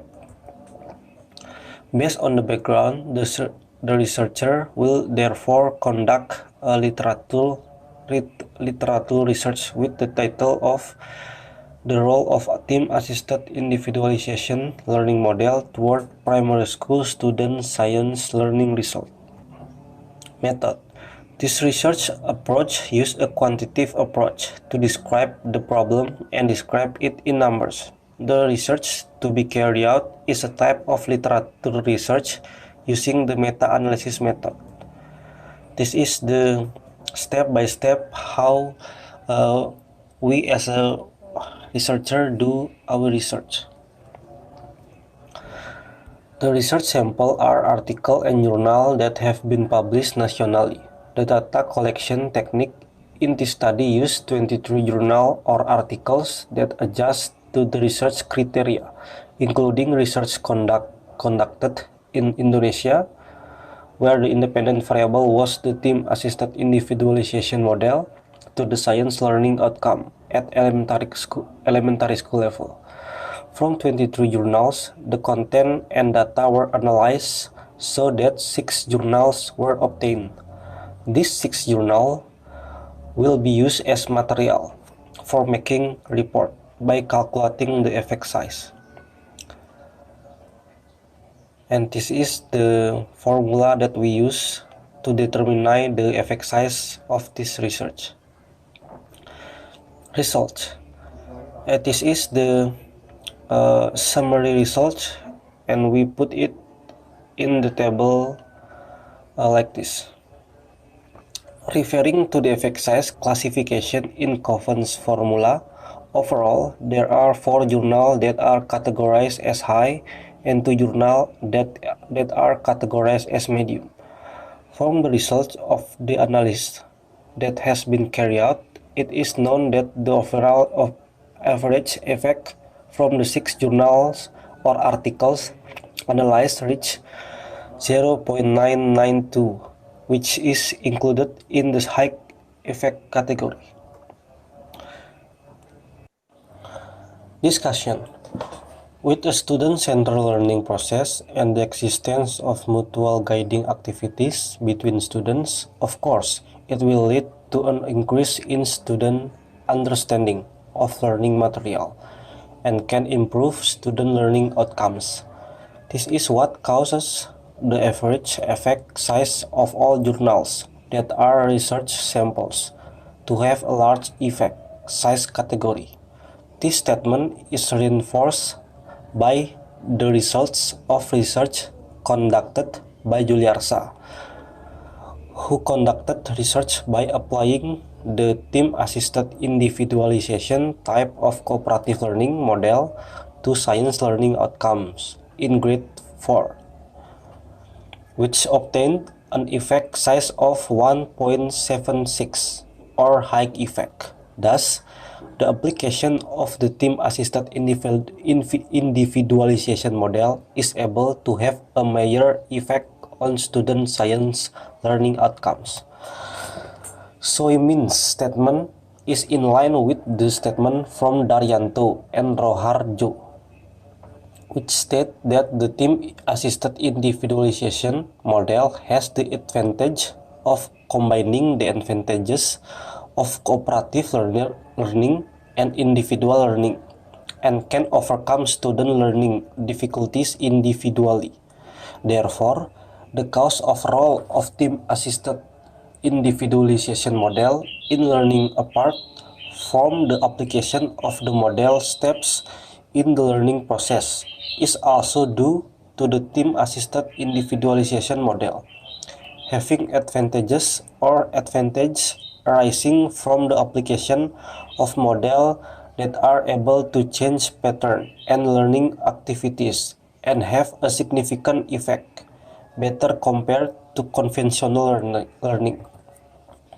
Thus, the discussion of the finding and research results prove that the team-assisted individualization model has a large effect on science learning outcomes, as evidenced by the average effect size of journals or articles sample in study, and these results are in accordance with Nugraha's statement that the use of team-assisted individualization type of cooperative learning model can improve understanding of the concept of science, and the team-assisted individualization model has an important role in the learning process in the classroom, so that learning patterns change, students become more active, and students' science learning outcomes can increase. So, the conclusion. From the research results, it is known that the team-assisted individualization learning model get an effect size with an average of 0.992, which is categorized as high, which is supported by the results of research in journals or articles, which are the samples of the study. In the journals or article, the group of students who has given the model team-assisted learning model obtain a higher science learning results score than the team-assisted individualization model did not use. From the discussion, it is known that the team-assisted individualization learning model has an important role in science learning. So it can be stated that the team-assisted individualization model has a major effect on science learning results and has an important role in science learning process. So that's it, the presentation of my research, librarian-based research. Thank you. Om Santi Santi Santi Om. Om Santi Santi Santi Om. Thank you very much for Mr. Juliarte for your presentation. There are one question from Juaria about your presentation. Is this meta-analysis method you are using was the same with systematic literature review? What application used to deduct the number of the journals? Please, Mr. Juliarte, you can answer the question from Ms. Juaria. Is Mr. Juliarte stay in the Zoom meeting, the operator? So, Mr. Juliarte not in the Zoom meeting, so Ms. Juaria can ask directly to the email. You can find the email for Mr. Juliarte in the book of abstract. So we will move to the last presenter for this parallel session.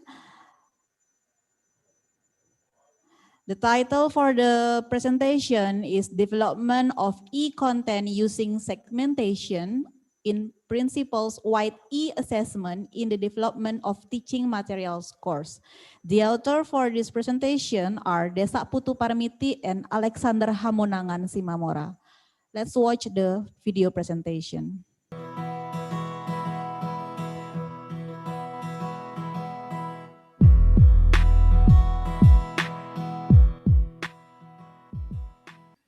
Om Swastiastu. Good day, ladies and gentlemen.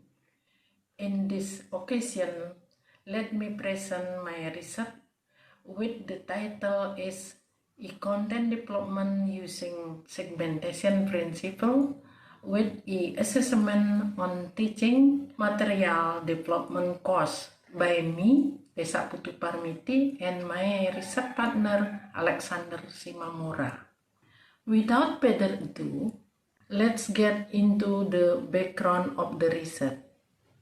This research was initiated by looking at several problems in the field.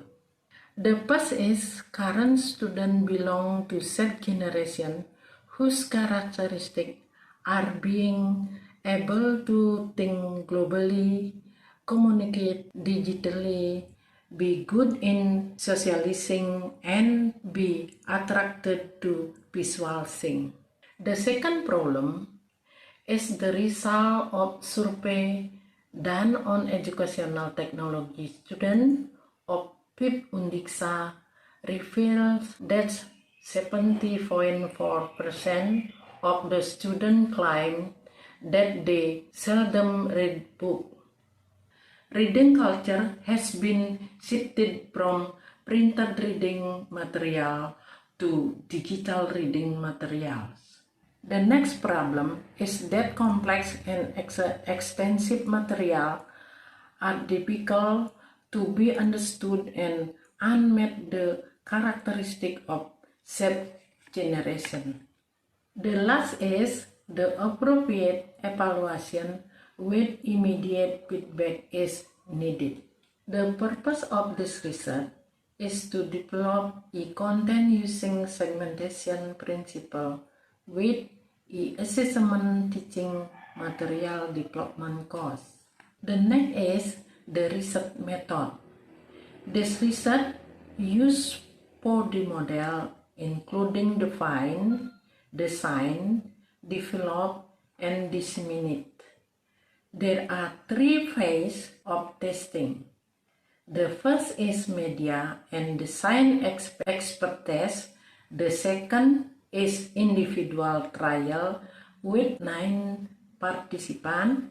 And the third is small group trial including 12 groups. Questionnaire is used as the instrument in this research. Meanwhile, the data is described quantitatively. And here is the display of the e-content being developed. Include purpose and function of the e-content. They are also printed and audio-visual form of the teaching material. Some questions are also included to trigger student critical thinking. And here is the e-assessment contained in the e-content being developed. The assessment gives immediate feedback to students as soon as the student done the test or quiz. Based on the expert test, the media score 90 and the design score 91. This means the media and design of e-content are in the very good category. Based on individual trial, the e-content score 85. Meanwhile, the score from small group trial is 87.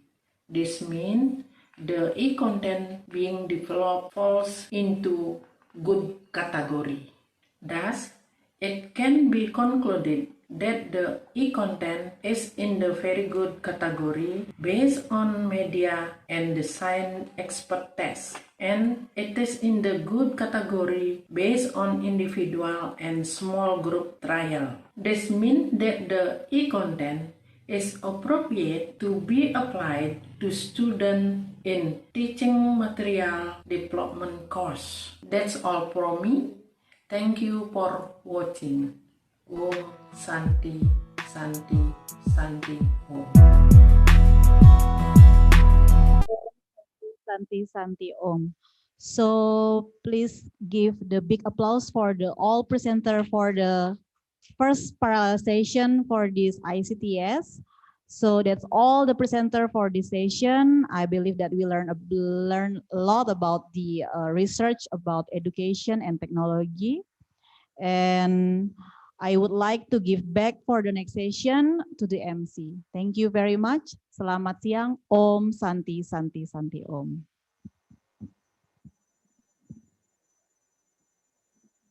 Thank you so much, Mrs. Nietzsche. Well, ladies and gentlemen, I do believe that you are excited because finally we have arrived to our second parallel, which is our last parallel for today. So in this parallel session, is going to be moderated by Miss Dewa Ayu Putri Handayani, SPSI, MSc. For Miss Dewa Ayu Putri, the floor is yours.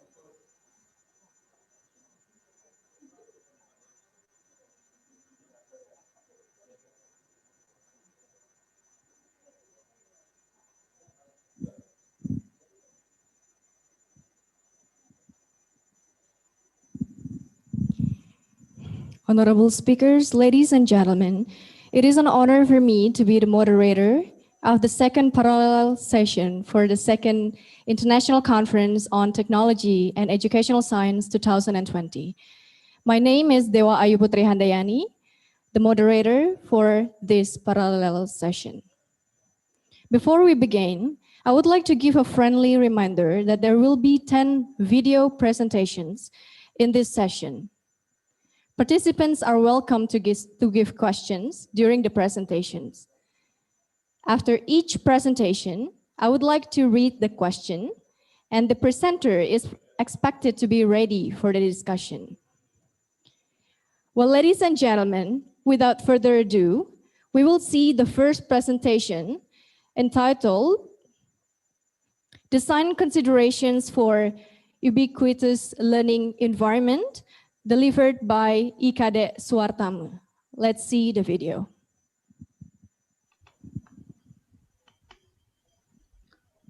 Good morning, ladies and gentlemen. My name is Kadek Suartama from Universitas Pendidikan Ganesha. I will present my paper entitled Design Consideration for Ubiquitous Learning Environment. Recently, the concept of learning can be approached using constructivism paradigm. Constructivism understanding of learning state that learning is the result of its own construction of student as a result of its interaction with the learning environment. Based on the paradigm of constructivism about learning, the principle of mediated instruction occupies a strategic position in order to realize learning even optimally. In the past, information technology products such as mobile phone, electronic device, or gadget, cloud computing, wireless network, etc. had become the main promoter and accelerator of the application of the concept of mobile learning.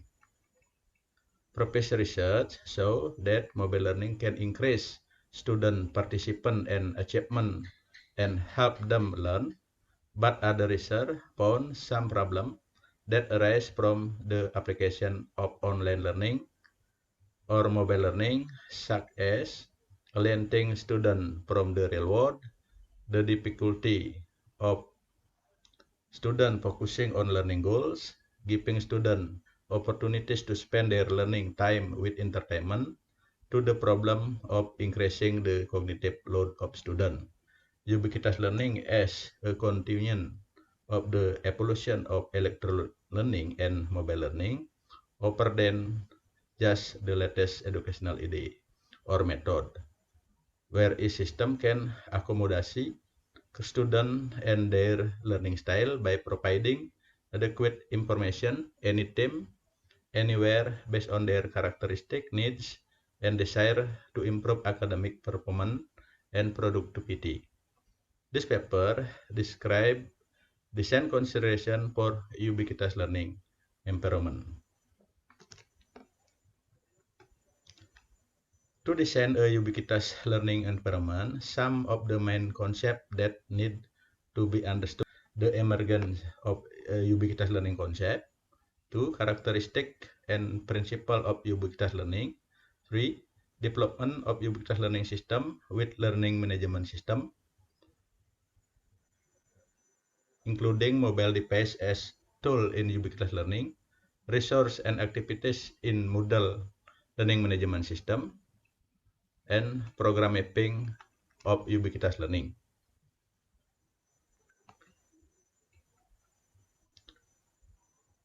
The emergence of the concept of ubiquitous learning can be visualized in the following figure. Learning occurs not only in classroom, but at home, workplace, playground, library, museum, and nature, and in our daily interaction with other people facilitated by learning management system.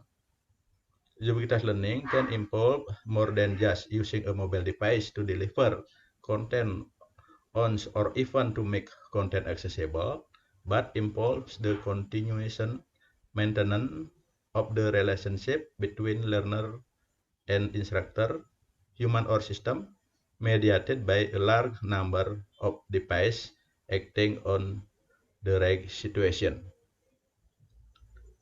Not haggling any device as a center of learning technology, mobile devices are embedded, integrated in the user situation or context. Through individual exploration of various learning material or resource available in a broad environment independently using learning management system. If in traditional learning, students are tied to place, students have to go to campus, to the library, other learning resources. It has not been seen what time they open and close. With ubiquitous learning, these learning resources are only one click away from us. There are many characteristics and principles of ubiquitous learning, including permanency, mean information remain unless the lecturer deliberately delete it. Unlike in traditional learning, students can lose their material. Only students who are diligent in the taking notes do not lose material. Students who are lazy will lose material. In ubiquitous learning activities and learning resources are stored in the directory or learning management server. Accessibility means information is always available whenever students need to use it. It can be accessed whenever students want via mobile phone. Immediacy means information can be retrieved immediately by students without having to wait. In traditional learning, students sometimes wait to get an explanation from the lecture. Interactivity means students can interact with peers, teacher, and expert both synchronous and asynchronous. Contact-aware means a container of 10 contacts, namely personal contact, touch contact, device contact, social contact, spatio-temporal contact, environmental contact, user interface, infrastructure, strategy contact, and historical contact. And then about development of ubiquitous learning system with Moodle learning management system. Can see at the table. Next. Development of ubiquitous learning system with Moodle learning management system. There are resources and activities in Moodle learning management system. Moodle is an open source software that supports the implementation of online learning with an integrated paradigm where various learning support features can easily be accommodated in an online learning portal. Moodle online learning system can be modified as needed. Research has proven that the use of Moodle LMS can enhance learning outside the classroom and has a positive influence on student thinking and innovation skill. Moodle LMS has not a lot of features that can be used to support the application of ubiquitous learning. Course on Moodle are area where a lecturer will add a resource and activity to be completed by student. Resource and activity in activity provided on Moodle are presented at the table. Next, about program mapping.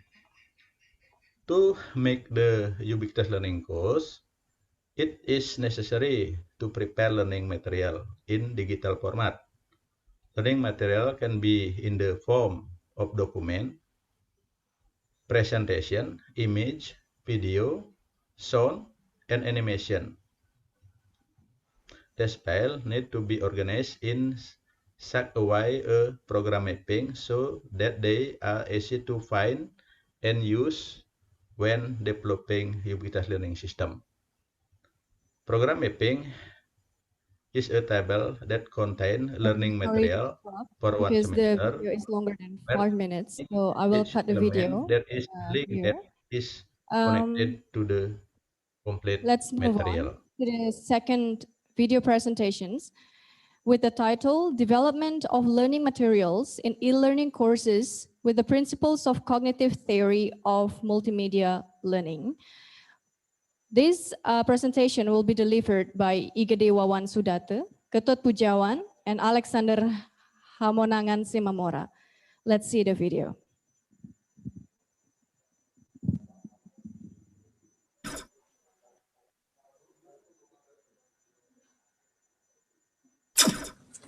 Om Swastiastu, salam sejahtera bagi kita semua, salam harmoni.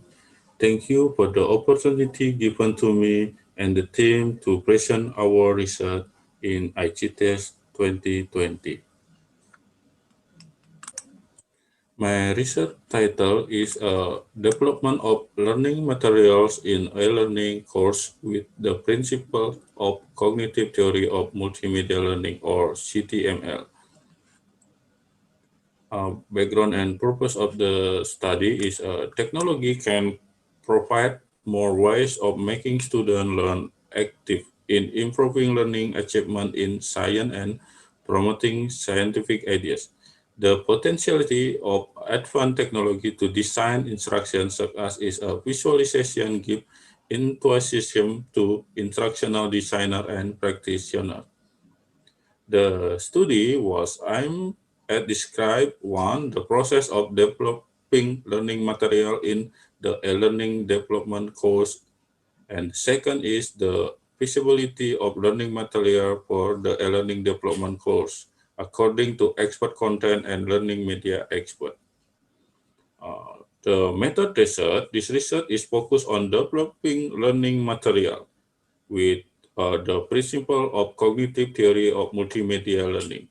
The research subject were one subject content expert, one instructional design expert, one instructional media expert, and 30 students. The data collection method in this study were questionnaire and test. The data analysis technique used in this research is qualitative descriptive analysis and quantitative descriptive analysis. Result and discussion. The results show the process of developing learning material through A, the analysis stage, B, the design stage, C, the development stage, D, the implementation stage, and E, the evaluation stage. The learning material development were feasible based on a review by content expert with very good qualification. Instructional design, very good qualification. Instructional media expert with very good qualification, and trial to student with very good qualification. Discussion. The result of research showed that the use CTML was more powerful to developing learning material. The use of CTML to show change directly make it possible for memory to process in student cognitive process more easily. Meyer Cognitive Theory 2001 state that knowledge is presented and manipulated through two cognitive channels, such as visual, pictorial, and audio channel. And the last conclusion for us is the process of developing learning material through the analysis stage, design stage, development stage, implementation stage, and the last is the evaluation stage. Second, based on the result of the development and feasibility that has been done, the learning material are suitable for use in learning in the e-learning course. Thank you for your listening my presentation.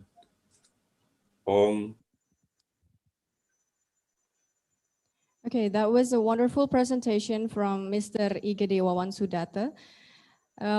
Because there's no questions for this presentation, I will move on to the next presentation, which is the third presentation, with the title, Development of Thematic Multimedia Oriented to Empowerment of Multiple Intelligences in Primary Schools, which will be delivered by I. Komang Sudarma, Ignatius Iwayan Suwatra, and Dewa Gede Agus Putra Prabawa.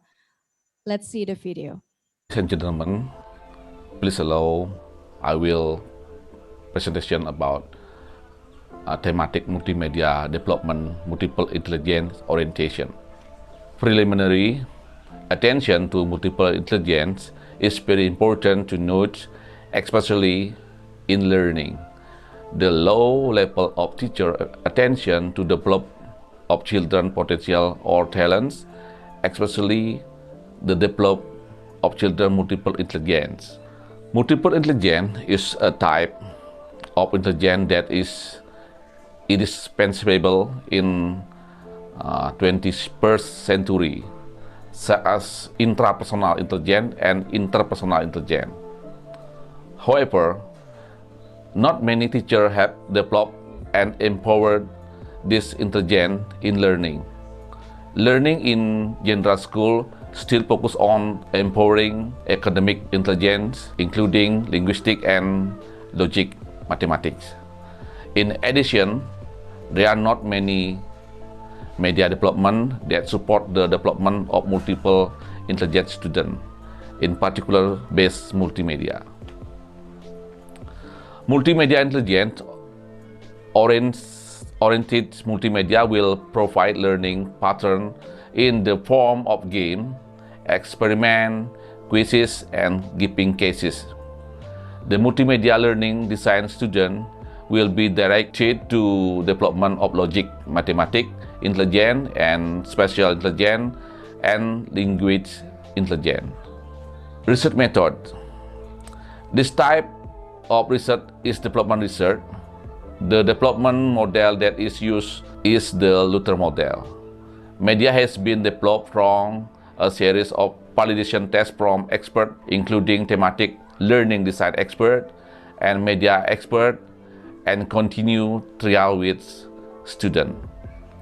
The individual test take improve 3 students followed by the small group testing used 12 students. Data were collected using questionnaire and tests. Research results are multimedia product. This game can train spatial intelligence. Students are given a case to find a school location quickly and precisely. In looking for a school, students will be given several distraction routes so that students who are careful will be able to determine the right path. Expert tests, research, individual tests, and small group. Design expert provide an assessment with a score of 95.83, which is in the very good category. The assessment of instructional media expert, that thematic multimedia get a score of 100, which is in the very good category. And the individual test score, 93.33 in very good category. And the small group test option, a score of 99.44 in the very good category. Thank you for attention. Goodbye. Thank you. Thank you so much for the presentation. Let me open the discussion session if there's any question from the participants. Okay, because there's no questions from the participant, I will move on to the next presentation with the title, Classical Japanese Dance Learning with Blended Learning, which will be delivered by Kusnadi. Let's see the video.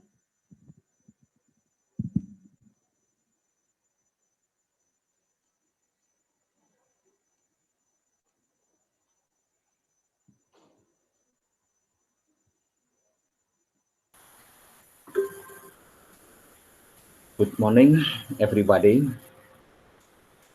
I'm happy to meet all of you in this conference, the second international conference on technology and educational science.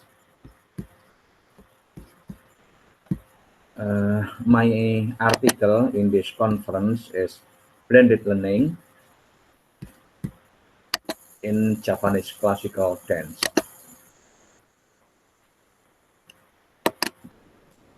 This study aims to explore the form of blended learning in accordance with the needs of students in dance educational study programs, especially those related to the blended learning model and structuring the course content. The research approach is a research and development, or R&D. The subject of this study will dive into two categories. One subject for expert validation and two subjects for field trials. The subject for expert validation is a Surakarta-style Japanese classical dance teacher from Institut Seni Indonesia, Yogyakarta. And the subjects for the field trial were fourth semester student of the Dance Education Study Program, Universitas Negeri Yogyakarta, Indonesia. Data collection techniques used in this study, namely a questionnaire to determine the choice of the blended learning model and its component, and two, the product feasibility assessment scale. And the data analysis techniques used this research is descriptive statistical data analysis technique. Research result 1. Blended learning model in Japanese classical dance. Based on the initial assessment, students prefer the enriched virtual model as a form suitable for application in learning Japanese classical dance, but it needs to be modified. This means that online material is not only an enrichment material, but also as an initial stimulus before face-to-face learning is carried out. The second research result is arrangement of course content on e-learning. Based on the niche analysis, the blended learning material is arranged systematically using elaboration theory in the following order. Each topic is studied alternately between online and face-to-face. Result of blended learning validation.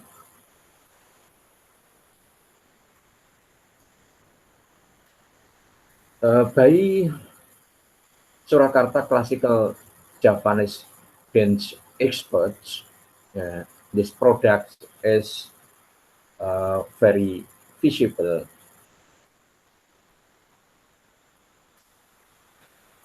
from 5 aspects, namely material trap, material relevance, extent and depth of material, material benefits, and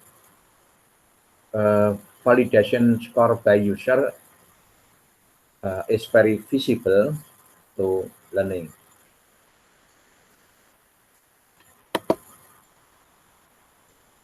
Based on the description above, it can be concluded that the use of e-learning in the context of blended learning can be seen as an effort to increase the effectiveness of learning.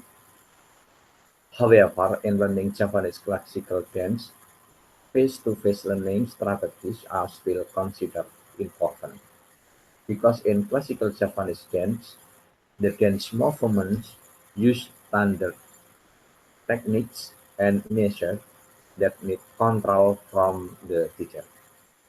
Thank you. Okay, that was the 4th presentations given by the participant. Because there's also no questions for this presentation, so I will move on to the next presentation. The title is The Effect of Guest Lecturers and Online Discussion Forum Towards Students' Communication Competencies on English for Educational Technologies course. This presentation will be delivered by Putu Putri Mahadewi and Ketut Bujawan. Let's see the video.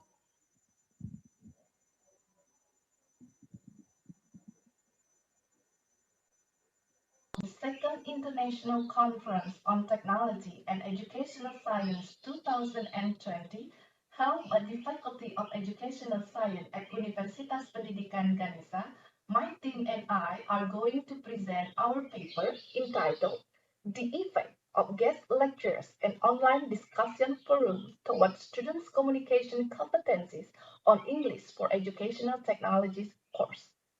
Please introduce. My name is Putu Putrini Mahadewi, and my team member is Mr. Ketut Bujawan. We are from Universitas Pendidikan Ganesha.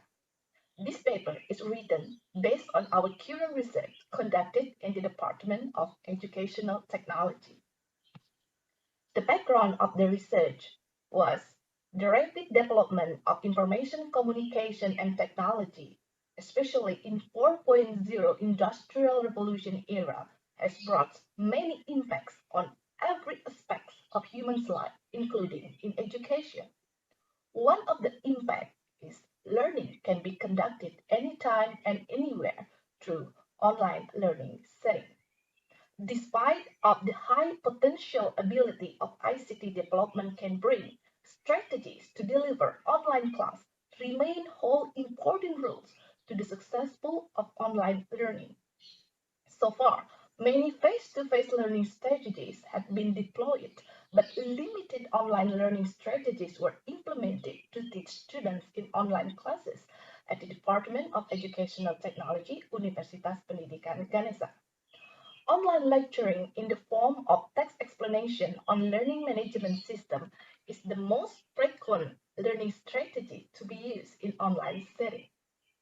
Based on the interviews with lecturers and students, it was found out that students felt the lack of social presence in the online class. The students stated that the online class activities were monotone by the use of text, so quiet, and sometimes boring. This leads student cognitive presence and their communication competencies. Because of it, effective online learning strategies are needed.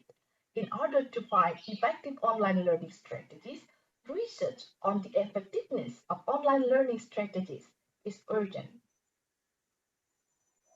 The research goal was to test the effect of guest lectures and online discussion forums towards students' communication competencies on English for Educational Technologies course. This is quasi-experiment research with post-test control group design. The subject of the research were 42 students who were taking English for Educational Technologies course. They were divided into two groups, experiment group and control group. The variables of the research are guest lectures, online discussion forum, and online lecturing are independent variables, and student communication competencies is dependent variable. The method to collect the data is test in the form of performance test. The instrument to collect the data is performance test rubric. The collected data were then analyzed by using descriptive technique and inferential statistical technique.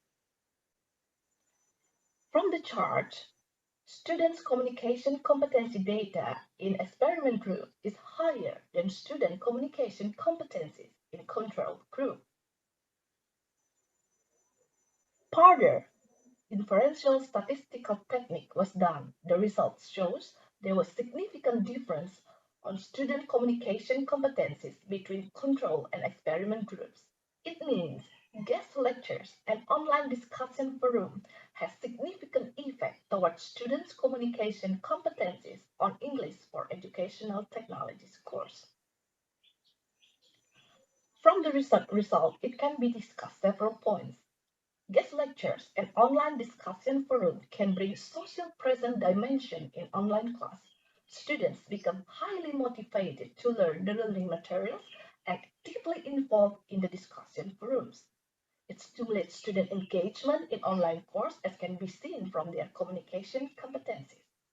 Huang et al. 2020 stated that social presence stimulates student cognitive presence.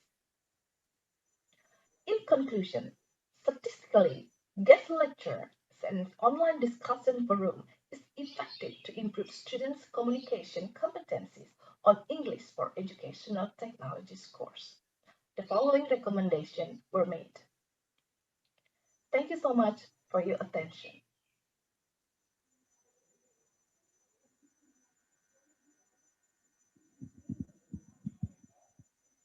Okay, that was the presentation. Thank you so much for the presentation, and I will open the discussion session because there is no questions for this presentation. So I will move on to the next presentation with the title, Improving Student Arithmetic Ability Through Interactive Multimedia Development on Mathematics Competencies of Third Grade Elementary School Students. The authors of this article are Adrianus Iwayan Lilayuda Sukmana, Dasak Putu Parmiti, and Ketut Pujawan. So let's see the video.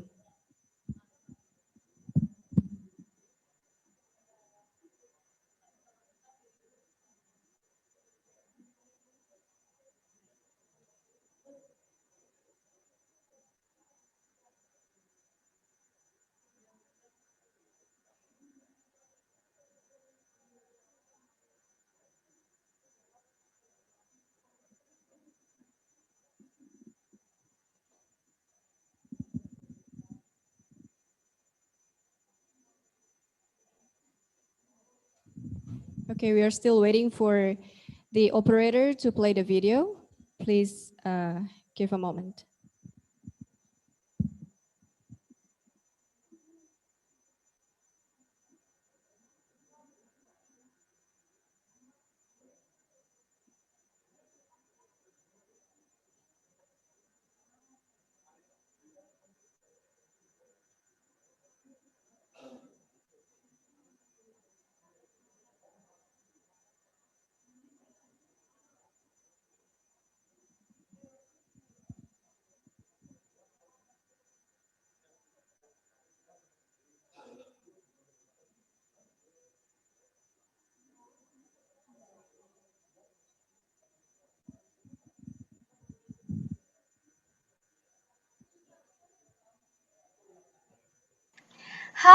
good morning, ladies and gentlemen.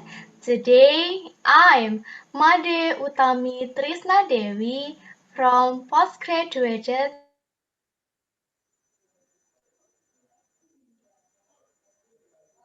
article in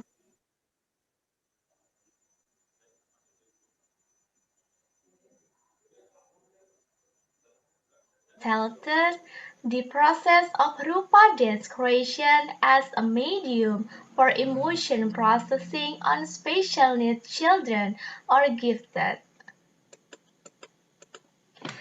Gifted Children. Introduction. This research is motivated by a sense of curiosity and concern when looking at the process of artistic expression by emotion processing of children with special needs who have been paying less attention to the characteristics of children with special needs, especially those with special intelligence. According Ranzuli, children intelligent privileged or gifted children are children who have intelligence beyond the ordinary or IQ above 130, rich of creativity, strong motivation, and persistent in completing every task. Gifted children have privilege and intelligence, however, it does not occur at the level of emotion. Gifted children have high level of emotional, and if not treated properly, it would give negative impact. Gifted children's emotion can be processed with artistic expressions, such as dancing and other art fields. Dancing for the emotion processing of gifted children is very important, since it can enhance the intelligence, creativity, and commitment. Gifted children can be trained and encouraged to create a sense of trust. In the meantime, they can produce a work of dance. Based on this explanation, a special dance for gifted children was designed. Therefore, this research aims to develop dance as a medium to process positive emotion for children with special needs or gifted. Research methods. Research method that was conducted in this research and is the research and development or R&D. Sukma Dinata states that research to produce a product new or to give innovation to products that is already accessed. There are four stages of model studies in this study, namely 1. Exploration, 2. Improvisation, 3. Composition, and 4. Evaluation by involving gifted children. As a result, a dance called Rupa was created. The dance was implemented during our learning for gifted children. Data was collected using observation participatory by engaging directly with the lives of gifted children. Furthermore, data were analyzed descriptively. Discussion. The process of creating dance refers to the understanding of artistic governance concerning theme, idea, and title of the work. The determination of theme, idea, and work title in this choreography is focused on the symbolization of the emotional expression possessed by gifted children, which include happiness, sadness, peace, worry, disappointment, fear, anger, and freedom, so that when processing those kind of emotions through dance, body work will have an impact on their positive emotional processing. Moreover, emotional expression processed by the gifted children are processed through body movement they create by themselves, and it is supported by property of colored fabric. As a result, gifted children become more interested in cultivating their bodies and generate confidence, peace, happiness, and calm. The title of this dance is Rupa dance, which is defined as a symbolization of emotional expression processed by gifted children. Each emotion has its own understanding that is able to make gifted children have better comprehension on their thoughts, bodies, feeling, and emotion. Conclusion. This creation process can be used as a media processing positive emotion and expression. This gives impact to some aspects such as cognitive, affective, and psychomotor to gifted children so they can produce good quality of intelligence and integrity in order to comprehend their characteristics. Besides, emotion processing through the process of dance creation for gifted children also can be used as a therapy that may provide benefits in mental and emotional for them. Through the application of creative motion dance for therapy session which including 1. Improve the integrity, cognition, affection, and physical experiences. 2. Comprehension expression. 3. Increase self-awareness. 4. Coping stress and negative emotion. 5. Improve self-efficacy. And 6. As a social support for gifted children. And this is Gifted Children documentation.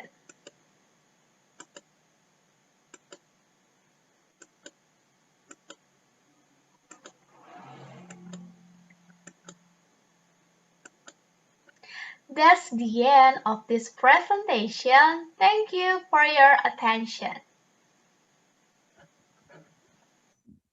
Thank you for the presentation. We apologize that there is a little bit of change in the list of the presentations. So the previous presentation was entitled The Process of Rupa Dance Creation as a Medium for Emotion Processing on Special Needs Children. The author of that presentation are Made Utami Trisnadewi and Kusnadi. Well, ladies and gentlemen, we are now going to move to the next presentation, which entitled Optimizing Student Photography Skills through Development of Project-Based Learning in Photography Courses. This article's authors are Adrianus Iwayan Yuda Sukmana and Ikomang Sudarma. Let's see the video. Swastiastu, Salam Harmony. Let me introduce myself. My name is Adrianus Iwayan Yuda Sukmana. Today I will present the result of my research with my colleague Dr. Komang Sudarmo, which entitled Optimizing Student Photography Skill through Effort Development of Project-Based E-Learning in Photography Course. The background for our research is photography is one of the courses offered by the Educational Technology Department as a profession for students. Although photography is currently a trend, student mastery on theoretical concept is still low. The weakness of student understanding on basic photography has an impact to the quality of student skill on photography. Based on the data collected, student learning outcomes are less than optimal. Therefore, based on the phenomenon, A solution that chosen to optimize student learning outcome in photography theory is develop a project-based e-learning course. The objective of this research is to find out the effectiveness of project-based e-learning course in optimizing student learning outcome in photography skill. This research is development research that use the ADDI development model procedure, which consists of analyze, design, development, and implementation, and also evaluate that take place in each phase.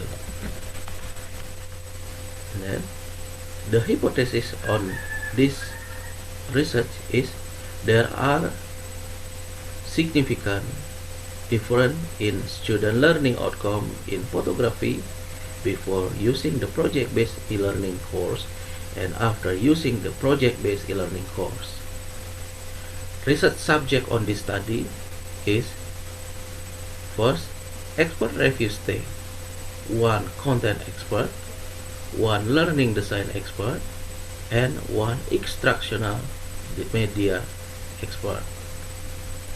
And then 3 students as individual test subject, 12 students as small group subject, 44 students as subject of product effectiveness test.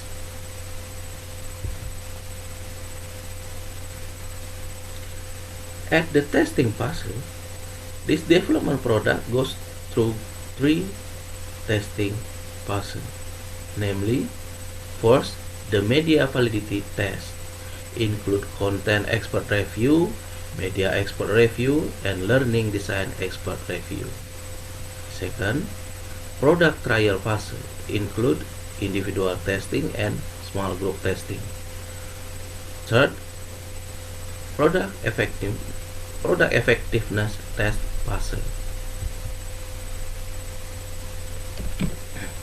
The following show that the result of product development that were successfully developed. This is front page of project-based e-learning course views, and then this is material presentation page views, and this is learning activity surfing view. Implementation result. The implementation phase of this research is carried out in the form of testing. The data from the result of this study are presented in the table below. The table that presents the expert review result shows that all experts give response that this product is very well qualified. Meanwhile, individual testing also get the same response. 3 respondents who came from individual trial students give a very good response, where the average individual trial is 95.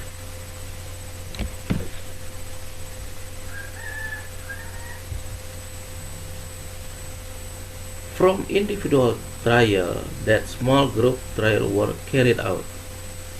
Based on the table that presents the result of the small group trial, it shows that the average value of the student response is 92.92, and this is in the very good category.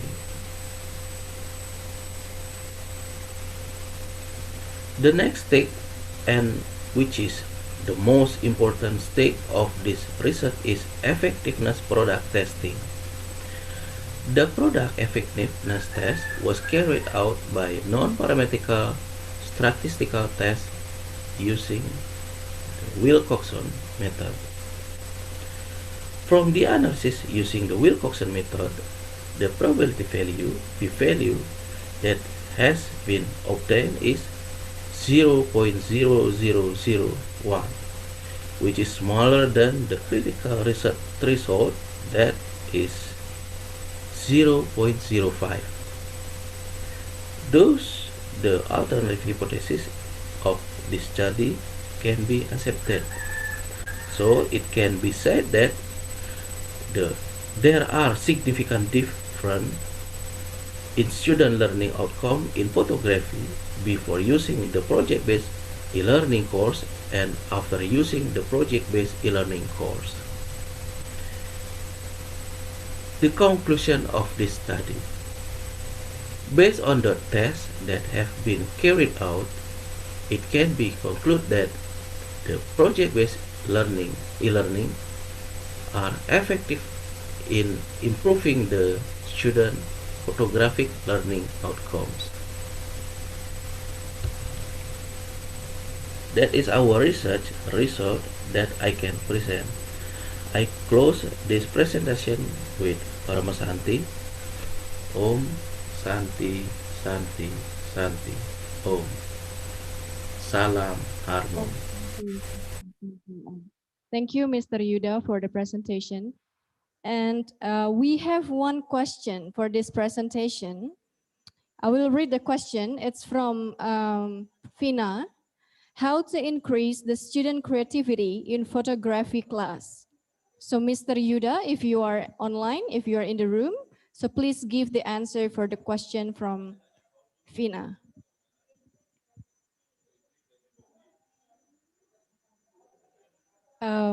Mr. Yuda, maybe he's not here. So let's move on to the next presentation.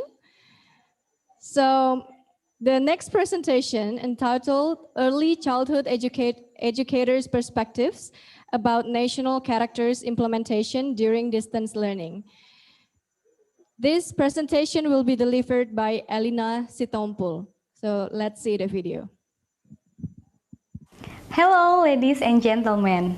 My name is Elina Sitompul. I come from Master Program of Early Childhood Education at Jakarta State University. I'm glad to have an opportunity to join International Conference on Technology and Educational Science. Here, my presentation about Early Childhood Educators' Perspective about Nationality Character during Distance Learning. In the beginning, I would like to show you this data show that Indonesia is undergoing crisis of nationality character. Research Center for Educational and Cultural Policy in 2018 shows that we face 4 crises, from identity crisis, ideological crisis, trust and belief crisis, and character crisis. Pancasila Resistance Index in 2019 also showed that values of Pancasila has weakened. The government, by coordinating Ministry for Human Development and Cultural Affairs, promote a program named 5 Nationality Character that must be implemented by the school institution from the early childhood education. But currently, we are facing a COVID pandemic situation which require the face-to-face model learning switch become a distance learning. So, the aims of this research is to explore early childhood educators' perspective about nationality character implementation during the distance learning. Research methodology. The methodology used in this research was descriptive qualitative that was conducted for 2 months. The data were collected using interview, observation, and documentation where the information came from 6 early childhood institutions. The data were analyzed using Miles and Haberman framework. Now we are going to discuss about the result.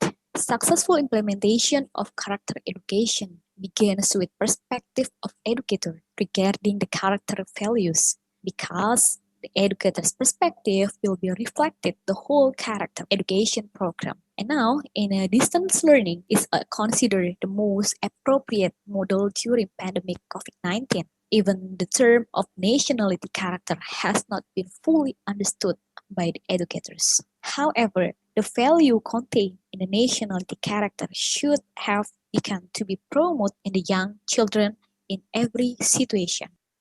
Now we would like to see the childhood educators' perspective about nationality characters implementation during the distance learning. The first is religious. Religious is associated with NAM developmental program. Religious character build the children's awareness about God through His creation. During the learning process, children learn to respect other people of different religions, and they also learn to have a feeling of tolerance.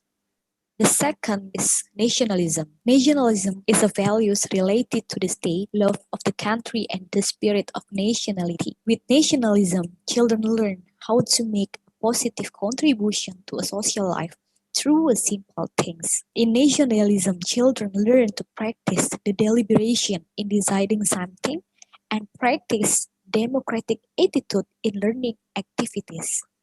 The third is integrity. From the perspective of early childhood educators, integrity is closely related to the values of honesty, discipline, and responsibility. Integrity modeling is very important. It is necessary to emphasize the meaning of consequences, where every action taken will have impacts to oneself and to another. Children also learn to admit mistakes and be willing to apologize. They learn how to keep on promises and be right on time. The fourth character is independence. Independence trains children to be responsible for doing tasks until they finish it, with or without help from others. Through independence, children build the self-confidence and peace when they could finish their task. The main value that must be promoted independence is a sense of responsibility to protect the things that are owned by themselves and respect the things that are owned by others. The last character is mutual cooperation. Mutual cooperation is willing to cooperate and respect the existence of others. Character of mutual cooperation is not only doing the activities together, but how to build awareness that public interests are more important and more than personal interests. Children also taught that to achieve a big goals, each member needs to take part and give the best contribution. Another key that needs to promote is how do children learn to be a leader and willingness to be led by others when working together. How to implement nationality character during the distance learning? The first, we must share character values with parents. Second, giving assignment in the form of character and activities. The third, creating virtual class rules. Fourth, creating video content and habitual songs. And the last, doing visitation according to the health protocols. That's all my presentation. Thank you for your attention. Stay healthy and productive. God bless you. What an amazing presentation from Miss Elina Sitompul. We have one question here. I hope that Miss Elina Sitompul is present online. So the question is from Gita Rismawan. How to apply character education program in distance learning? So storing how to apply. Yeah, thank you. I'm here, ma'am. Yes, please. Yeah, thank you for your question. I think the answer is in the last presentation about how to implement the character education during distance learning. The first, we must share the character value with parents. It's important because parents is our partner at home. So we should share the character value with parents. Second, we need to give assignment in the form of character activities. For example, if we want to implement the character of religious, then we make activities to promote the character. And the third, create a virtual class rules. It's also important because in the virtual class, we also have opportunity to give the student know about the character. The fourth, creating video content and habitual songs. We know that early childhood really like songs and also video content. So we use this content to promote the character education program. And the last, visitation according to health condition and protocols. It's depend on our school and depend on the situation in our place. If it's possible to doing a visitation is also good because sometimes the parents and also the student want to see the teachers. It's also the opportunity to promote the character education. Thank you. Thank you, Ms. Elena, for the answer. We have no other questions for this presentation, so thank you, Ms. Elena. And we come to the last presentation for the second parallel session with the title Environmental Awareness in Disney's 2016 Moana, which will be delivered by Niwayan Dinda Widaswari, Hari Aveling, Nikomang Ari Swastini, and Ninyoman Artini. Let's see the video. Hello ladies and gentlemen, my name is Niwayan Dinda Widaswari, and in this special occasion, I would like to deliver a very interesting topic entitled Environmental Awareness in Disney's 2016 Moana. This study was proposed with 3 other researchers, namely Nikomang Ari Swastini, Hari Aveling, and Ninyoman Artini. So without any further ado, let's move into the discussion section. Nature exploitation can cause negative impact for the sustainability of nature, which is also done by humans to fulfill the human needs. But the over-nature exploitation will cause harm towards the ecosystem, causing environmental degradation and also causing pollution. Therefore, there is need to prevent nature exploitation towards taking on action and also spreading nature awareness. According to Asaju and Erum in 2015, mentioned that humans need to commit and also create positive attitudes towards social and environmental change. In connection to that, positive attitudes towards nature should also be taught as early as possible towards the future generation through character education. Character education can be taught in the most fun and closest way, such as providing children's or young generation animation movie. This was also supported by Nobleman and Raymer as cited in Chang in 2007, which mentioned that children likes pictures and needs pictures for their literacy development. Furthermore, one of the most famous movie production, Walt Disney, according to Giroux in 1999, also identified that Walt Disney movie production is found to influence children's culture and their daily lives. This is also in relation to Panve in 2008, which mentioned that film is a wide-use media that can be used to create nature awareness. Therefore, this study chooses Disney Moana movie in 2006 as the subject of the research. And the object of the research is to find out Moana's characterization that reflects nature awareness values. The research design of this study is by adapting the interactive model of qualitative data analysis from Miles and Huberman in 1994. And for the research procedure, it will include data collection and data analysis, which is done in cyclic and simultaneously in order to find the most coherent data. Finally, we arrive to the result and discussion of this study. This study identified that Disney Moana movie has 3 values of nature awareness. The first one is Moana as a kind-hearted nature-loving. Moana was identified as a kind-hearted nature-loving as she was depicted, as her characterization shows that she was being caring, compassionate, helpful, and also nurturing. Moana was being caring, compassionate, helpful, and nurturing towards animal and also nature around her. The second point is that Moana is the friend of nature, as Moana was being connected towards the ocean, being respectful and also friendly towards nature. The third point is that Moana was being a considerate nature protector, as she was being resourceful and also intelligent to use stuff around her to solve problems rather than using violence. Finally, we can conclude that from this study, Disney Moana has 8 characterizations that reflect positive behavior to act towards nature.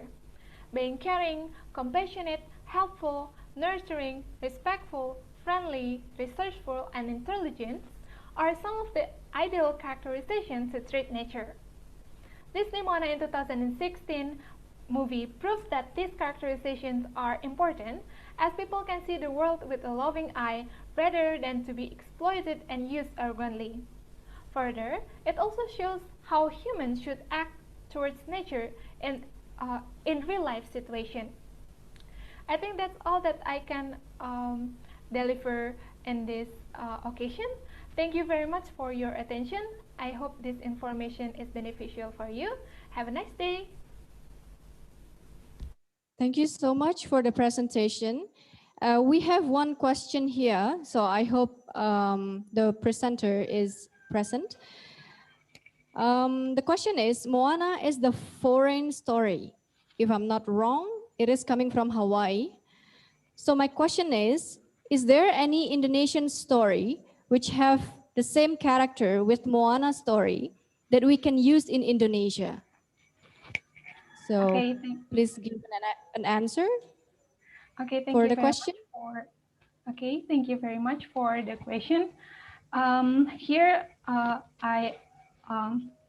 in this study, I focus on trying to analyze Disney movie. So in here, movie in English can also help the students or children at young age to develop their literacy development, and also can develop how they will perceive the world in a good way. And also in here, I mentioned before that Disney movie is said to influence children's culture and their daily lives. And also Disney movie has become famous, as we know. So that in this study, I chooses Disney Moana to be analyzed. I think that's all. Thank you. Thank you, Miss, for the answer. Well, ladies and gentlemen, now we arrive at the end of the second parallel session. Thank you so much for your kind participation in this second parallel session. I believe that everyone in this room can learn something from the wonderful presentations from the presenters. So I would like to give back to the next session to M.Psi. Thank you very much.